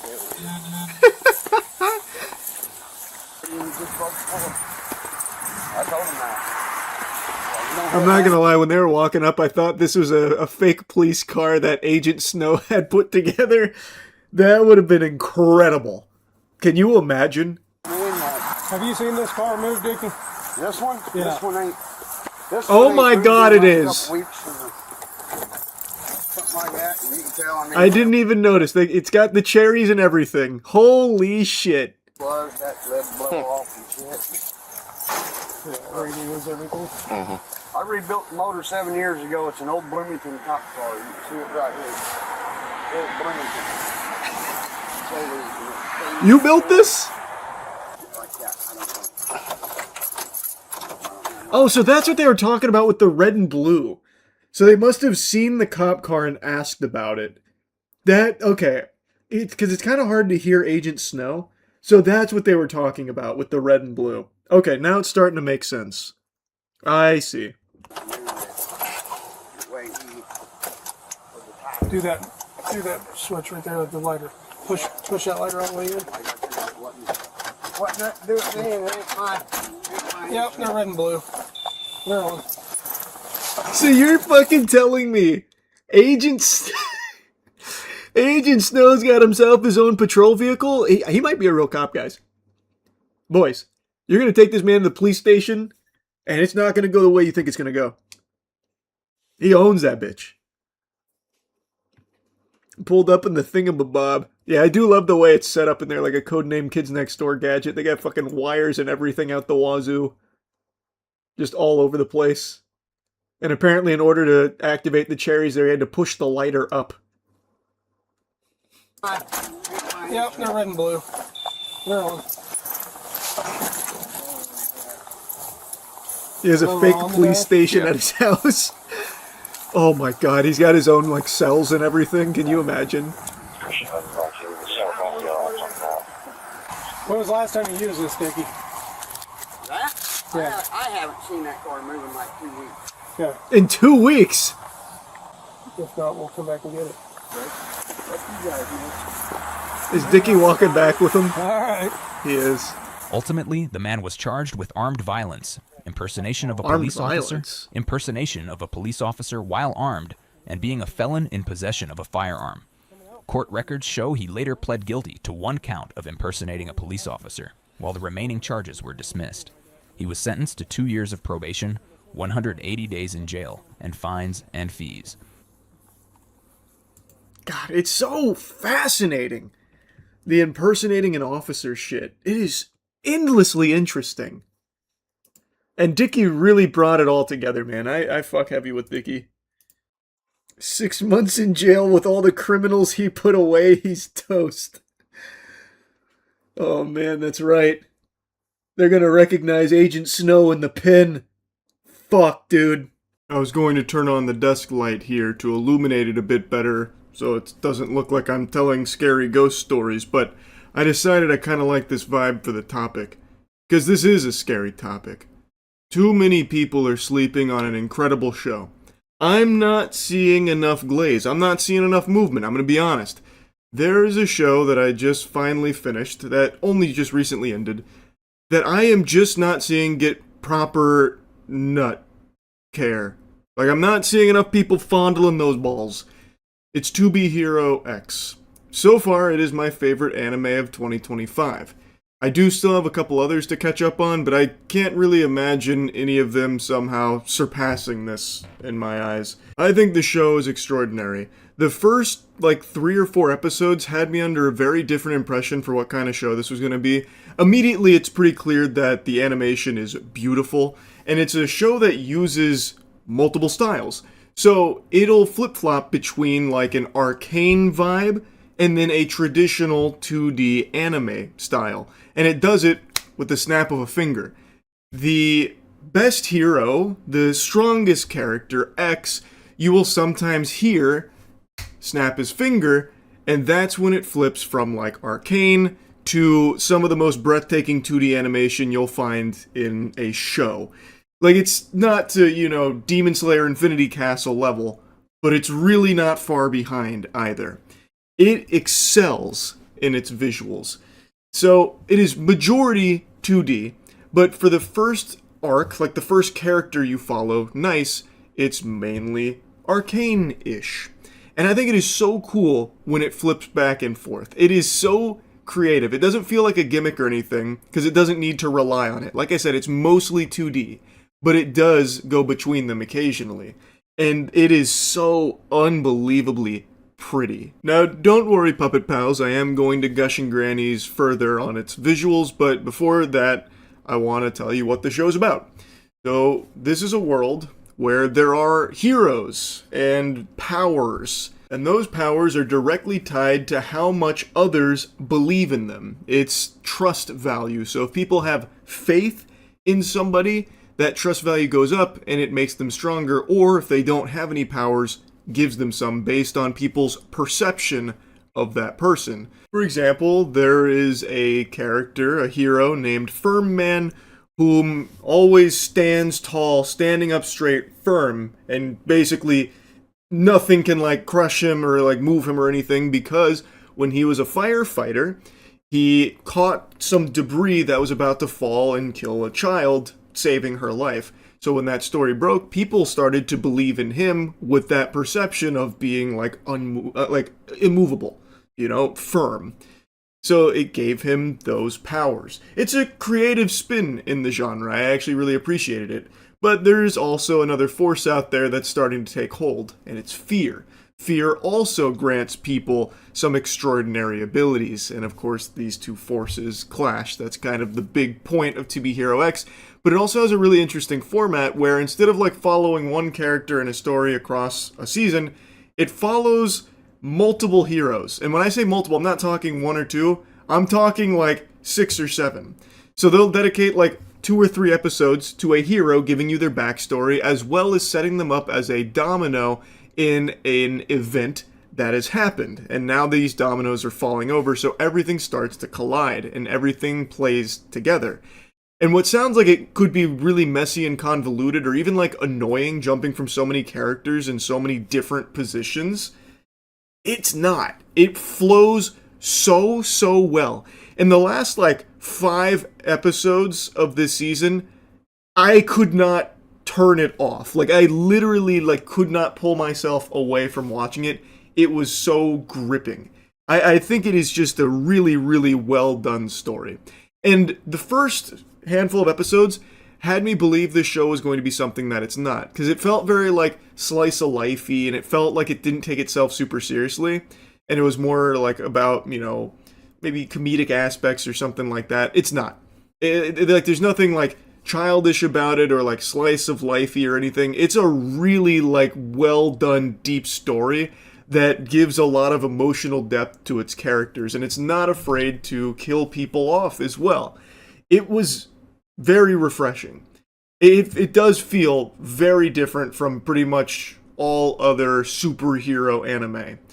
Now, in this world, there's also a, like, ranking tournament that goes on, where the strongest heroes will fight each other in order to establish their trust values, because everyone's going to watch and they'll see, like, who's the strongest, what's going on, and the strongest character gets crowned X.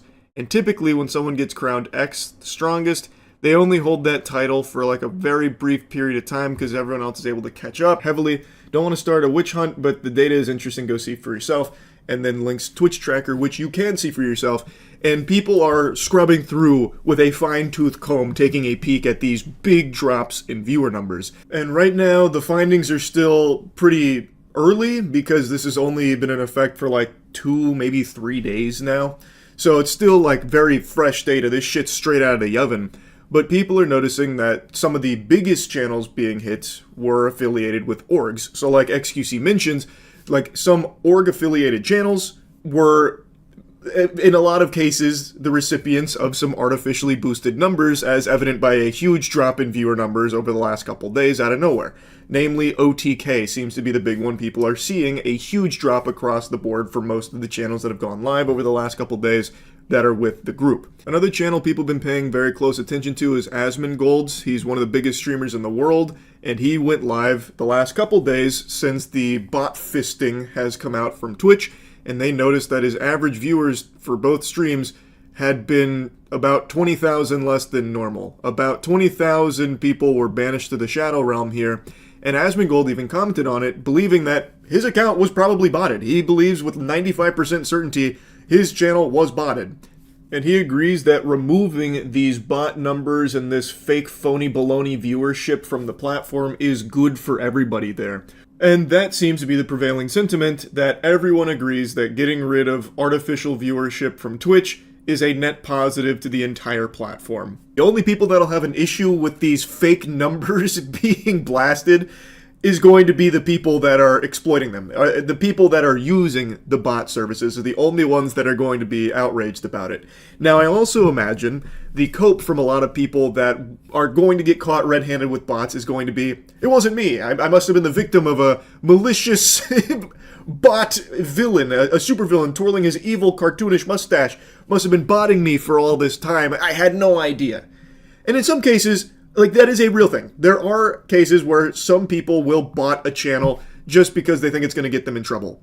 But that doesn't happen. Like, Twitch, for the longest time, has not taken this botting problem seriously. So that whole idea of, like, a bad actor botting a channel to try and get punishment put upon a streamer they don't like, it's not that common. It happens, sure, but it's not that common because everybody knows Twitch hasn't done anything about botters for so long. So how the fuck could that possibly still be a strategy that someone that doesn't like you would use? That's like you and your buddy going to the public pool and you eat pizza together, and then your friend tries to tell the lifeguard that you didn't wait 30 minutes before getting in the pool. It's like, okay, who gives a fuck? Like, that's the whole way Twitch has treated botting for the longest time. Until now. I think that's going to be like the crutch a lot of people will claim, like, I wasn't botting, I didn't sign off on anyone botting me, this must have been some stranger in the back alleys trying to hurt my reputation by botting me for all this time. And some people, I'm sure, will be telling the truth, but it's going to be hard to know for sure. But one thing that I think everyone will know for sure is that this is a really good thing for Twitch. I am so glad they're actually taking this seriously and actually wiping out such huge amounts of bots. I'm hoping they are still going to continue doing this because there's still work to be done. All of these bot services are going to do their best to circumvent this, so that way their clients can continue to pay them money for this service. They're not just going to roll over and die. They're not going to go belly up and just admit defeat. This is always a tug of war. They are going to come up with new ways of trying to evade Twitch's detection, and I'm hoping this isn't just like a one-time thing where Twitch blew their whole load here on this bot blast. I'm hoping they will continue to allocate resources to fighting against the upcoming bots that are going to be, no doubt, surfacing soon. But either way, this is a great step in the right direction, and I hope it continues. Just wanted to yap about it a bit. That's it. So yeah. I never really planned on diving into the weeds about this guy. It's someone that I didn't really want to talk about again because it's just kind of painful. God rest his soul. It's someone you've heard me talk about quite a bit. My buddy Eric. Cherished memories with that guy. What a character. He was a real pistol, let me tell you what. You've heard me yap about some of the wild times we had together, but I don't think I ever told you about how he perished.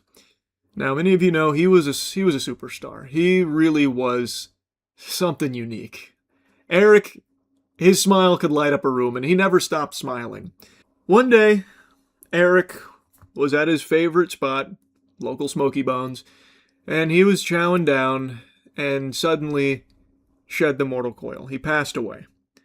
And they couldn't quite figure out what happened to him, but when I arrived at the scene, I knew. It was like Peter Parker stumbling onto Uncle Ben as he was passing away, though Eric had already went straight to Valhalla. I knew what happened.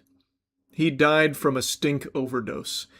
Because, you see, Eric, in all of his glory, refused to wear deodorant. He just stunk to high heaven. I'm not going to sugarcoat it. It's lucky that when he passed, he didn't take anyone else with him with the fumes. The Methodist was too much, and he went years like this. And finally, the odor caught up to him. And if there's one thing I know Eric would want, it's that his life serve as a lesson, a grim reminder of the importance of taking care of your hygiene. Don't go your whole life smelling fucking terrible. Please, like, actually, dropping the obvious fan fiction here, it is something I think is actually important. Don't smell like shit. And fuck it, the truth is, it's not just something I think is important. Literally everyone on the planet unanimously agrees that it is important that you don't smell like shit. And so now, we're making it easier than ever at Cheeky to help you not smell like shit. We finally have the deodorant available. We have License to Clean, and we have Lo-Fi Lavender. They are aluminum-free deodorants. They're available now at usecheeky.com. They smell amazing, they offer long-lasting protection, and they actually work unlike most aluminum-free deodorants. I want to immediately dive into the spaghetti and meatballs of aluminum-free deodorants. We spent over a year and a half developing this from the ground up, going through over 100 different formulations and iterations from scratch, which our chemist Natalie can show you because she's got a giant fucking Bible full of these at this point here that she's gone through to make the perfect deodorant. But I didn't want us to just develop a product for the sake of farting out a new product, a new Cheeky offering for no reason. I wanted it to solve a problem, which is what Cheeky was made for in the first place with soap. The issue, I have psoriasis and I was tired of feeling dry after showers, so I wanted to make highly moisturizing soap for myself. And with deodorant, I didn't want us to just make a deodorant for no reason. I wanted it to solve an issue. In this case, the issue that I wanted us to tackle and solve, aluminum-free deodorant doesn't fucking work. That's no secret. If you've ever tried it yourself or you know anything about aluminum-free deodorant or know anyone that has, Lord have mercy on their soul, you know the universal truth. Shit sucks major ass. If you lifted up your armpits and had me spit on them, my spit might do a better job than the deodorant that's aluminum-free that's been on the market. Now, obviously we don't hate aluminum in deodorant. This is not an aluminum bad spiel or anything like that. It is a very effective antiperspirant, and there's nothing wrong with aluminum in deodorant. However, for some people with sensitive skin, it can cause irritation and a bit of a rash, just overall discomfort. And the aluminum-free options that people have tried, that shit is poop. It just doesn't fucking work. For all of the aluminum-free deodorants that have been on the market for so long, they are useless. So, we wanted to make an aluminum-free deodorant that is great for people with sensitive skin and does actually work. And like I said when I first announced Cheeky, everyone expects YouTuber products to just be white-labeled, regurgitated, recycled garbage. Everything we make at Cheeky, we actually make. So for the deodorant here, like I mentioned, we went through about 100 different formulations. Here's our chemist Natalie going through 92 iterations that are in just this one lab notebook. And there is another one that she also filled out while developing this product. And I want her to explain how it fights odor. And there is one thing we used in here that I'm pretty confident we are the first in the market to utilize. It's an all-natural ingredient that's one of our hero ingredients. It's called SimDeo. We broke it into kind of 3 different areas. So when you want to deal with odor, a lot of the odor that causes us to not smell super great comes from bacteria. So we have ingredients that make the environment in your underarms like inhospitable to odor-causing bacteria. Specifically, the 2 main callouts are magnesium hydroxide and sodium bicarbonate. These are super common, somewhat natural, general everyday ingredients that people are used to, and we made sure to use them in concentrations that gave efficacy but wouldn't cause any like irritation or inflammation or like redness. So that's one way we did it. We wanted to help create a kind of like environment where bacteria couldn't grow. But one thing that we noticed was that we wanted it to be more powerful, so we wanted ingredients that were really selective for targeting the metabolites that are released from bacteria that cause like malodor, right? So one of the ingredients that we use that's really good is one of our hero ingredients. It's called SimDeo. The inky name is propadiol caprate, and that is a really powerful odor targeting ingredient. It's also very gentle and very effective and has a very high natural origin index. It's very selective at targeting the metabolites that are produced by bacteria that causes that kind of funky odor, and it's like why we wanted to use it. It's also very new, very natural, super great to use. We have a couple of other ingredients in there that I can name. Yeah. They're kind of complicated to say. Yeah, that's fine. That's fine. Okay, so we have a couple of other ingredients in here that are also really good for odor causing and being more selective for like targeting malodor. One is polyglycerol 3 caprolate, and the other one is triethyl citrate. These are all natural, nice ingredients that are, really targeted at the things that actually cause malodor in your body.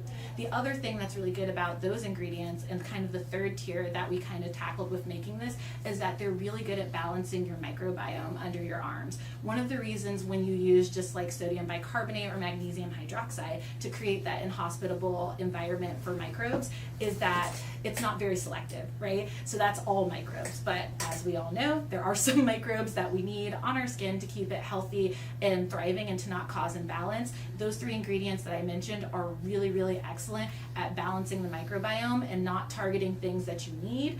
So like separation, what you need versus what you don't want, which is what causes malodor. All of this information is available on the website as well. We also on Use Cheeky have something called Skin School, which people on stream say sounds pornographic. I think it sounds highly educational, to be honest. I see the potential implication, but I think it's a banger name. And that's where Natalie herself, she explains what everything we use is, how it works, what it does. It's something that we constantly update and will continue to update as we do more and more products and as we continue to do more and more testing, because we do a lot of testing for our soaps, for our deodorant now. We do extensive testing and research and development on all of this, and I think it's very important to just be very transparent with all of it and share it with everyone, so that way consumers can make an informed decision on what they want to spend their money on. So I thought it was something that we should put a big emphasis on, which is just explaining it. I think that's really important to us with fragrance, again with our bar soap, since it started off with Charlie and his audience discussing like a problem that they had. We do take the concerns of our consumers very seriously. So with our fragrances, not only again do we make it smell good, but we also make sure that it's safe. And the process that we do that is very, very intensive. So all of our fragrances are formulated to IFRA guidelines. This is an international fragrance association that controls the things that can actually go into fragrance for consumer products, at what level and for which usage. So all of our fragrances comply with that. Out of my store. Mop, I need everyone cleaning. Doing a great job, sir. Hey, nice. Good job mopping that. I need workers to check that the chicken's all right. No. Get out my store, bro. Let's pick this up. Get the napkins we stocked over here. Man, there really is only one good TikTok trend, and it's the Scientology raids. It's just always shit like this, and it's always to fast food employees, genuinely, every single time. What fucking losers, man. What a shame. Got you, boss. The group of fake workers all appeared to be dressed in Chipotle-branded hats and T-shirts. Emma claims that business was disrupted by the group's behavior, some of which was captured on video by an employee and customer.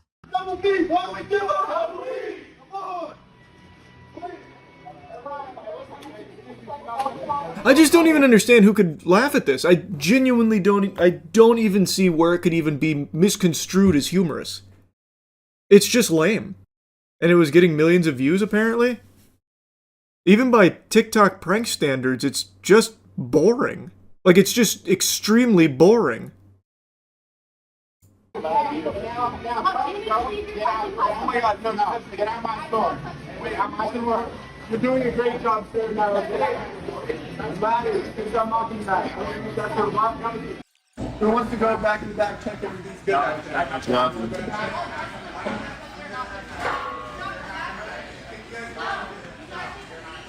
Alright, everyone, we quit! This place, man. Dog.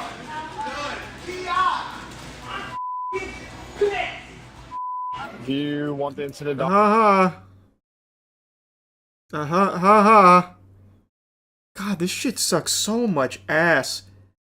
Like, it's just an unskippable cutscene. You just agonizingly have to wait for it to finish so the TikTok prankster gets its content.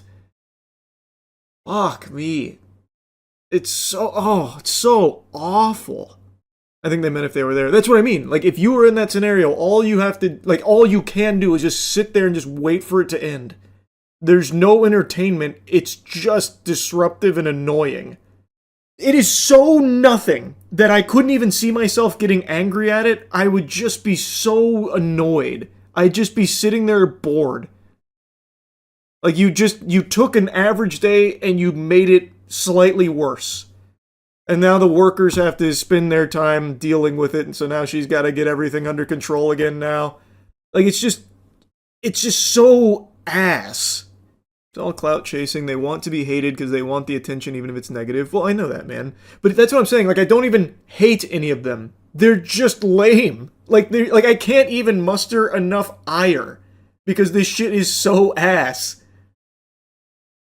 Like, you can't get mad at a pile of dog shit for stinking. He's been going around a whole bunch of different stores. The TikTok account at Terra Clout is owned by 24-year-old Heston James Cobb.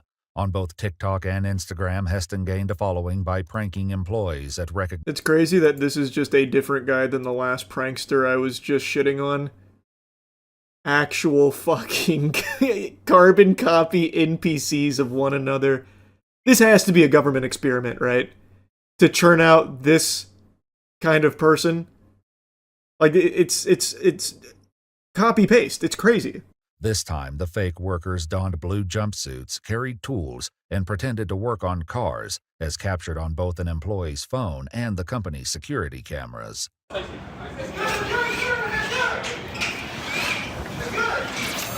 yo, what's going on over here?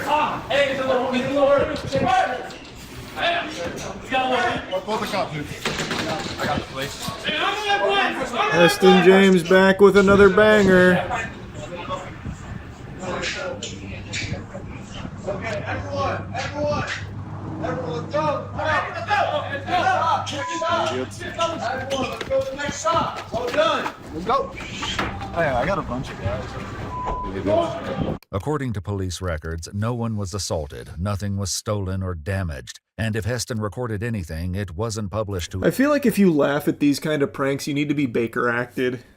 Like, for your own good. And, like, that's the whole prank. That was the whole thing.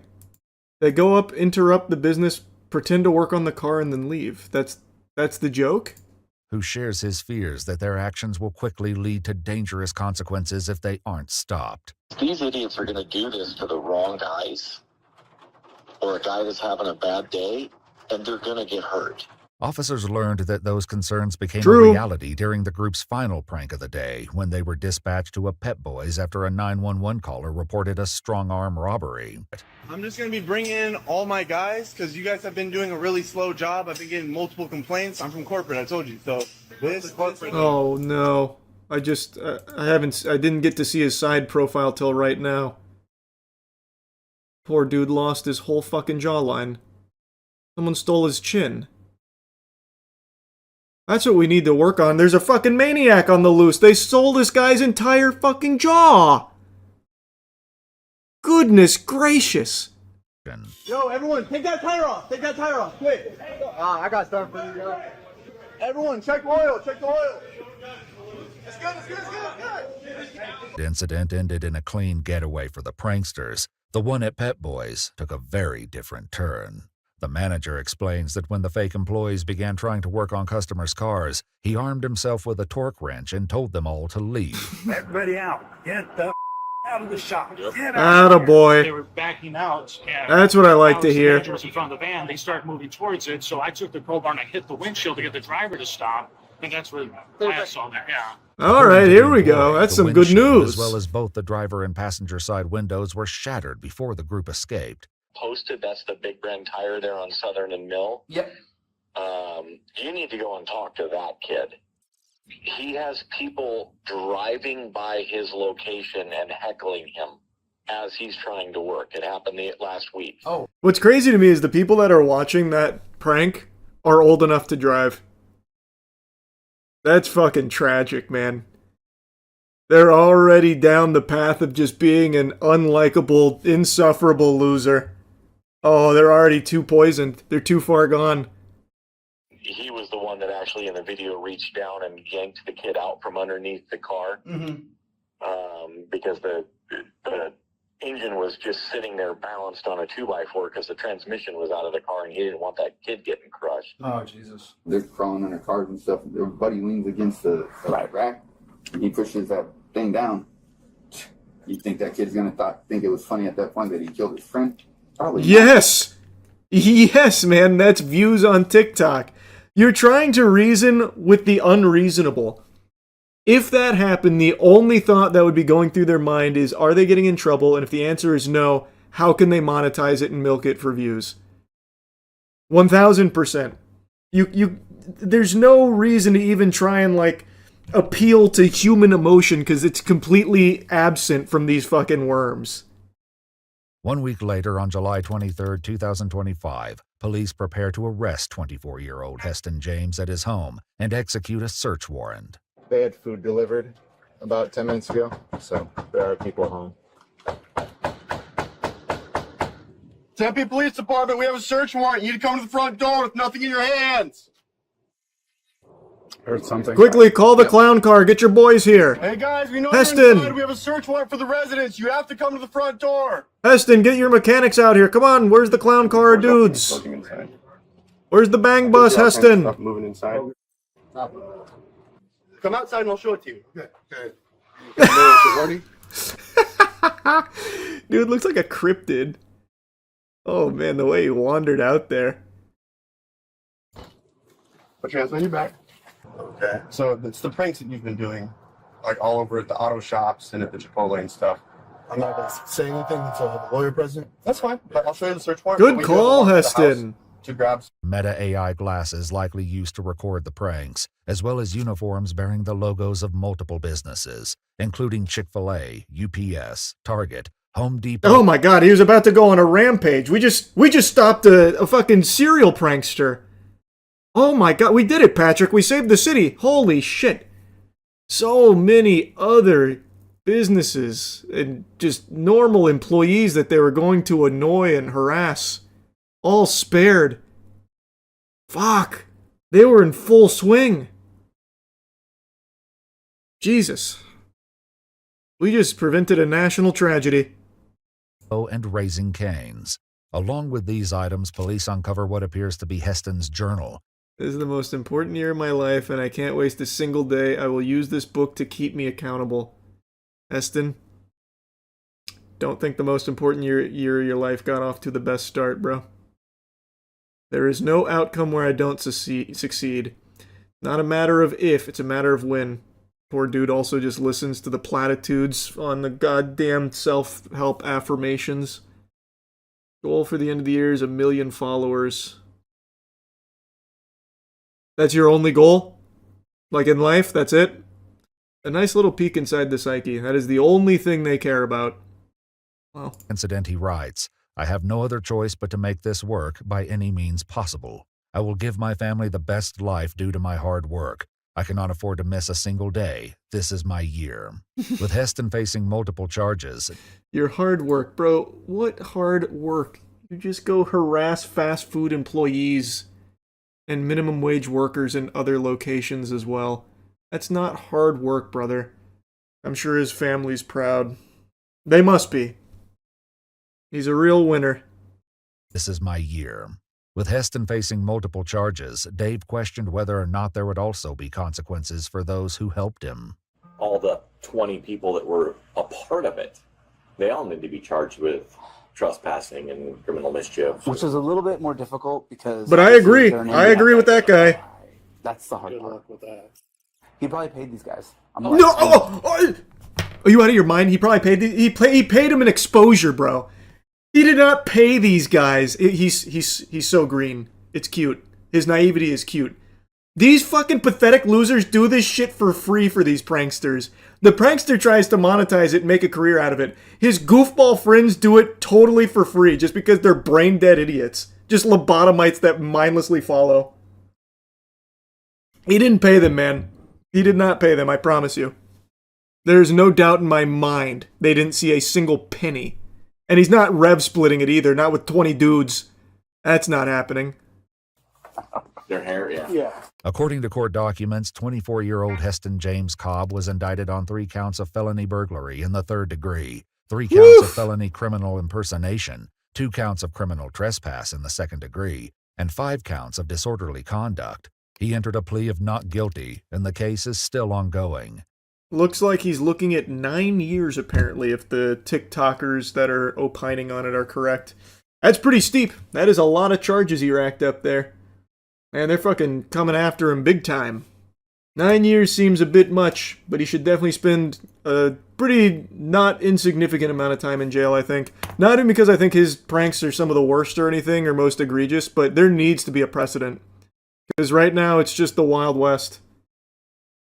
This guy, the AI prankster, and they always keep elevating. You have the people that actually assault people for pranks, harass people. There needs to be a crackdown on it. So maybe it starts with him. Give him like 3 years in jail or something. I think that'd send a very strong message. 9 seems overkill. Didn't Johnny Somali get less years in charges? Yeah, it's true. But again, if they settle for something like a 3-year stay in the slammer, I think that's perfect. Then I think that would be an extremely strong deterrent from other fucking dumb assholes on TikTok that are doing these ridiculous pranks.